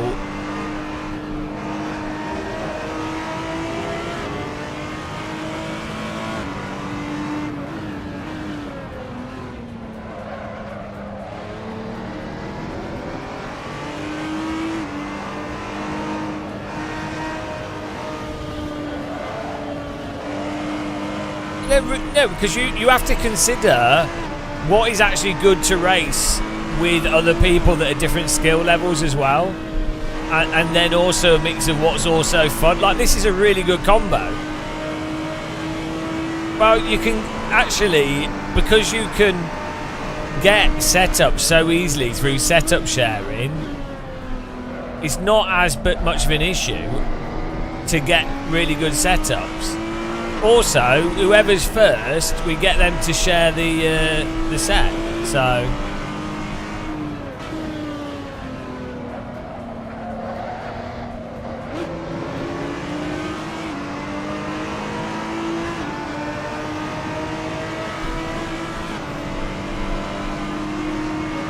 well, no, everything's easy to drive in AC. Everything's easy. Because nothing in AC has tyres that turn off.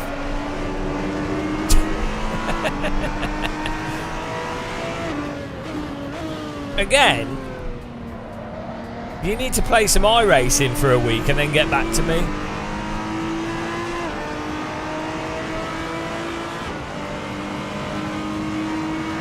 No kick due to negative T. How do you lose like 30,000 T? Like the minimum amount of T we set is like ridiculously low. We can't. Maybe you can make a new account. I might be able to make it so that you can delete your own T. I don't know how to do that. Like, you'd have to log into the server still to do that.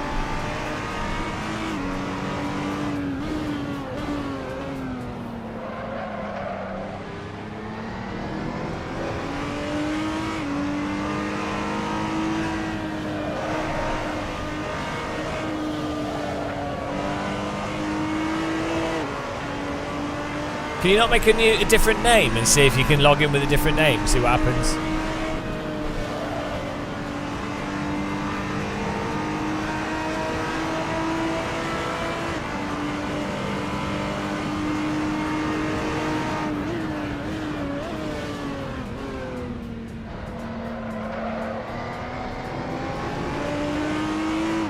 Oh. Well, yeah, I'm not sure what I can do. I don't know what... It can't be through minimum T. Because we have, I set that to be like minus 20,000 or something.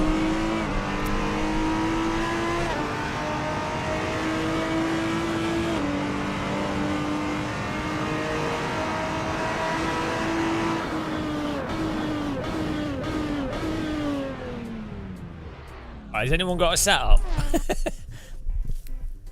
I need a setup. Share your setup, guy, if you're quick. Who's got the fastest time? Alan, share your setup. Share the setup. Thank you.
It's fine, fast. But I don't. Are you winning? Or are you a noob? I think you might be a noob. Like I think you might. You're underestimating my supreme prowess. I can drive anything. I'm on like I can talk and drive anything at the same time with my eyes closed. That's how good I am.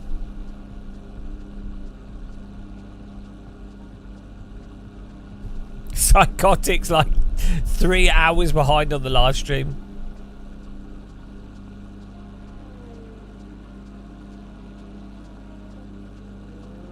He's just watching going, oh, what's happening?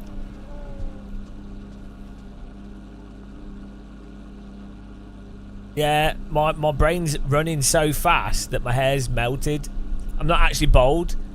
It's just it's melted from the temperature from my overclocked brain. I have to have a fan on my sim rig blowing the heat off me. I'm going to get Acertech to sponsor me with a 4-head heatsink so I can keep running at my high temperature. Yeah. Oh, we got 29 cars in here. Active. Well, with the dedicated server, we are managing to... We're getting way more people to be in the server all the time than when we were doing hosting ourselves.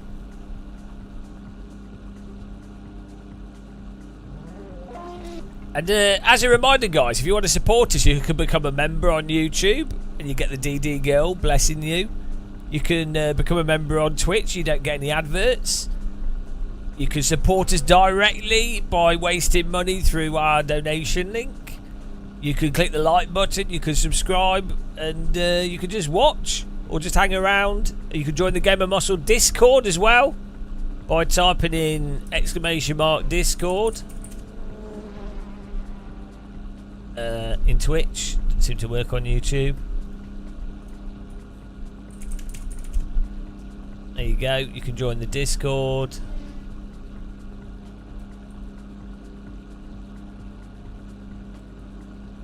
Get in there. And then yeah, it's all happening. What a time to be alive.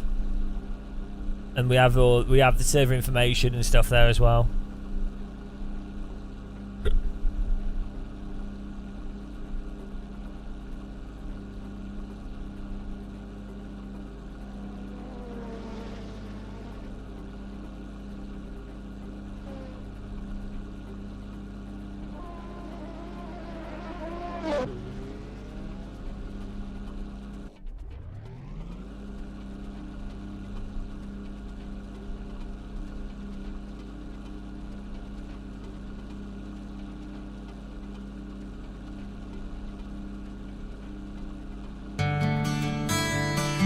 Oh yes, put your hands together.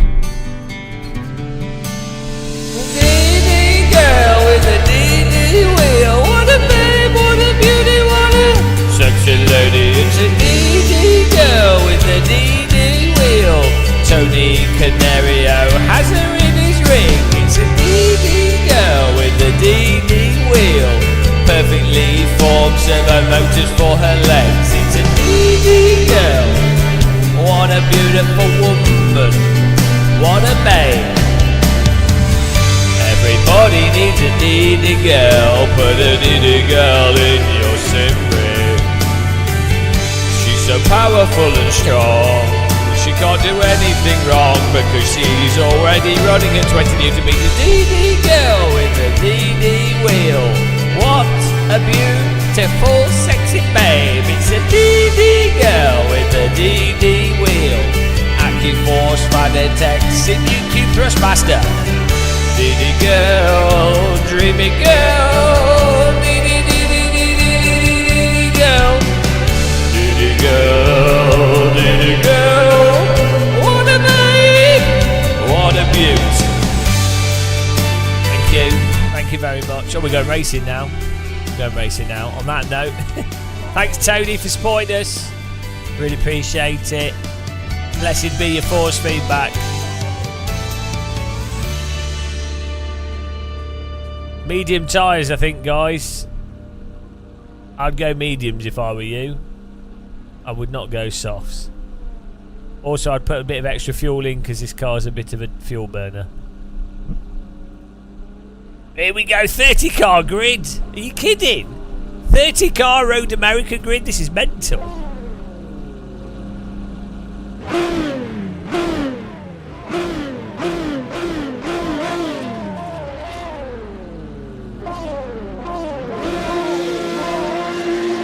Careful at the start, guys.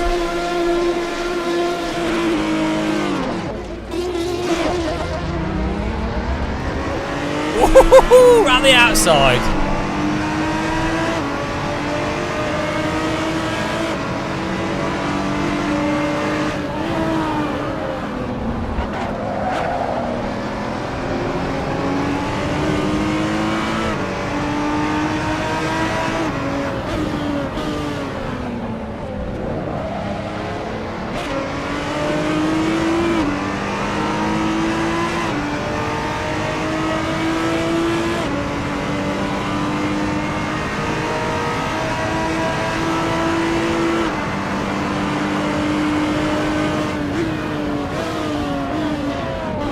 Remember, guys, it's a reverse grid race as well. After the first one.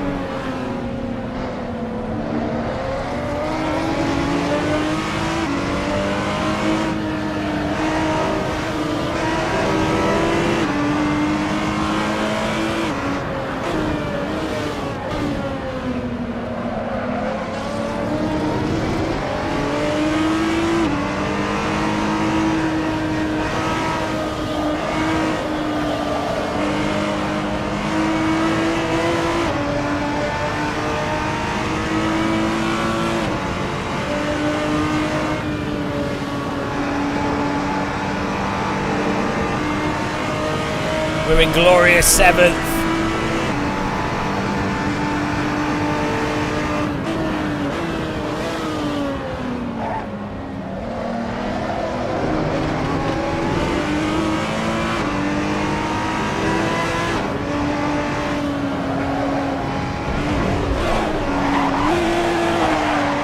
Whoops, struggling to control my car a bit there. Recovered it with the old iRacing technique. Whoopsie!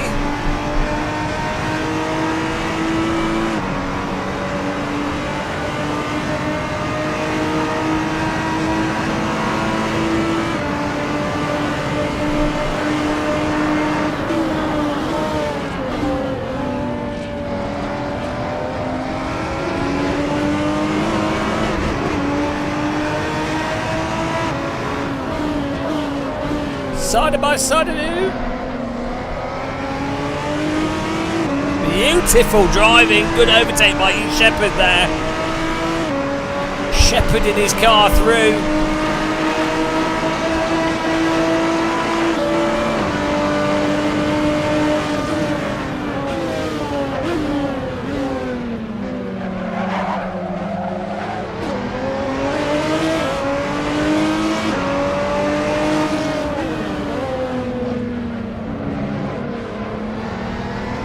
run out of track. He's off to the fields. He had some sheep to tend to.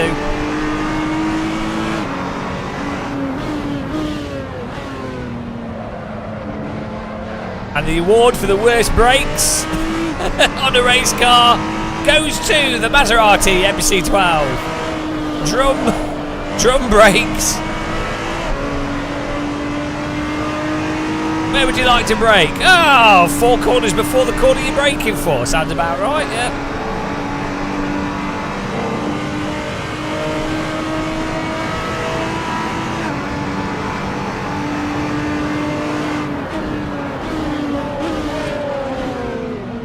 Round the outside.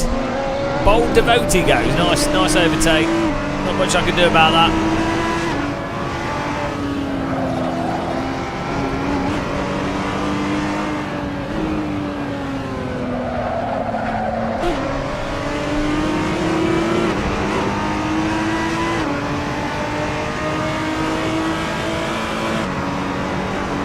Dampo just set the fastest time, 2:05.2. Nice one.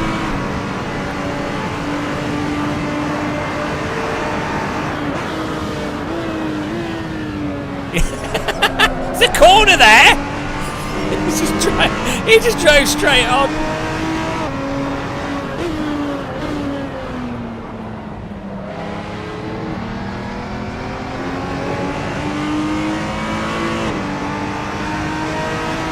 We're in 4th place. We're doing fine.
This is iRacing, so I go brake deeper because I think, oh, the car behind is not going to make the brake and they're going to hit me. But they can actually, you know, you can outbrake yourself a bit in this without it being like a careen out of control into the car in front.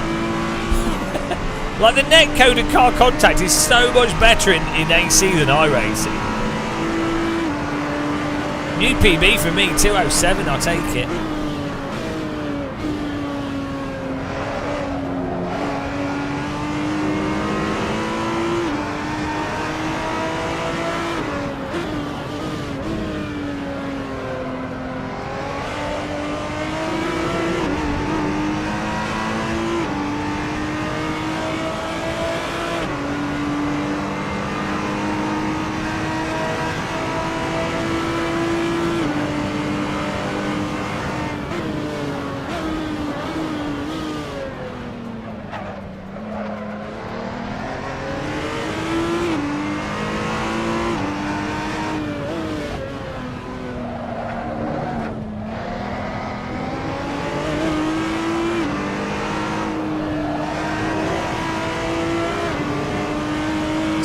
Left the first race here.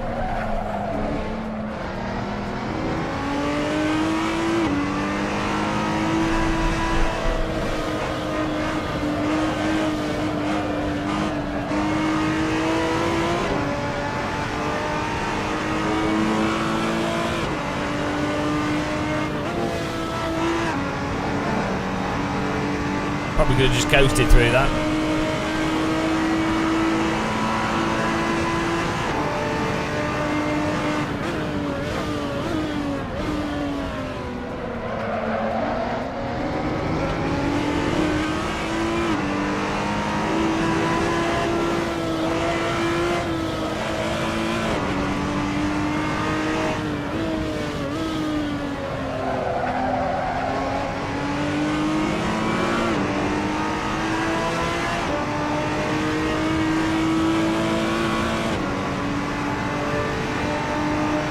looks so good. 7,000 T for level 77. Duodecillion. Beautiful.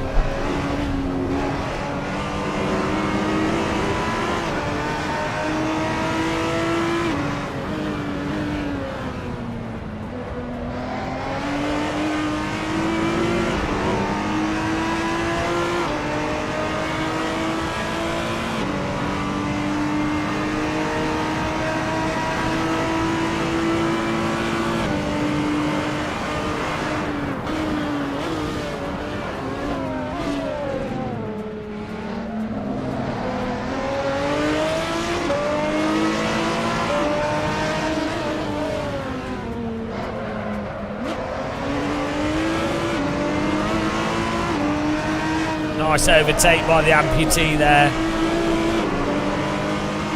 I was braking too early for that corner. I don't trust the brakes to work on this car.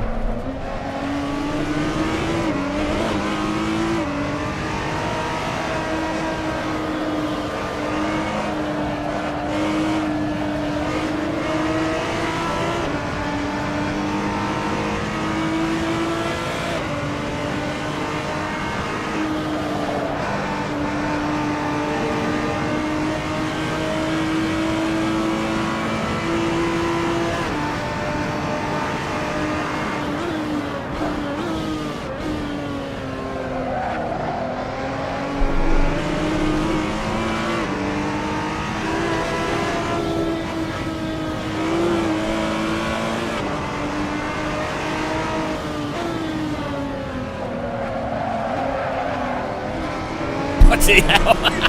I nearly lost it there. Car sliding through the corner. Hello G, how's it going? This is fantastic, this. So nice. Like, these cars look amazing. Such a good track as well.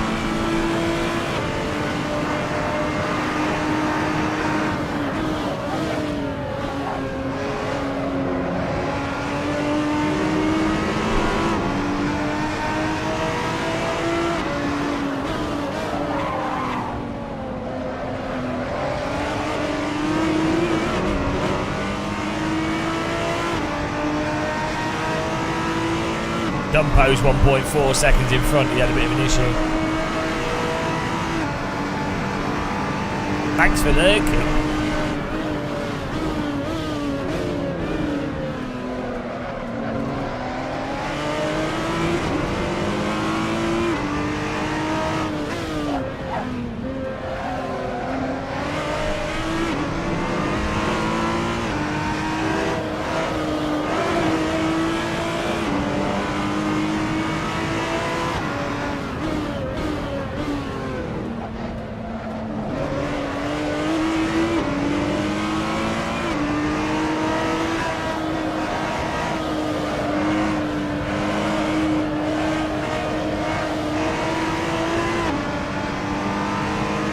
Stop being stupid.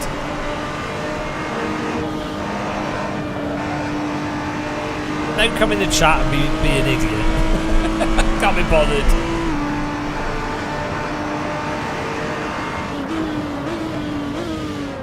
Come on.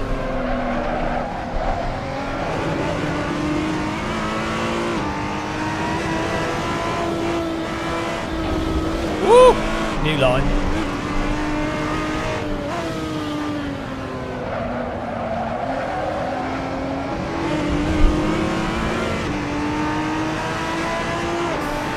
We've got one more lap to go here. I don't like ACC, but I do like normal. That's amazing. Probably one of the one of the or not the best simulation to practice, like even F1, GT mods, really good.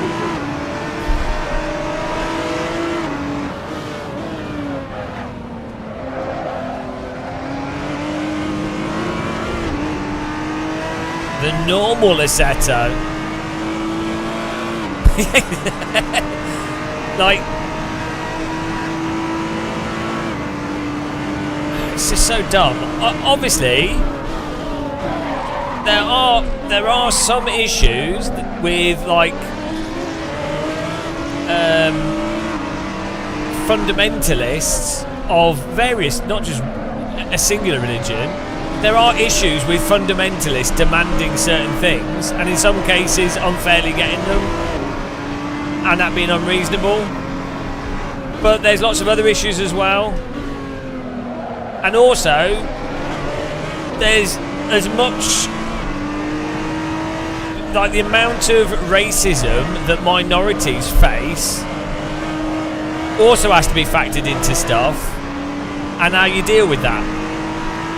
But so there's complexity to it, but like jumping to, oh yes, Sharia laws coming to the UK, it's like, no, that's just obviously a pure racist talking point that's completely unproductive and is just moronic. You're more like, gee Hammer, I'm just going to ban you.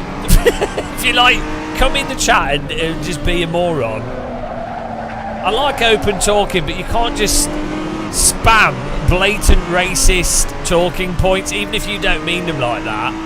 It's just, do you know what I mean? It's just dumb. Like, it just makes me feel, it just gives me a headache from stupidity.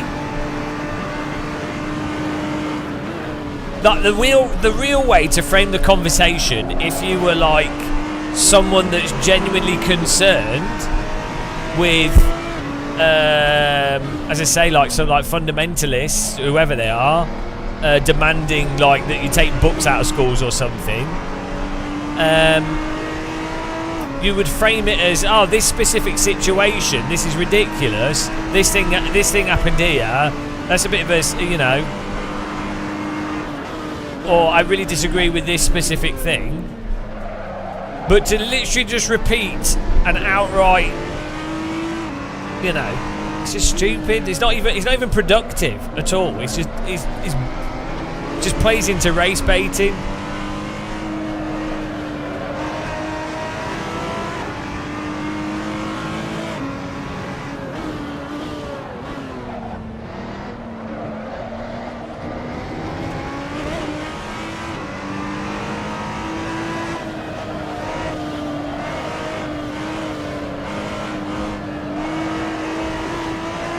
We don't use books in schools anymore. Alright, let's go.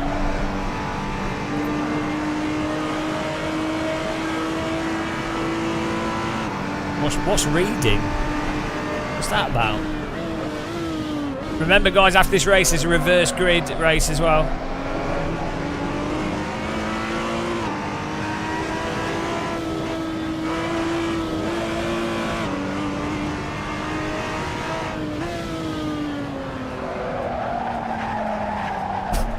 Nice line. Well, it's up to you. You don't have to watch me anymore if you don't want to, but that's completely missed the point. Completely missed the point. There's ways to talk about, like, as I say, there are specific issues with governmental choices on how a government deals with fundamentalism, or like, you know, there are actual issues, or how a government deals with immigration policy, or a whole bunch of stuff. There's loads of issues, and you can have a genuine conversation on it. But literally just going, Sharia laws coming to the UK. It's like, well, what you're even saying is literally racism. Purely designed to, like, non-critical thinking base talking point, designed to, like, for other non-critical thinking people to be like, oh god, I need to be worried about this overarching thing. I need to be worried about all Muslims, I need to be worried about all Jews, all Christians, all whatever. I need to be worried about all these things. I need to be worried about atheists because they're saying this or whatever. Like, do you know what I mean? It's like, it just doesn't work as a way to frame productive conversation. It's just like, that's how you know when something's like xenophobic and racist, because it's specifically the talking points are specifically race baiting, specifically devoid of critical thinking, specifically devoid of anything productive coming from them. Guys, remember it's another race. Alan won that. Triple Amputee second. Moto Rosso third. Well done.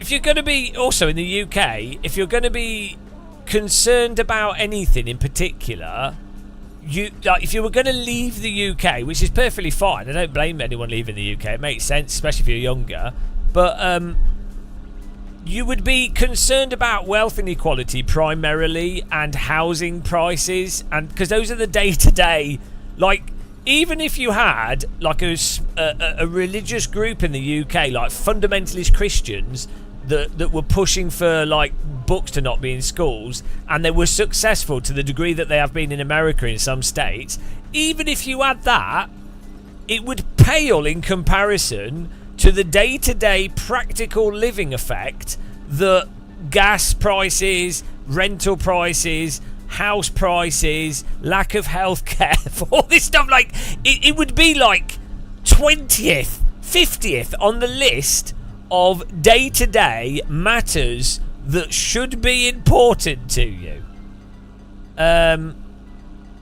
You know, like it's really weird what people focus on. But the tyres turn off at the limit. Now these are a little bit sluggish, these cars, to rotate, but they're very controllable. If you turn a lot whilst braking, they do get stuck in like a bit of a passenger slide, and it can feel like you'd want it to turn a bit more. But there's loads of warning in the force feedback, so. See, Skyworks baiting for the time model talk. But he's just baiting with something that's not even true, so it doesn't work. It's a fail. Here we go, guys. Reverse grid, second race. People have left because they don't understand this second racing, which we say a million times.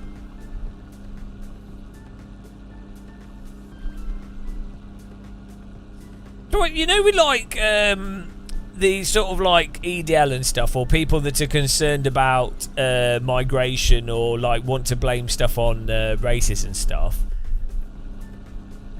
What's bizarre with it is that they don't seem to realise how counterproductive it is. Like, they would actually, being pro-economic issues, pro-wealth equality, and worker rights, would actually reduce immigration in many ways, potentially.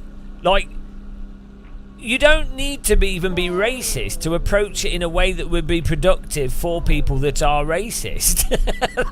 Like, or you could also talk about real issues. So, like when America was, when you first had the Irish immigrants come to America, the Irish immigrants displaced the not native Americans, but the American low-paid workers, and those Irish immigrants were treated absolutely terrible, like insanely bad. And then that also potentially delayed some of the worker rights that eventually came about in America. So you actually have legitimate stuff that's not racist that you could actually approach it from, but they're so like dead, like so committed to being racist. Yeah, insert generalized other. it's like a really basic computer program, isn't it? Insert other into.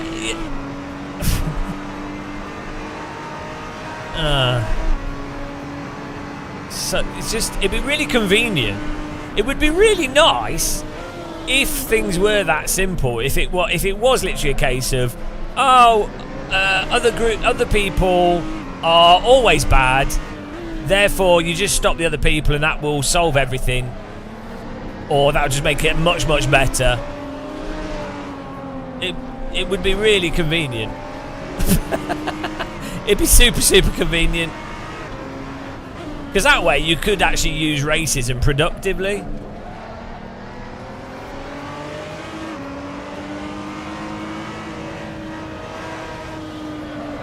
This is Road America with the Maserati MC12.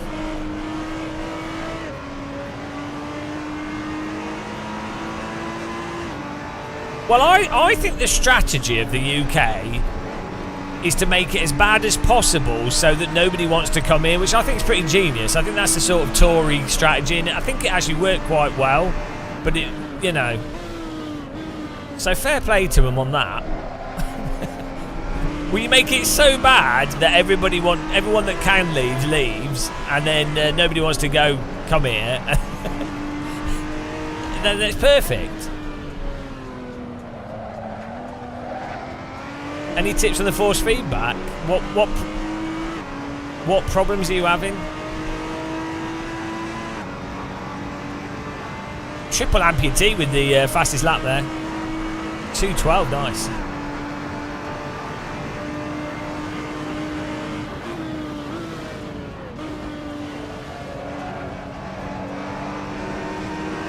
Don't you think it's weird with like some of the riots that we've had recently that are from like, what's strange is the response, the police response that you get from like and the general media response to Just Stop Oil protesters who are like, oh, we're sitting on the road, oh, we've thrown some paint on something.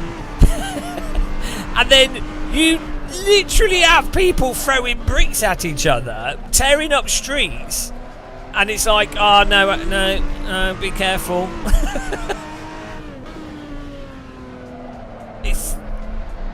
I don't know what world we live in. I don't know what's going on. It's all just a bit weird. Imagine if Just Stop Oil protesters were like EDL or something. Instead of being like airy-fairy.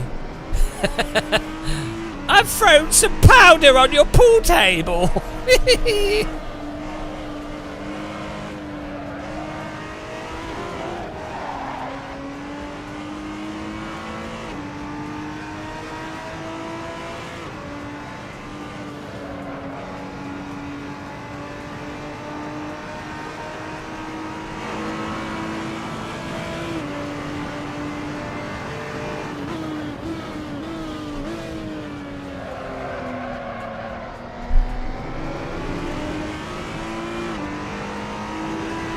Apparently I'm in third according to one timer and seventh according to another.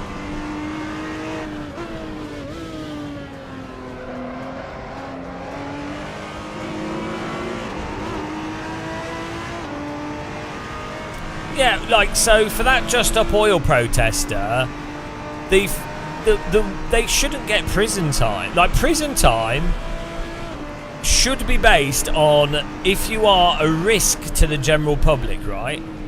And you've demonstrated being an actual tangible risk to the general public. And then, to what capacity are you a danger to the general public?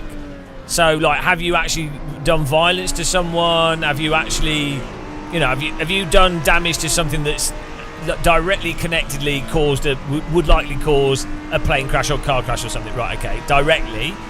And so, if they haven't actually committed manslaughter or involuntary manslaughter or stabbed someone or something, you know what I mean?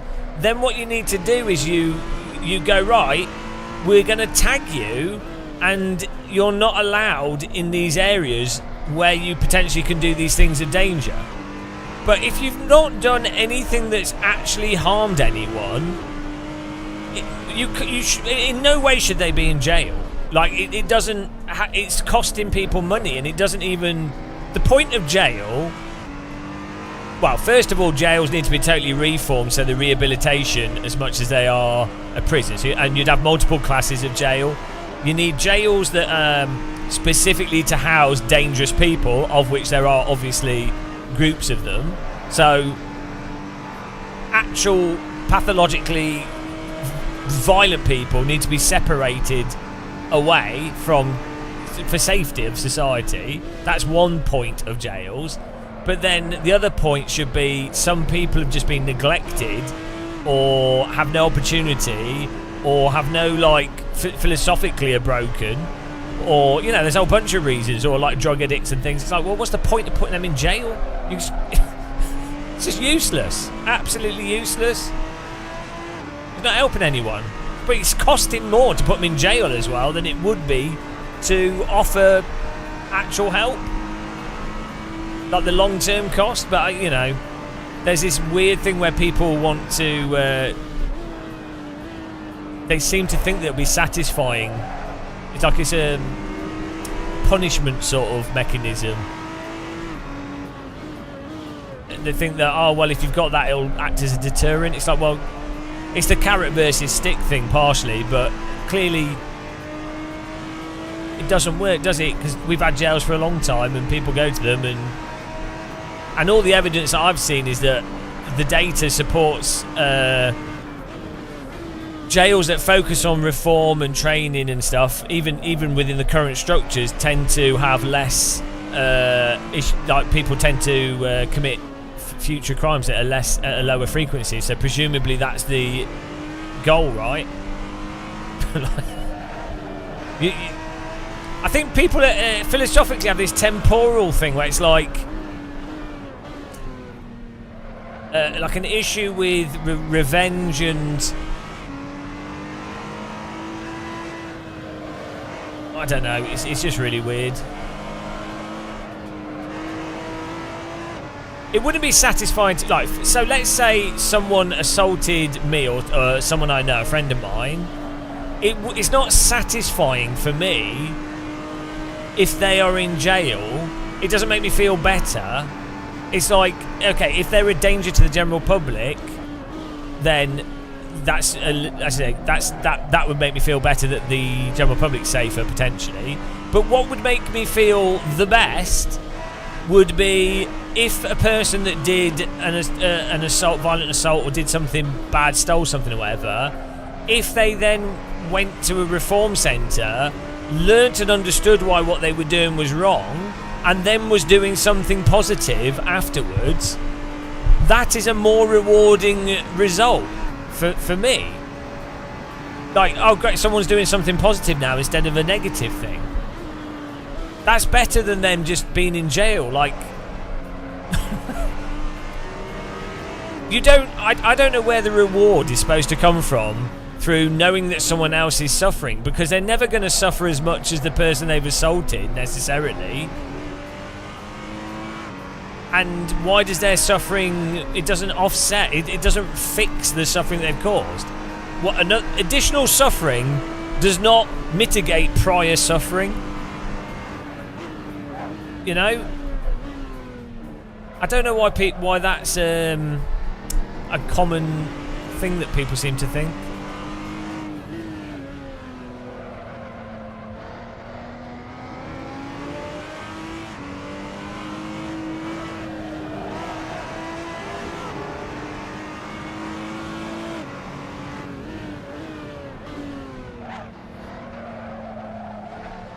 Yeah, forcing for Just Stop Oil protesters, forcing like loads of community service on them would be really good.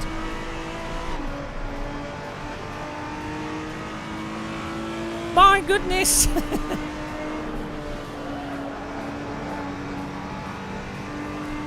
Also, a Just Stop Oil protester would probably do a good job at community service. But then the judge, the thing is, the judge would go, well, that's not going to deter them from doing it, is it?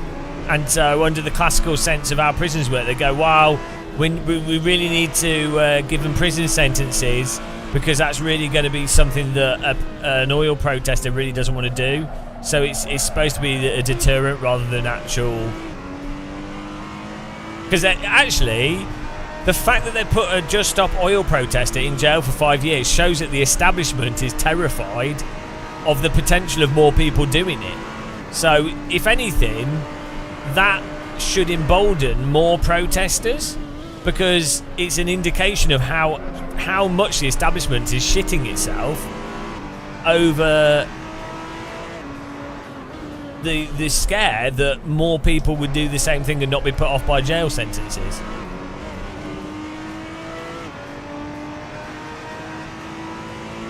So, So if anything, the jail sentence is an incentive incentivizes other protesters. So then it makes it counterproductive to put people in jail. So then where do you go from there? Well, how does the establishment win on this? Oh, I know, by addressing climate change issues. Hang on a minute. Hang on a minute. Wasn't that the whole point?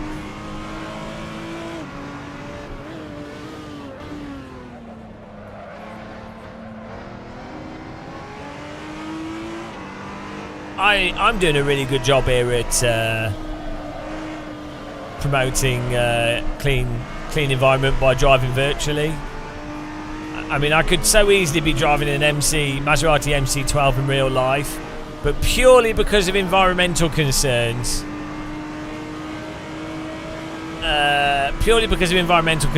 I'm driving in a simulator. You know, we could so easily be driving this in Road America in real life, but I'm such a good guy. What a legend I am. What a legend. One of the best.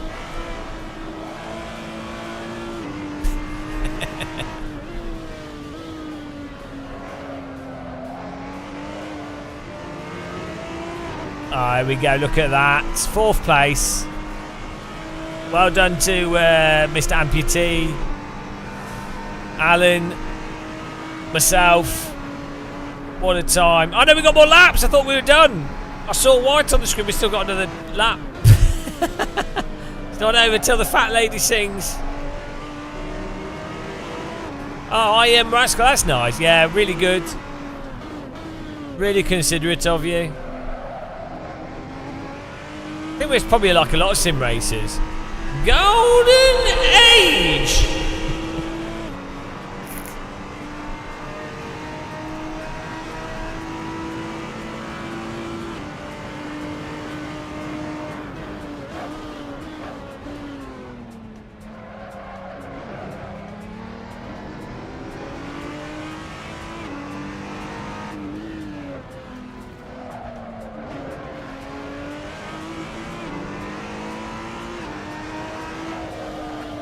I think Triple Amputee is winning still.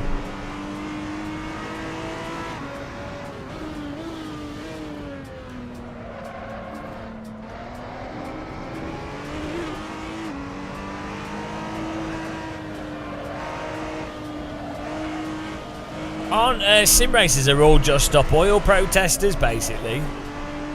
My sim rig's solar powered. I don't know about yours.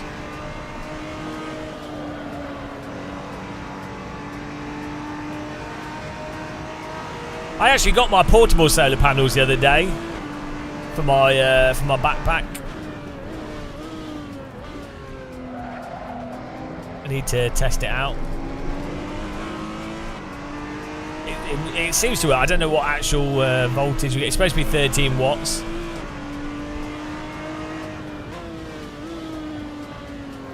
So in sunlight, it should charge a phone reasonably well. At least the idea is to charge trickle charge a battery over a whole day.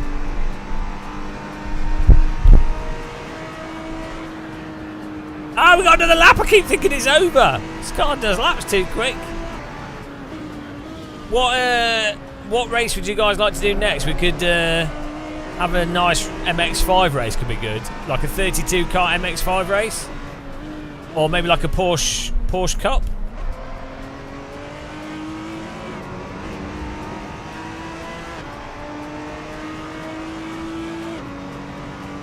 I actually think there is potentially a market for like a mobile phone that's really, really low power usage, like an original Nokia one, but still has a screen on it, so you can still use it like a normal phone. Maybe it uses e-ink or some other technology. I don't know. Something that's just like really low power usage all round. So you could effectively charge it off like body movement, or like it's just got maybe it's got a solar panel on it or something, or the edges of it is solar panel. I don't know, but the idea would be like Or it has a battery, like a battery that ends up lasting like a week, but it's still like a normal phone. It's just maybe it can't play games and things, but it can do like basic web browsing, access ChatGPT, play music. Just highly efficient. I'm gonna be rolling in tea bags.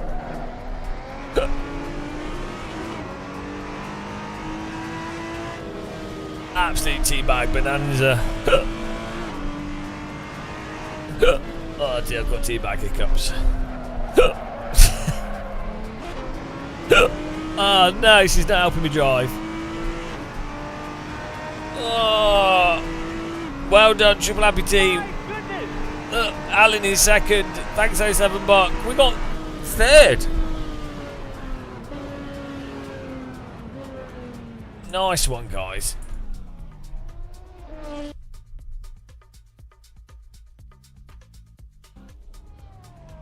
Yeah, the low power mode's a bit weird though. Oh dear. Well done, guys. Canna in fourth. Huge Big Venus in fifth. Rob Keane in sixth. Jared Paul seventh. Moto Rosso ninth. And Axenon in ninth. Someone's left. Jari Lacuna Ninanen in 10th. Oh my god.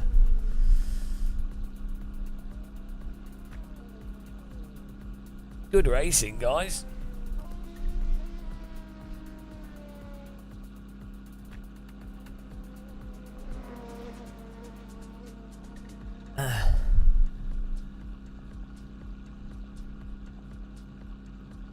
Am I?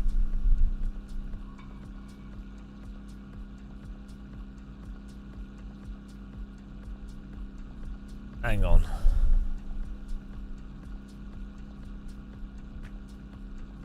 The ranking seems messed up for me.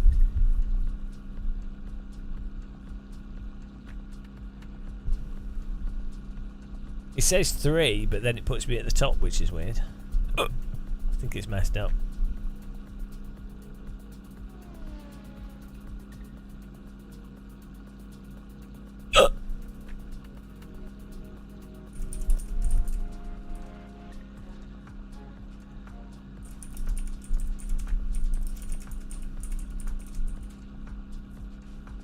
I just about leaderboard.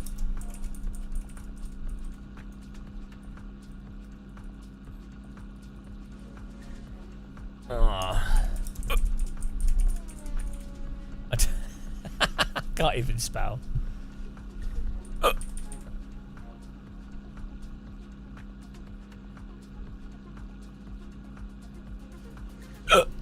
No, Shumi, it's unrealistic.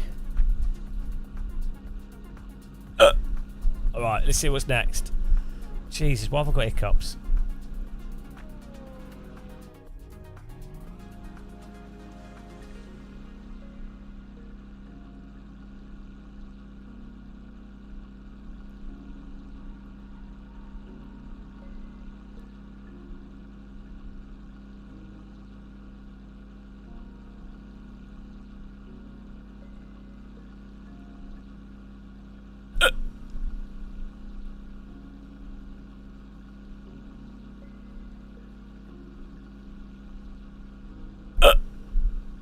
I'm dying here.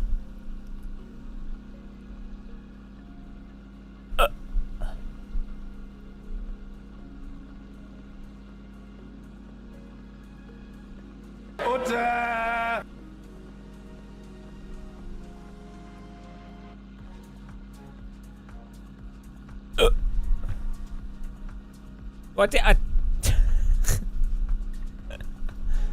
Yeah. If you've got the force feedback on strong, you can put damper on quite high.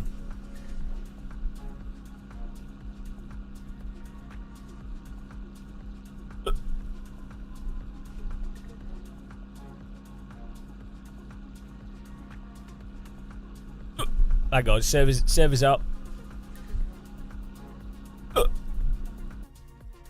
Or it's just loading.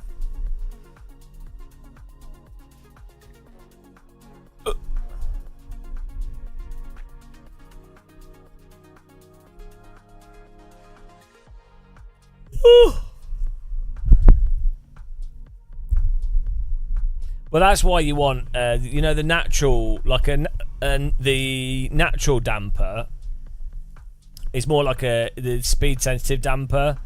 So in theory, you don't get the damper until the wheel's rotating more, which then means that if you start getting a really fast oscillation, it actually moves that out of it.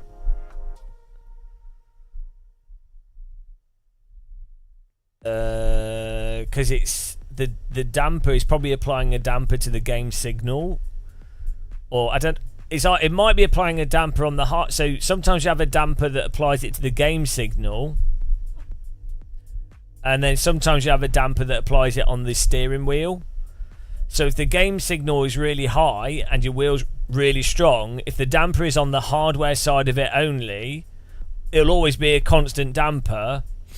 But if the signal of the game is strong enough, it means that you're still going to get enough information through the wheel that it's going to not affect it too negatively. Obviously, the wheel will just have a consistent push to it. But that was part of the point of having. Oh, here we go. Service backup. Part of the thing of having the larger, those 35 Newton meter wheels, is that the inertia of the shaft and the larger motor and everything basically gave it a degree of that damper built into the mechanics of the wheel, and then the stronger strength meant that it could push through that.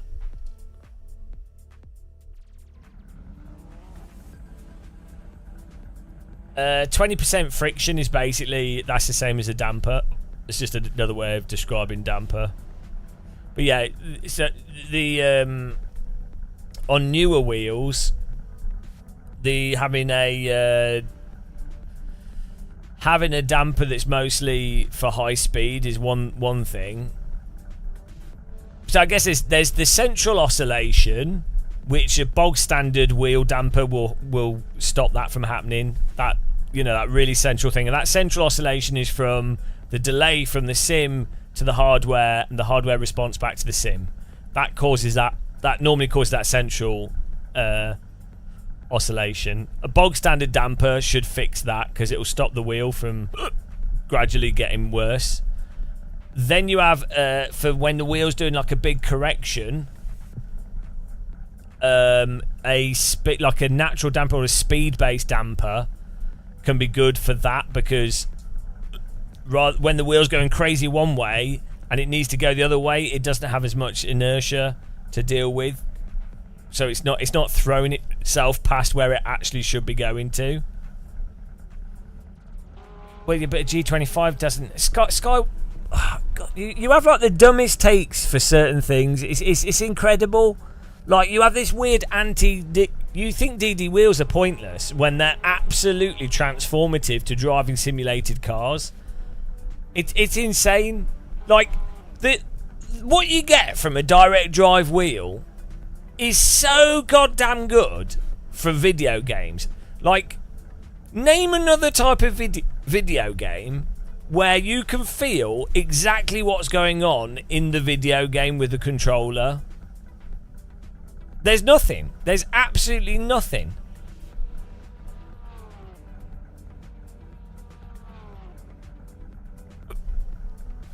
Flight simulators have a force feedback joystick, but they're not as good as that's about it. But they're not really mass market. They're very hard to get hold of, and they're very expensive. Hopefully Moses, the force feedback joystick, changes that. But yeah, name a.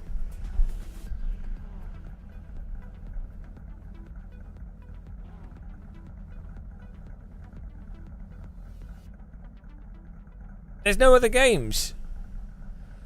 No, VR controllers are good, but they're not. That you can't feel what's really going on in the game to the same anywhere close. They just rumble. The PlayStation controller is quite good, actually.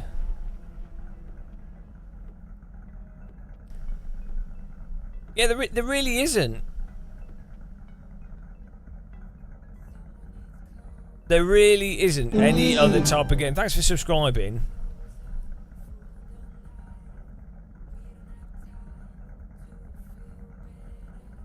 Where it's actually like light guns have that clicky thing, but that, you know, and you can get, they do military grade ones, but they're still a bit weird.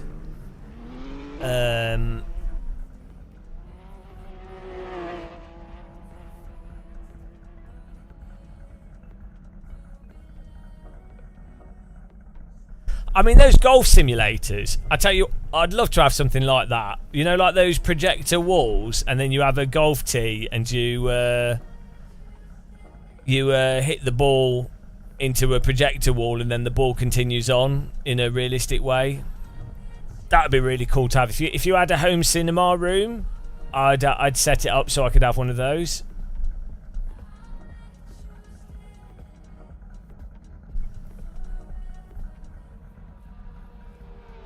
I'm not really interested in golf, but I like the idea of being able to hit a ball and have it work properly.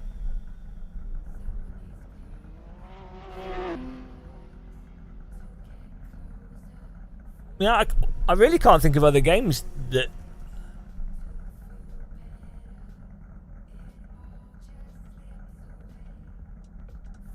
How do you do mixed reality mode with Walkabout Mini Golf? Does it have that now?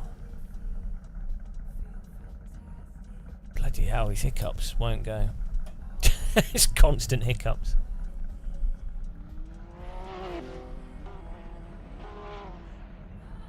Yeah, I mean, I've not actually had a chance to... I've watched people use those projector golf sim things, but I've not used one myself. I mean, you're hitting a ball off a tee, so... But I think it's... I'm surprised no one's made like a VR pool... Like a... You could make a pool cue that's attached to a motor, and like you hold on to the motor... like, you know how you normally hold onto a pool cue with your hand, like over your fingers?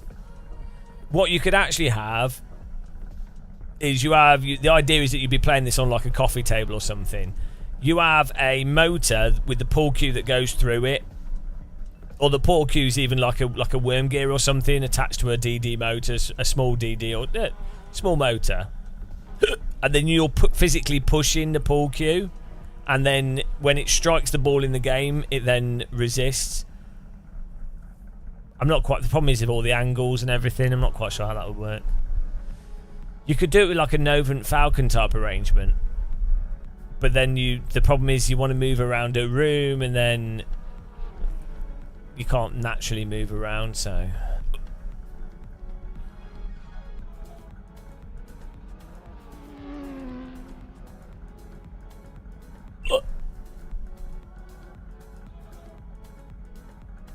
yeah, because the leaning on, being able to lean on the table, it's just the contact with the ball part that's missing.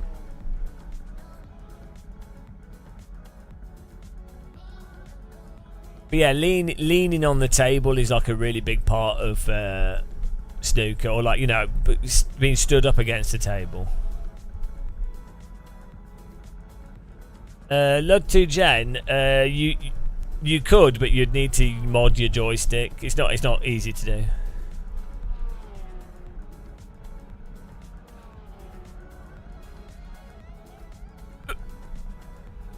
Well, did you not ever see that arcade? So actually, this is the other way of doing it.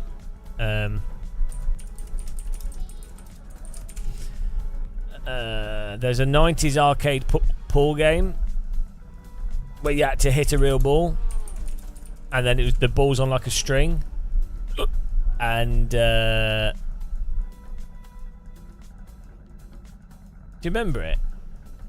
It was in like a box. You had a pool cue, and then the ball is on like a little, on like a thing, almost like one of those golf simulators, but it's pool.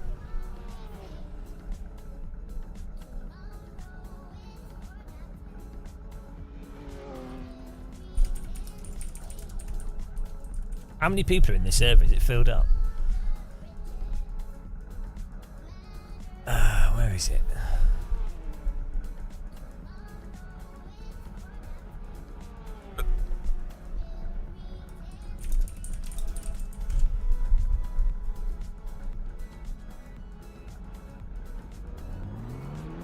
It's like they had a football game as well, where it was the ball on like a string, and you had to kick the ball into. You kick the ball, and it hit against the thing.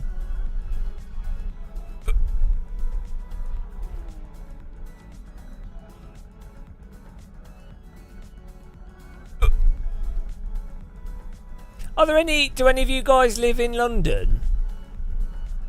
Are there any like pinball like arcades in central London? I know there's that on the way to Heathrow Airport. There's a like an arcade place that has loads of Japanese stuff.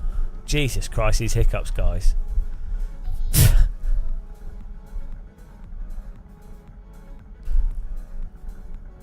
Automatic pool stick. I love arcade stuff like this, where it's like a weird mix of physical. Arcade what? Automatic pool stick. Oh, I've seen that. Yeah, I've seen that. Where the yeah, I've seen that. Yeah, that's like the thing is, if you can do it that way around, you can effectively do it the other way around. Yeah, I watched that video when it came out. It's pretty crazy.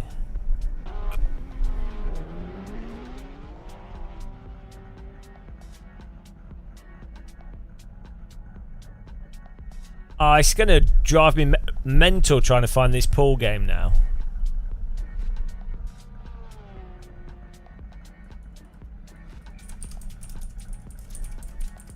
It's going to really annoy me.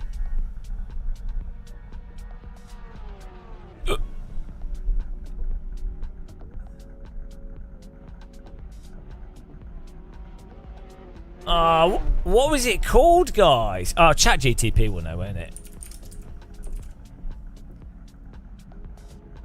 Let's see. Right, let's test it out here. How good is ChatGPT? What was the name of the arcade pool game, probably around 90s or 2000s, where you had to hit a real pool ball with a cue in the arcade cabinet? Like, here we go. ChatGPT. Will it find it? Virtual pool? No, it wasn't virtual pool. I know. Quantum 3D's Quantum Arcade Pool, which used a physical ball and cue setup. Here we go. Quantum. If this ChatGPT just got that, how mental is that as a search engine? Like,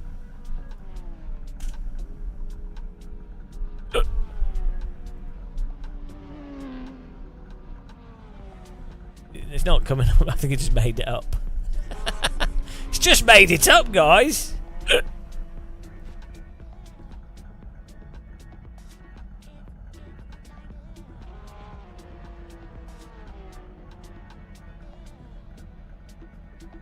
Just made it up. We've been tricked. We're being fooled.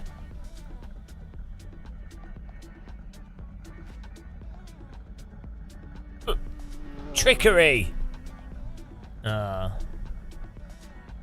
because I like games. I like video games. Yeah, you could just pay Paul, but I find it interesting when really weirdo ways of doing things are used.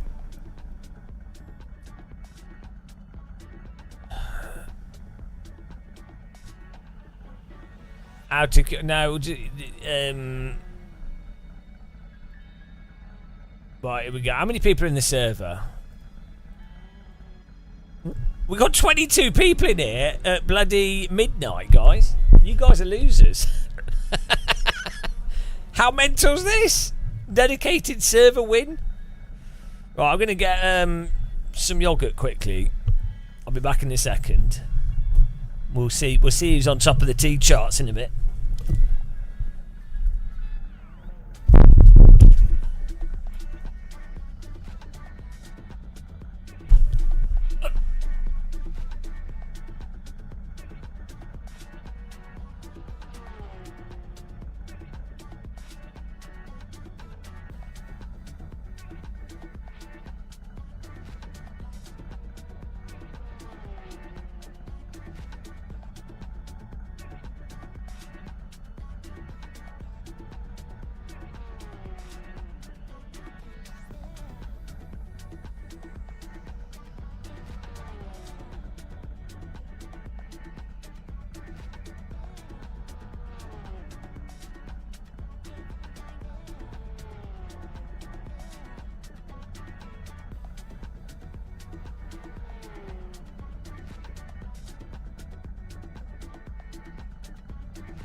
I got yogurt again. Let's see if it makes us sick again. I got 2 pots of yogurt, so I hope it doesn't make me sick. I hope it's just honey or something. I don't know.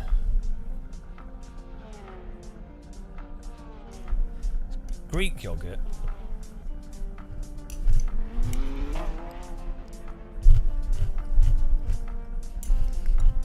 Should be fine.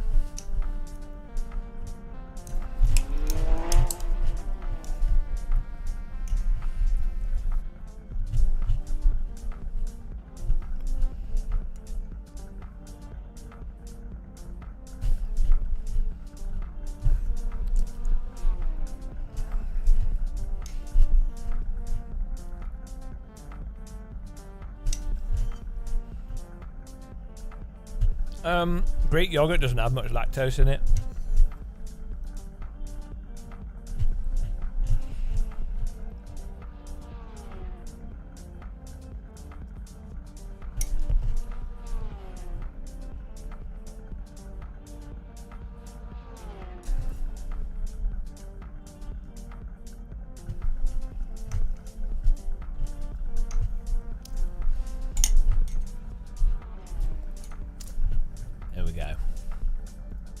I think it might be that my my stomach doesn't like yogurt when it's empty. I'll get in there. I mean, this server's been awesome, to be honest. I think, like, oh, hang on, let's turn the settings down here.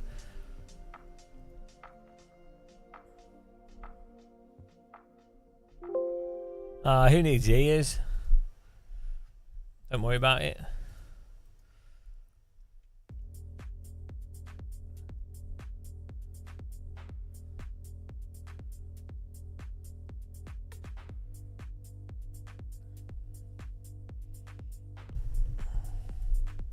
Do people... This has got extra pit boxes and everyone got in it all right.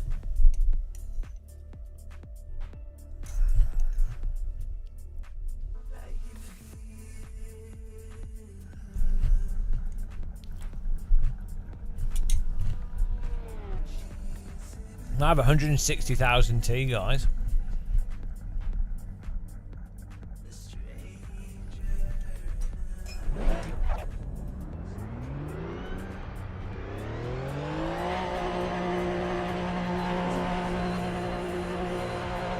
He had a mouthful of yogurt, not... I bet he smells. I bet he smells. I bet he smells. Mouthful of spaghetti. I bet he smells.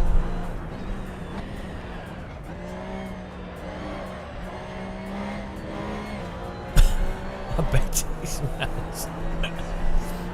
On that note, I need to get some more like bergamot aftershave stuff. I really like bergamot as a smell. Ugh.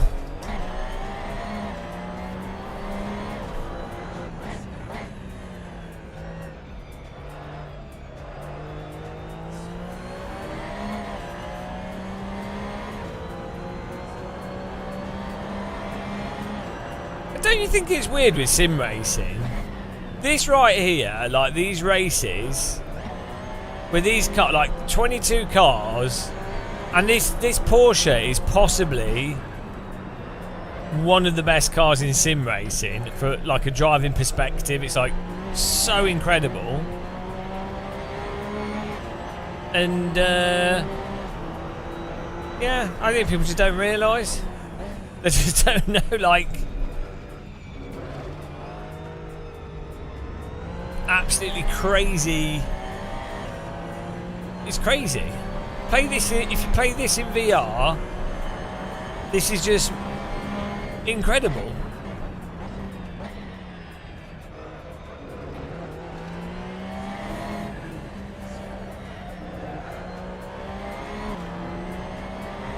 Couldn't have simulazione. Oh, here we go. Let's get a lap in here.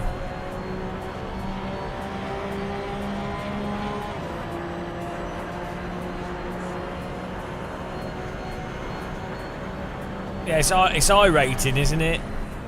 It's I can't remember what I was reading something about the whole thing of rating systems, and that's what becomes the appeal. So like the prestige with a lot of games, it's the pull of the rating. Like once something, it was in response to that thing about Palworld. The Palworld developers, people were saying, "Oh, game's dead because it's not the #1 game and people aren't playing it." And the Palworld developers were like, "Well, yeah, we don't expect it to be constantly #1. Like, doesn't matter. We make the game and we do patches and stuff." But what was it saying? Yeah. So the point is, though, you have a large player base of people that just go to whatever the next big hype game is, right? And a big part of that is the cultural component of, what score did you get in that game? We're all playing that game. How well are you doing at it? And that's the thing with like Counter-Strike and iRacing and stuff. It gets the actual gameplay is beside the point to why people are actually playing a lot of games. But the gameplay needs to be workable, generally speaking, but it's not necessarily once something passes a certain mass of players. NeckFX is terrible. I filter everything out. I use like a VR neck filter. Do the opposite. You don't really want your camera moving around all over the place, because it's not what happens in real life. I mean, some people might, if you like it, fine, do whatever. But in reality, your brain makes things look pretty stable, surprisingly stable. Bloody hell.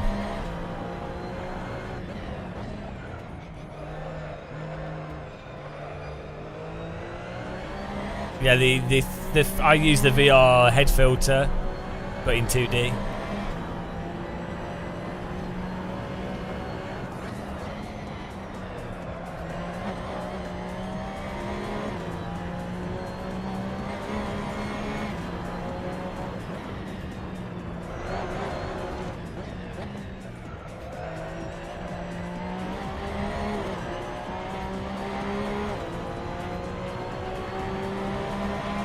No, I think Counter-Strike's up there, but I think the Counter-Strike has good general pacing, and Counter-Strike's so good in that you can play it in a super aggressive deathmatchy attack way, you can play it in a campy stay at the back whatever way, or like a sneaky beaky stealth way. You could be like a sniper, or you could be like using SMG, like run a gun. There's so many ways that you can play it, and then you've got all the team dynamics and the team play component. Like in terms of gameplay versatility, and then also you've got tension and you've got ranking. Counter-Strike is borderline a perfect FPS, I think.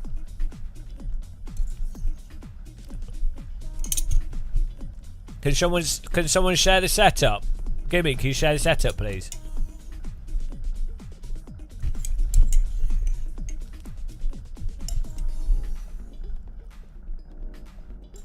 Gimme, share the setup.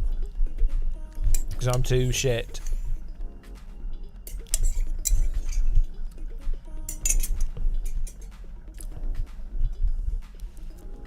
Yeah, I've been playing CS since it first came out, but I was more into DOD originally.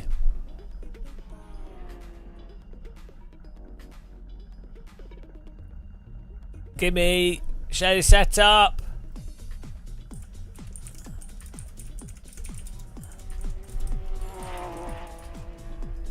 Setup or gulag? Setup or gulag, thank you.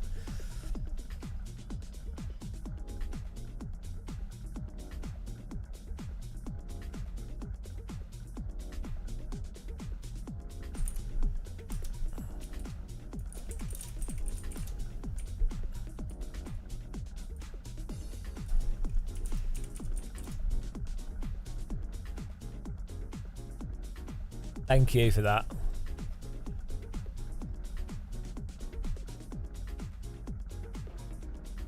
Yeah, I think the problem with CS now is they've got too far stuck down the old ranking thing. And like, I get it's an esports game, and that's fine. But then, so they have like maps like Vertigo, which they've changed the spawn and all this stuff like 10 times now. And it's like, well, they should have just kept it how it was, and do a new map, do another map, just do a different map. And then they should also, in CS2, they've got Premiere mode, which is fine how that is. Obviously they need to sort out hacking and stuff, but like Premiere mode, great. And then they should have a Classic mode that basically includes, they should port CS2 maps and CSGO maps, and the hostage map should be in it. And then if you play that mode, you don't get to pick which map you're playing on. And it uses maybe it's a slightly shorter round format. I don't know, or even what they're using in Premiere. But the map is random, and you load into it, and you have a rank for that. But the map's just totally random out of all these. It could be a hostage map, could be whatever. You don't get to pick it, and well, that's what it is. And that way, like, yeah, some of the maps will be a bit cheesy. Some of them don't work totally balanced, but that's fine. It doesn't matter. Like, for most people that aren't like the top 2 ranks, who are just jumping on casually, it's not going to make any difference. It's going to just be more fun to, like, you know, if you want to play pure Counter-Strike, do Premiere. If you want to play with your friends and do fun maps and still have a ranking to build up, do the Classic mode. And I don't understand why they don't do that. Like, why? There's so much awesome maps that over the years have been built. This would be really fun to play. Yeah, since they put Dust 2 in, it's always the same maps that are picked. Because you have a team hates Dust 2. Okay, now it's going to be like the 2 other maps that everyone picks. Oh, they like Dust 2. Okay, it's going to be Dust 2 or one of the other maps. Ah, dear. I mean, I really like the mechanics of CS, but it comes up every bloody game over simulated now. It's every sodding game. And, yeah, I mean, I miss, like, playing as Soul. I mean, even Gun Game, they only have, like, 3 maps for it. It's like, hang on. Gun Game's not particularly serious. There's no ranking. So why don't we just do Gun Game on like all like historical maps and fun stuff and like just how you pick them at random? Why? No one cares. It's Gun Game. It'll be interesting. Kira, hello, welcome back. 32 cars in this. What's going on? No way do we have 32 people. I think it's counting wrong, yeah. More like 20 people. Here we go, race 1 of 2. Porsche Cup Imola. Why was he kicked from the race? Is it because he's too slow? Oh, his ping's too high. You're being kicked because you've got a 700 ping? It's because you've got a 700 ping. That's why. I just saw it come up. I'm like such a pro driver. I'm like I'm reading the messages as I'm driving into T1. Yeah, but that suggests that you've got some like issue with your network because it's not happening to other people. 600T for that. It was only a tickle. Yeah, I know, but I can tweak the ping moderation, but basically, if it has a huge variance, there must be something weird going on with your network. Being robbed of your tea. Okay, I'll have a look at it. I see what I can adjust. Your ping shouldn't go to 700 at the start. Are you guys using like satellite? You're on string telephone internet.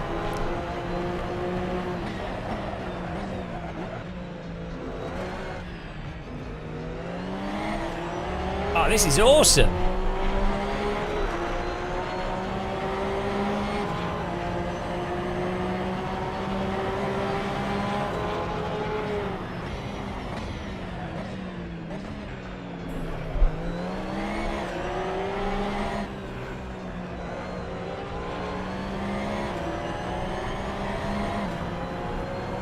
Well, don't be pissed. I'll have a tweak of the settings.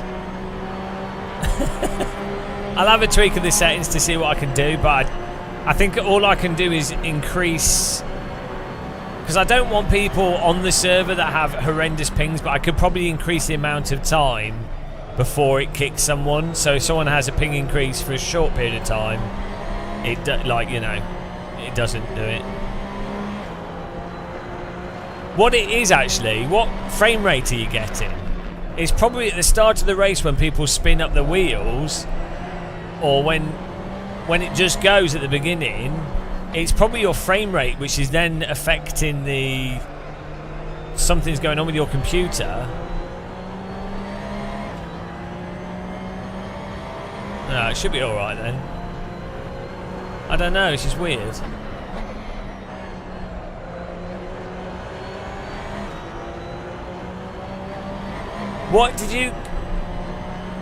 What about when you've gone... Are you gone to track early? Bloody hell, guys! Please use your brakes. Jesus Christ, he wasn't even close to making that.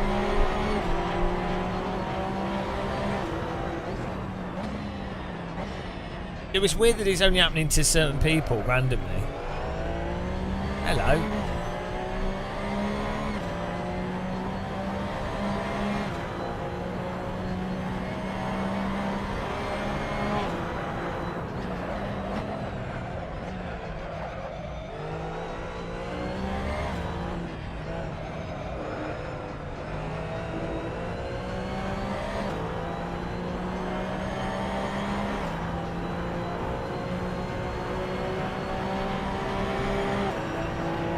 I don't know. Yeah, I don't know. It could be some weird AC thing.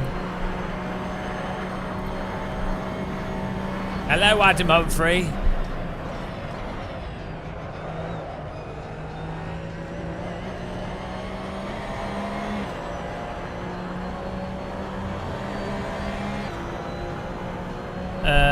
It might be until the server resets. I'm not quite sure.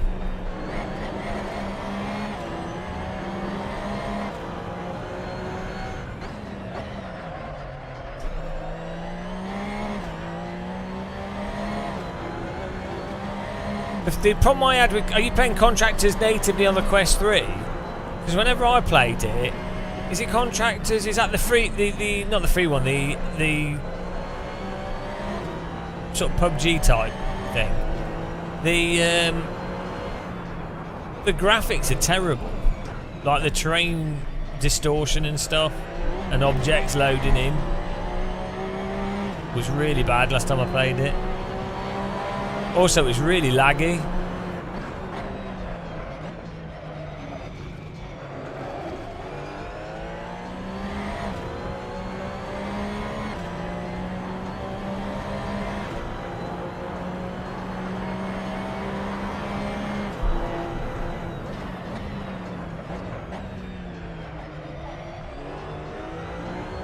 Wait, that's the wrong way.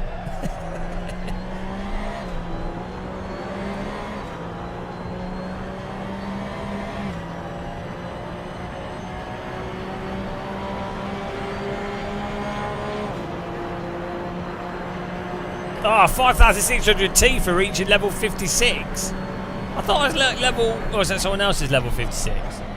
Ah, have I been scammed? I thought I was already level 77 or something.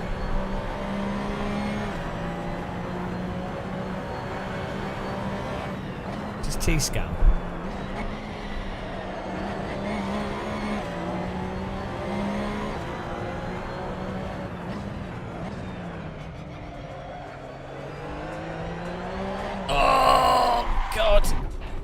too much throttle.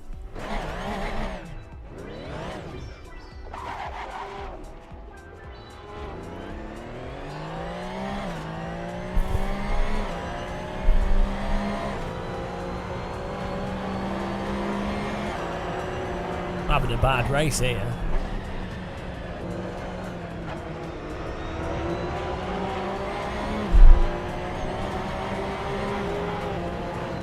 It's all because we were punted.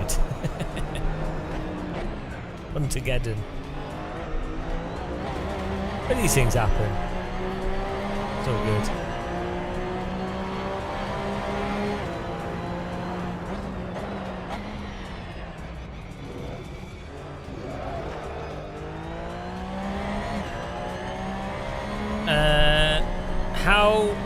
Well, it's not that bad, Lorenzo.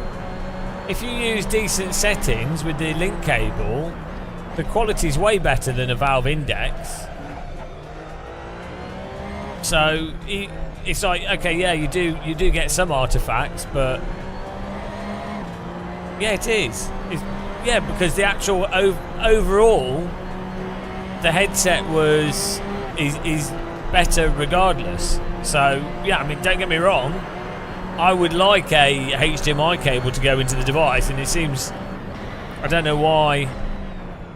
Well, I don't think it's necessarily a cost thing. It's like an extra port and then whatever. But it's probably an architectural thing as well with how they've designed it.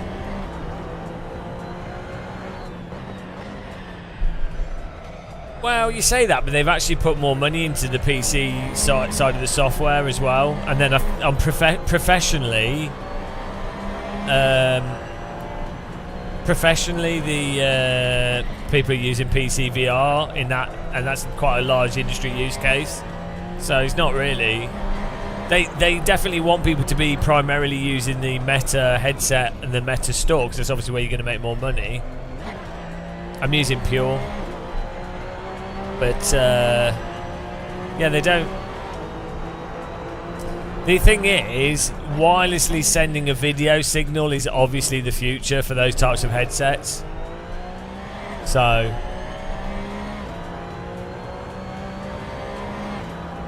like, for driving sims and flight sims, a wide headset is great. And it should be an option. But for a lot of VR, for premium VR... a wireless headset, totally wireless, is probably going to win out.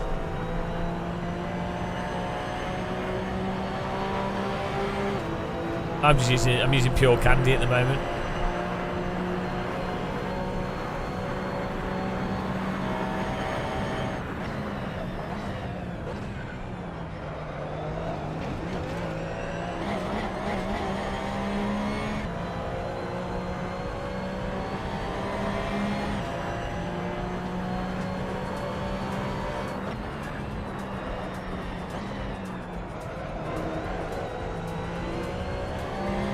Just the gamma.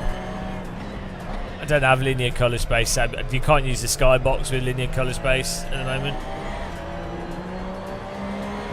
Yeah, I think the Rift S is a totally passable headset, especially for driving sims. The thing with Quest 3 is it's just the sweet spot on it is insane.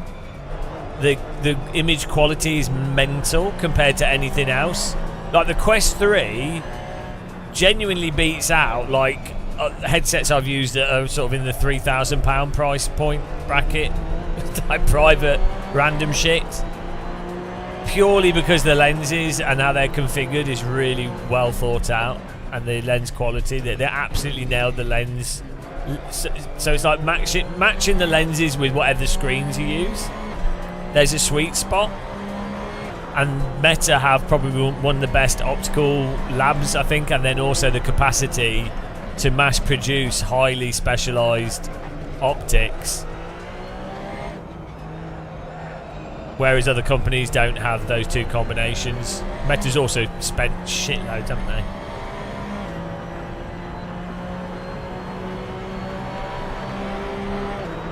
Well, you can use a link cable, which is pretty. You get really good quality with that.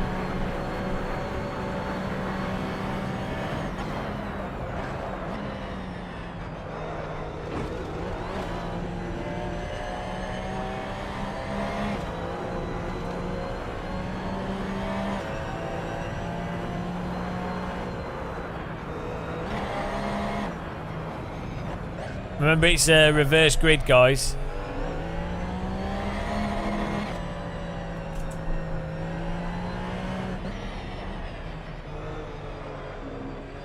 No, they don't. They don't want it to die. Why? I've just explained. They want people to use their store, but the fact is, they've just updated the PC software recently. Also, the fact is that, as I say, on a professional side, which does make up quite a lot of the VR market, people use PCs for like industrial visualization and stuff. So, no, oh, Jesus Christ, use your brain. They primarily want people, the mass market, they want to use the Quest 3 and the Quest 3 store. The mass market, they want people to use their store. But they don't want PC VR to be dead altogether, because there's like a multi-billion-pound professional industry that uses PCs for like high-end VR use cases. So they're not. Which is why they're supporting PC. They want both. Primarily they want people to buy stuff through the Meta Store directly. That's what they want more of. But they want to make money out of both things, so they don't want it dead. They just want to maximally profit from both. Think about it. Well, it's not really that bad. Like, I don't know what you're typing. Just think about it. It's a business. It's not hard to understand. Businesses want to do whatever makes the most amount of money. What makes more money for Meta? Being able to lock your average consumer into the mass market, into the headset, yes. What about also having it so that the majority of industrial use goes, oh, we might as well use a Quest 3 because we can use it with our PCs wirelessly or directly connected to it. It's just business. They obviously are going to want to do both. Oh, Jesus, right, I can't take it. I've just explained it to you twice. I can't explain it anymore. If you can't take information in, I don't know what to do. Like, why type a message in chat if you can't process information? If someone explains to you, first of all, that businesses want to make the most amount of money, then explains the reality that there's a professional industry that are going to be using PCs, simulation, visualization. They're always going to be using high-end PCs, so it's always going to be at the bleeding edge. And then you also have the headset mass market gaming thing, which hopefully they probably do think that's a majority of their sales in the long term, because shitloads of people buying games and software and add-ons is a lot of money. But like, I've just explained how, like, I can't do any better. But if you ignore what I say, then yeah, you can just keep repeating what you're saying. Doesn't make any sense. Guys, did you know that Meta's trying to kill PC VR?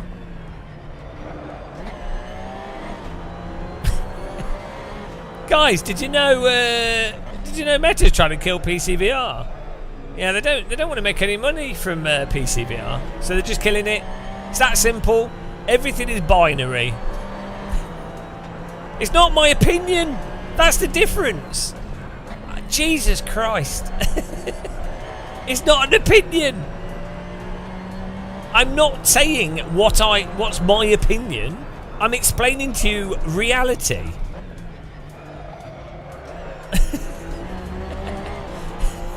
It's like, it's not my opinion. It's what's happening.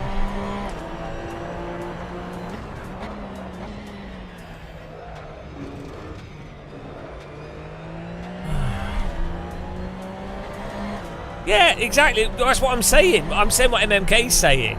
Their priority is standalone. I've literally said this 3 times, but yeah, obviously this is too difficult to process. Their priority is to get consumers to have a Meta account and to buy stuff through the Meta store and to get people locked into the Meta store and to be on the Meta store on the headset. But they could also be on the Meta store on PC as well. Right, that's also possible, right? That is the priority, but at the moment, because it seems like that's probably where the majority of sales will be in the future, especially when it comes to AR devices as well.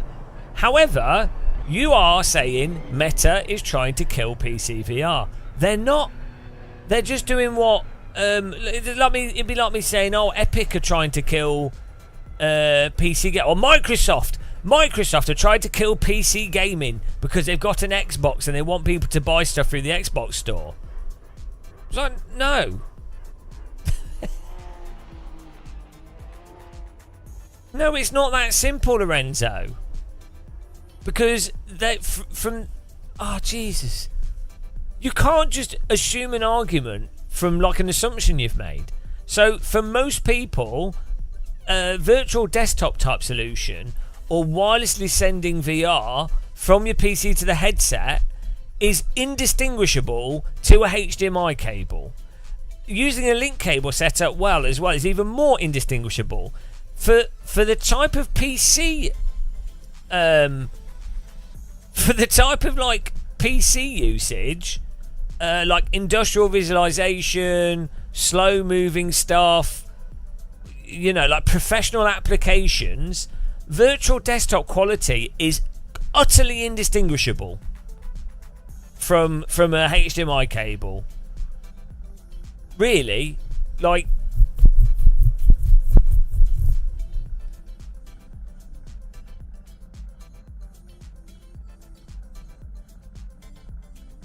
you're done talking about. Well, that's handy, isn't it? I've just I'm not going to take in any information that's just been conveyed to me. I'm not going to take in a logical argument. I'm not going to take in the factual argument, and I'm not going to take in just the raw reality of business and stuff. I'm going to stick with, it doesn't have a HDMI port, and I've arbitrarily decided that denotes whether or not somebody cares, a business cares if something has PC support or wants to kill PC support, is entirely down to whether or not it has a HDMI port. I'm going to ignore the fact that they recently updated the PC software. I'm going to ignore the fact that there's a huge industry on the professional side with PC software. I'm going to ignore the fact that the Meta Store also works on PC. I'm also going to ignore the updates they've done with the link cable and the fact that they also sell a link cable and that's actually part of their ecosystem. I'm going to ignore all of that, but I'm just going to decide that if it doesn't have a display port, they just want PC stuff to be dead. That's it.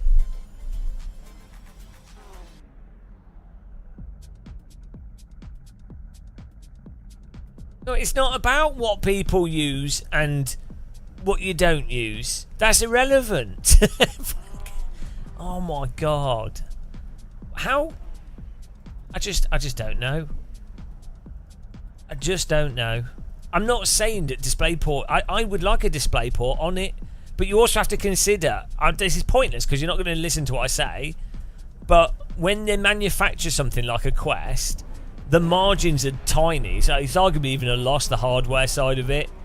And all the data in VR, this has really surprised people, but the data shows that the lower the price of the headset, the sales go up exponentially. So the recent thing with the PlayStation VR, Sony couldn't sell it, and they were like, oh, nobody cares about VR, nobody wants Sony VR, what a waste of time.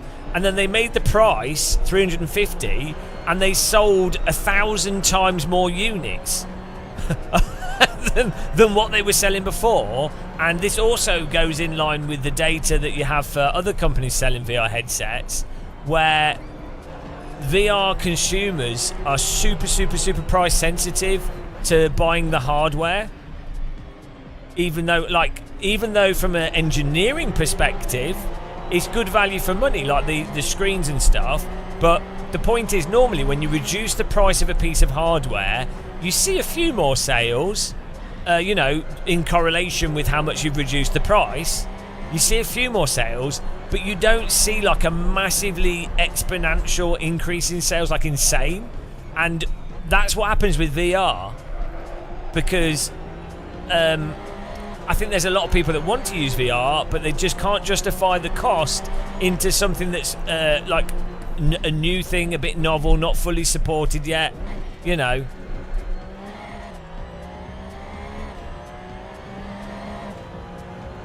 So as a result, even if a display port or a HDMI port cost like an extra £1 per headset or £5 per headset, also 95% of people buying a Quest 3 are not using it on PC. So again, that's not that they want to kill PC gaming, it's just the realities of the market. And I tend to use my Quest 3 standalone, to be honest.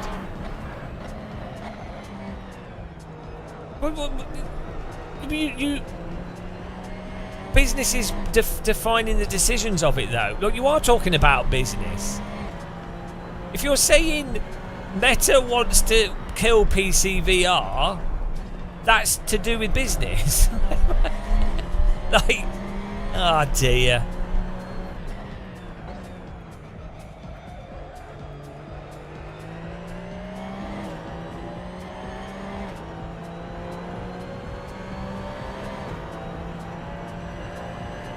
Well, yeah. Well, because yeah, you're just going to repeat what you said, and then you can't take in the new information.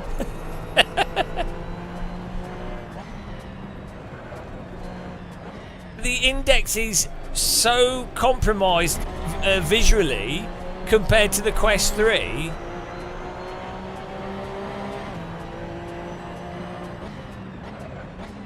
You can't, like, if you're playing driving and flight sims or standalone VR or even shooters, the Index is like too warm and bloody you can't see stuff. You don't have to stream. What's going on it? You don't have to stream. You can use a link cable. Yeah, I guess that's still technically streaming a bit.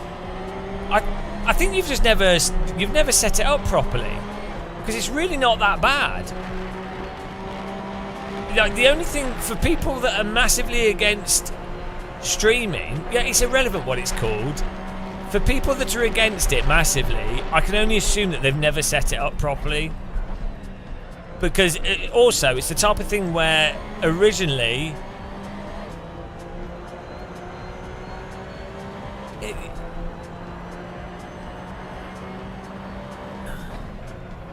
yeah, it's just really it's so the old narrative and the old assumption would have been that you can't, you know, you have to have really high fidelity stuff going to the headset, otherwise it'd be terrible. That's what you would intuitively think. That's what I would have intuitively thought. No, it doesn't. Right? Yeah, what you're doing is you're looking at the numbers. You're just looking at the numbers, but you're not actually talking about when you actually use it. So I've got a Pimax 5K, a Valve Index, a HTC Vive, a Rift S, a Quest 1, 2, and 3, and I've used them for many, many hours, right? And the fact of the matter is, in terms of like basic functionality, image quality, actual when you're playing VR games, actually using it, functionally the Quest 3 is better than a Valve Index. It doesn't matter that, yeah, technically the image might have some compression artifacts in certain scenarios, or that it plugs into the PC, or it's got more latency in some things. Doesn't matter. But you can't see the image, and you're just fucking stupid. Honestly. Would you rather have a headset where you can't see shit all, or a headset that's like 10 times the resolution and a few compression artifacts. Like, it's moronic to arbitrarily go, oh no, there's some compression artifacts, so actually I'd rather have a headset that's twice as heavy. I'd rather not be able to see clearly, generally speaking. I'd rather have worse ghosting. I'd rather also have no sweet spot. I'd also... Yeah, I'm not... Lorenzo, you are not able to have a conversation. I'm going to have to... I don't know. You're going to have to be sent to the gulag for being a moron. Again, nobody has said that they don't want a HDMI or DisplayPort directly in the headset, or that that's not a nice thing or better to do than streaming. I know, but you're being so moronic. You're being so moronic in ignoring the actual conversation. It's insane. You are. Right, chat, is Lorenzo being moronic? Chat can decide. Chat.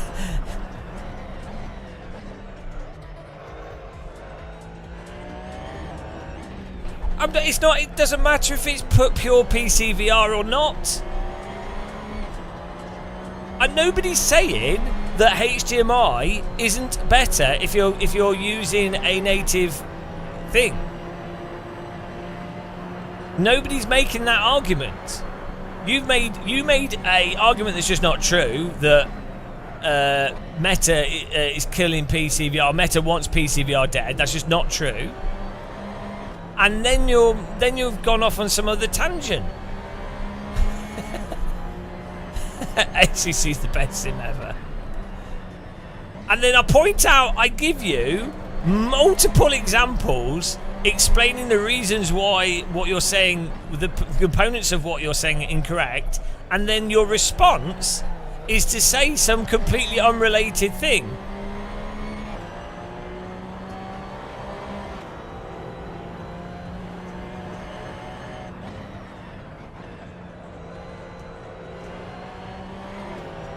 Yeah, you've just ignored what I've said, so it's absolutely pointless. You need to learn how to have a basic conversation. You don't progress a conversation by just ignoring entirely what the other person said. You would have to say, no, there is no. Meta haven't updated their software. I don't know. You'd have to give a counter argument to what I've said. You can't just. My goodness! It is hard to have a discussion with chat, but you've not said anything different. So you've just said Meta's killing wants PC VR dead, and for some reason the Quest 3 is worse than a Valve Index purely because it doesn't have a DisplayPort on it. Like, that de facto universally makes it worse.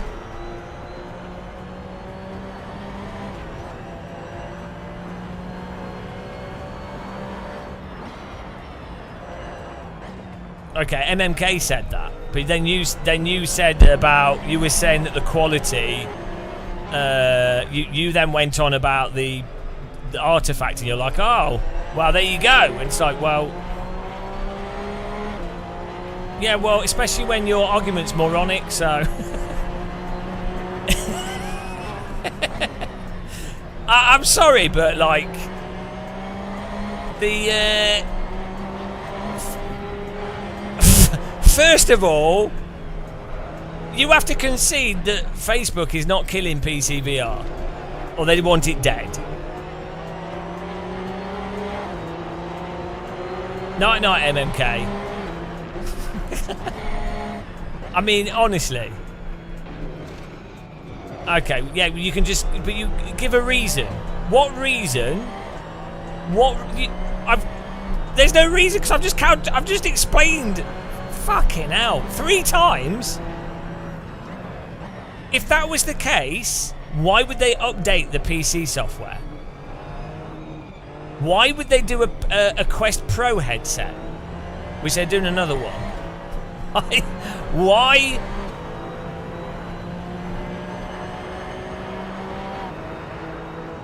Well, in that space where you've just typed, I can give a reason, but you're streaming, it's hard to have an in-depth convo.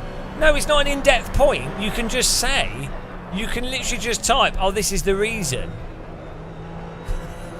I'm driving a bloody Porsche Cup car in 6th place against people online. I'm sure you can type a message.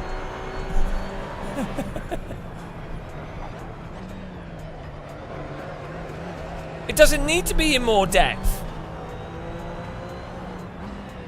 Your argument so far consists of it doesn't have a display port. And then I've explained, actually, that's largely irrelevant because the way that VR is going is that people don't want to be tethered. They want a wireless type of headset. Regardless, it's kind of like the Bluetooth headset thing. Like the Bluetooth headsets, like people aren't going to use plug-in headphones if they're all using Bluetooth headsets because people don't want to plug stuff in. So, yeah, you guess what? It is better having an audio cable. You don't have to charge Bluetooth headsets. But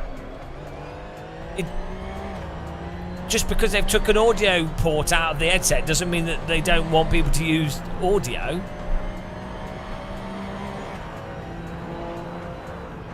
But like most people, as I say, are going to be using wireless with a VR headset, and they're going to use virtual desktop or they're going to use Airlink or something if they're using a desktop PC.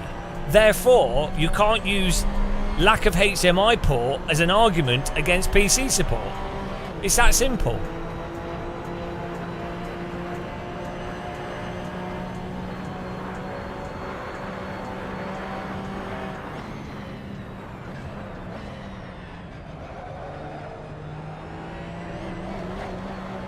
It's like there's 3 different points, and then each time I explain one of the points, you've forgotten the previous point, and you jump to the next, the one we've already previously explained is not right, and then you're like, and then I explain that one again, and then you've forgotten, and then you jump to the other one that we've explained is an incorrect assumption, and then we explain that again, and then you jump to the other one. It goes round in circles. Do I need to like write them down on a sheet of paper? DisplayPort does not equal a lack of PC support. Priority for a store, an Oculus Meta store, priority of sales to being on that and user base on that does not by default equal killing PC or not wanting any PC support at all. What else? What was the other one? It doesn't take longer when you're just saying no and ignoring what's being said, because you've not actually added any additional information to the conversation at all. So, you know, honestly.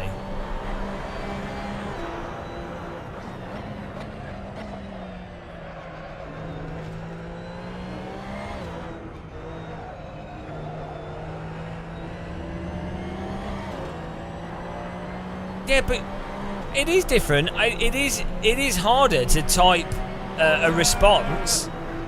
But if you're just not adding anything new, you're not adding anything new. So you've had plenty of time to say, well, to give a counterpoint to any of the points that I've given a counterpoint to what you're saying. The problem is you can't give a counterpoint to them because I'm not saying stuff that's my preference or a subjective thing. I'm just explaining the reality. Like, it's just obvious that business is going to do whatever makes the most amount of money, and PC VR is included in that strategy at this point in time. And wireless VR from PC is included in that strategy. If anything, other headsets, like the future Valve headsets,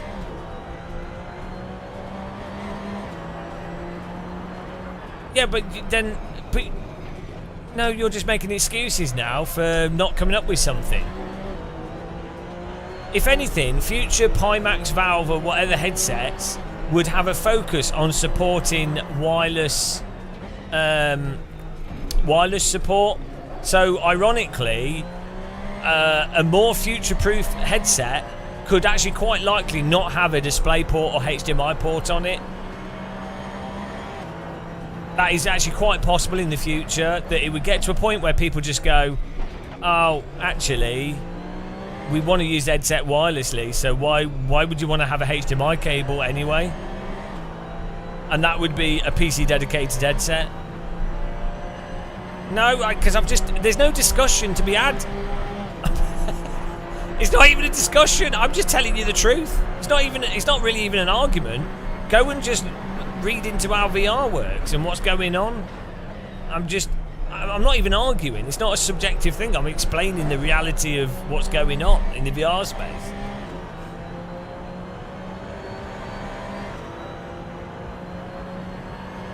Right. 4th place.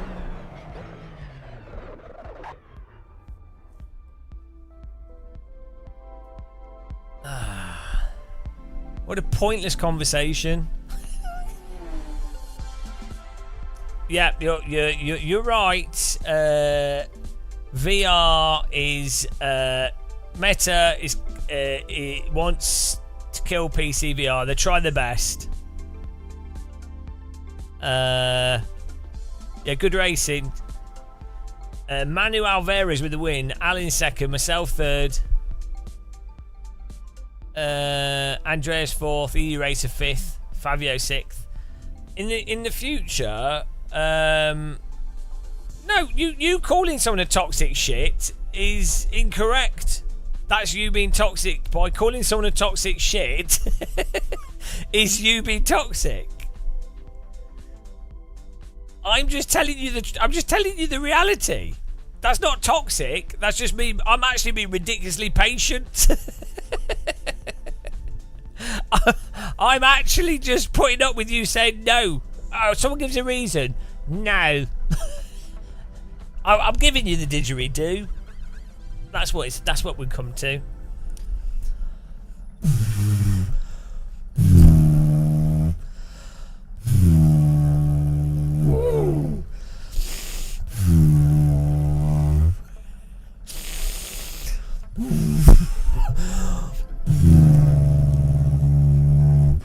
You're wrong. That's what you get. That's what you get. My goodness! You got the didgeridoo.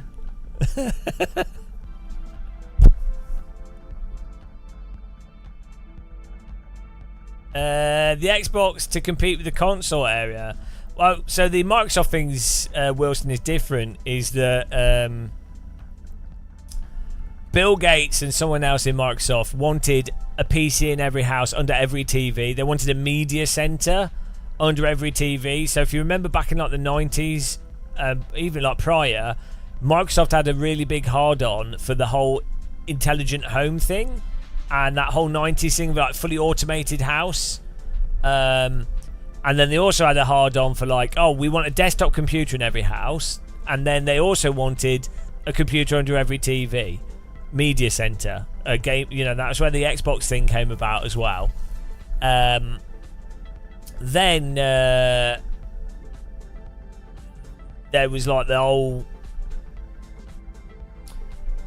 The problem was that TVs ended up having like the media center stuff built into them, and then the streaming thing happened when it did. It kind of awkward timing. And then Microsoft screwed up the Xbox after the Xbox 360. They kind of screwed it up as well, and then they started screwing up the games that were on it. And then all the consoles basically became the same thing. Whereas there was a point in time where all the consoles were different. And then Microsoft did that whole thing where they were confused over if their priority was PC or console. Like with the mobile phone thing, with the Microsoft phone, it was like, oh, it's a tablet, but it's also a computer, but it's also a phone, and they're just like, they didn't make it clear. But Microsoft wants everyone to use the Windows, like their unified platform, Because if you remember, Windows also had a Media Center mode in it, which was basically going to be similar to the Xbox Media Center mode. And the idea would be that it would all go across sort of somewhat seamlessly. Which is funny because Gabe Newell was a Microsoft employee. And funnily enough, Gabe Newell has actually achieved what Microsoft was kind of trying to do with Steam Big Picture, which was a flop. But Steam on the Steam Deck and on PC effectively achieves what Microsoft was trying to do, with him having a dedicated piece of hardware that ties in directly to the Steam store, their retail system, but it also works seamlessly on a PC or on a mobile handheld console device, so effectively a games console. So ironically, Gabe Newell and Valve have done what was originally Microsoft's plan. It's pretty funny. But yeah, Microsoft wouldn't want to kill off the PC in a general sense. The problem is PC as a platform, by its nature of being somewhat open, that makes it quite resilient. So even with mobile phones representing more of the market, even with game consoles representing more of the market, at the end of the day, having a platform that allows you to have really high-end graphics cards and systems or customizable components that you can put in yourself as a home user, that ends up, that's always going to be at the forefront of where the pinnacle of technology is. So it's always, maybe it won't always be like that, but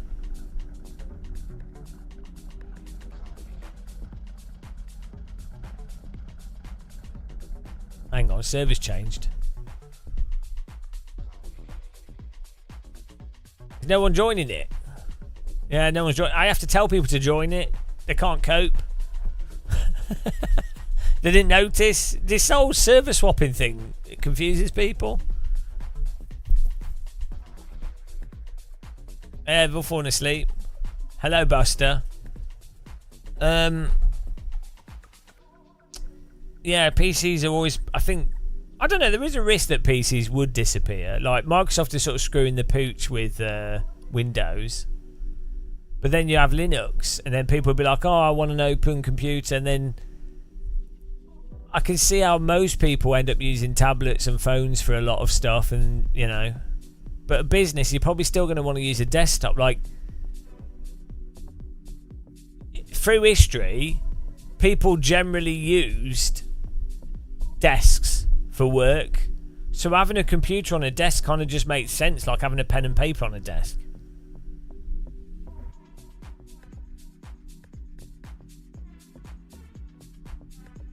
Oh yeah, no, it's a great chat.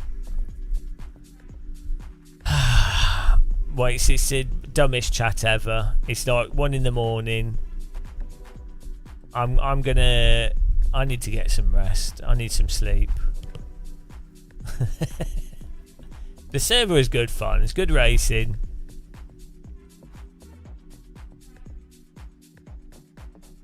That's it, Jared. Yeah, that's why I think at the end of the day, PCs like VR worked on PC first. High-end graphics cards and simulators and new emergent genres of game are always on PC first. Game development is pretty much always going to be done on PC. So game developers are going to be used to using a PC, and they're going to want the best stuff.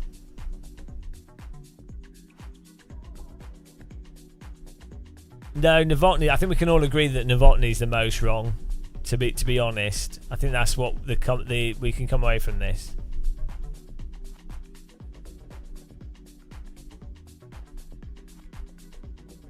Right, I'm we're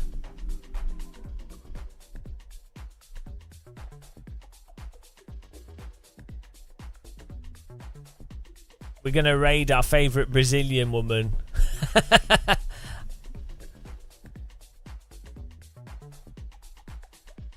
And I'm gonna get some rest. But it's good fun racing. It was good streaming. We're banning everyone from chat. Everyone's banned from chat. Have a good night, guys.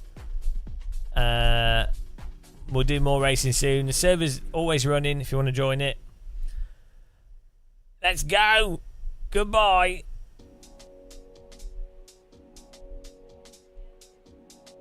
Oh, everyone spam tea time in Larry Lambert's chat and tell her it's tea time. Let's force her to speak English. It'll be funny. Bye.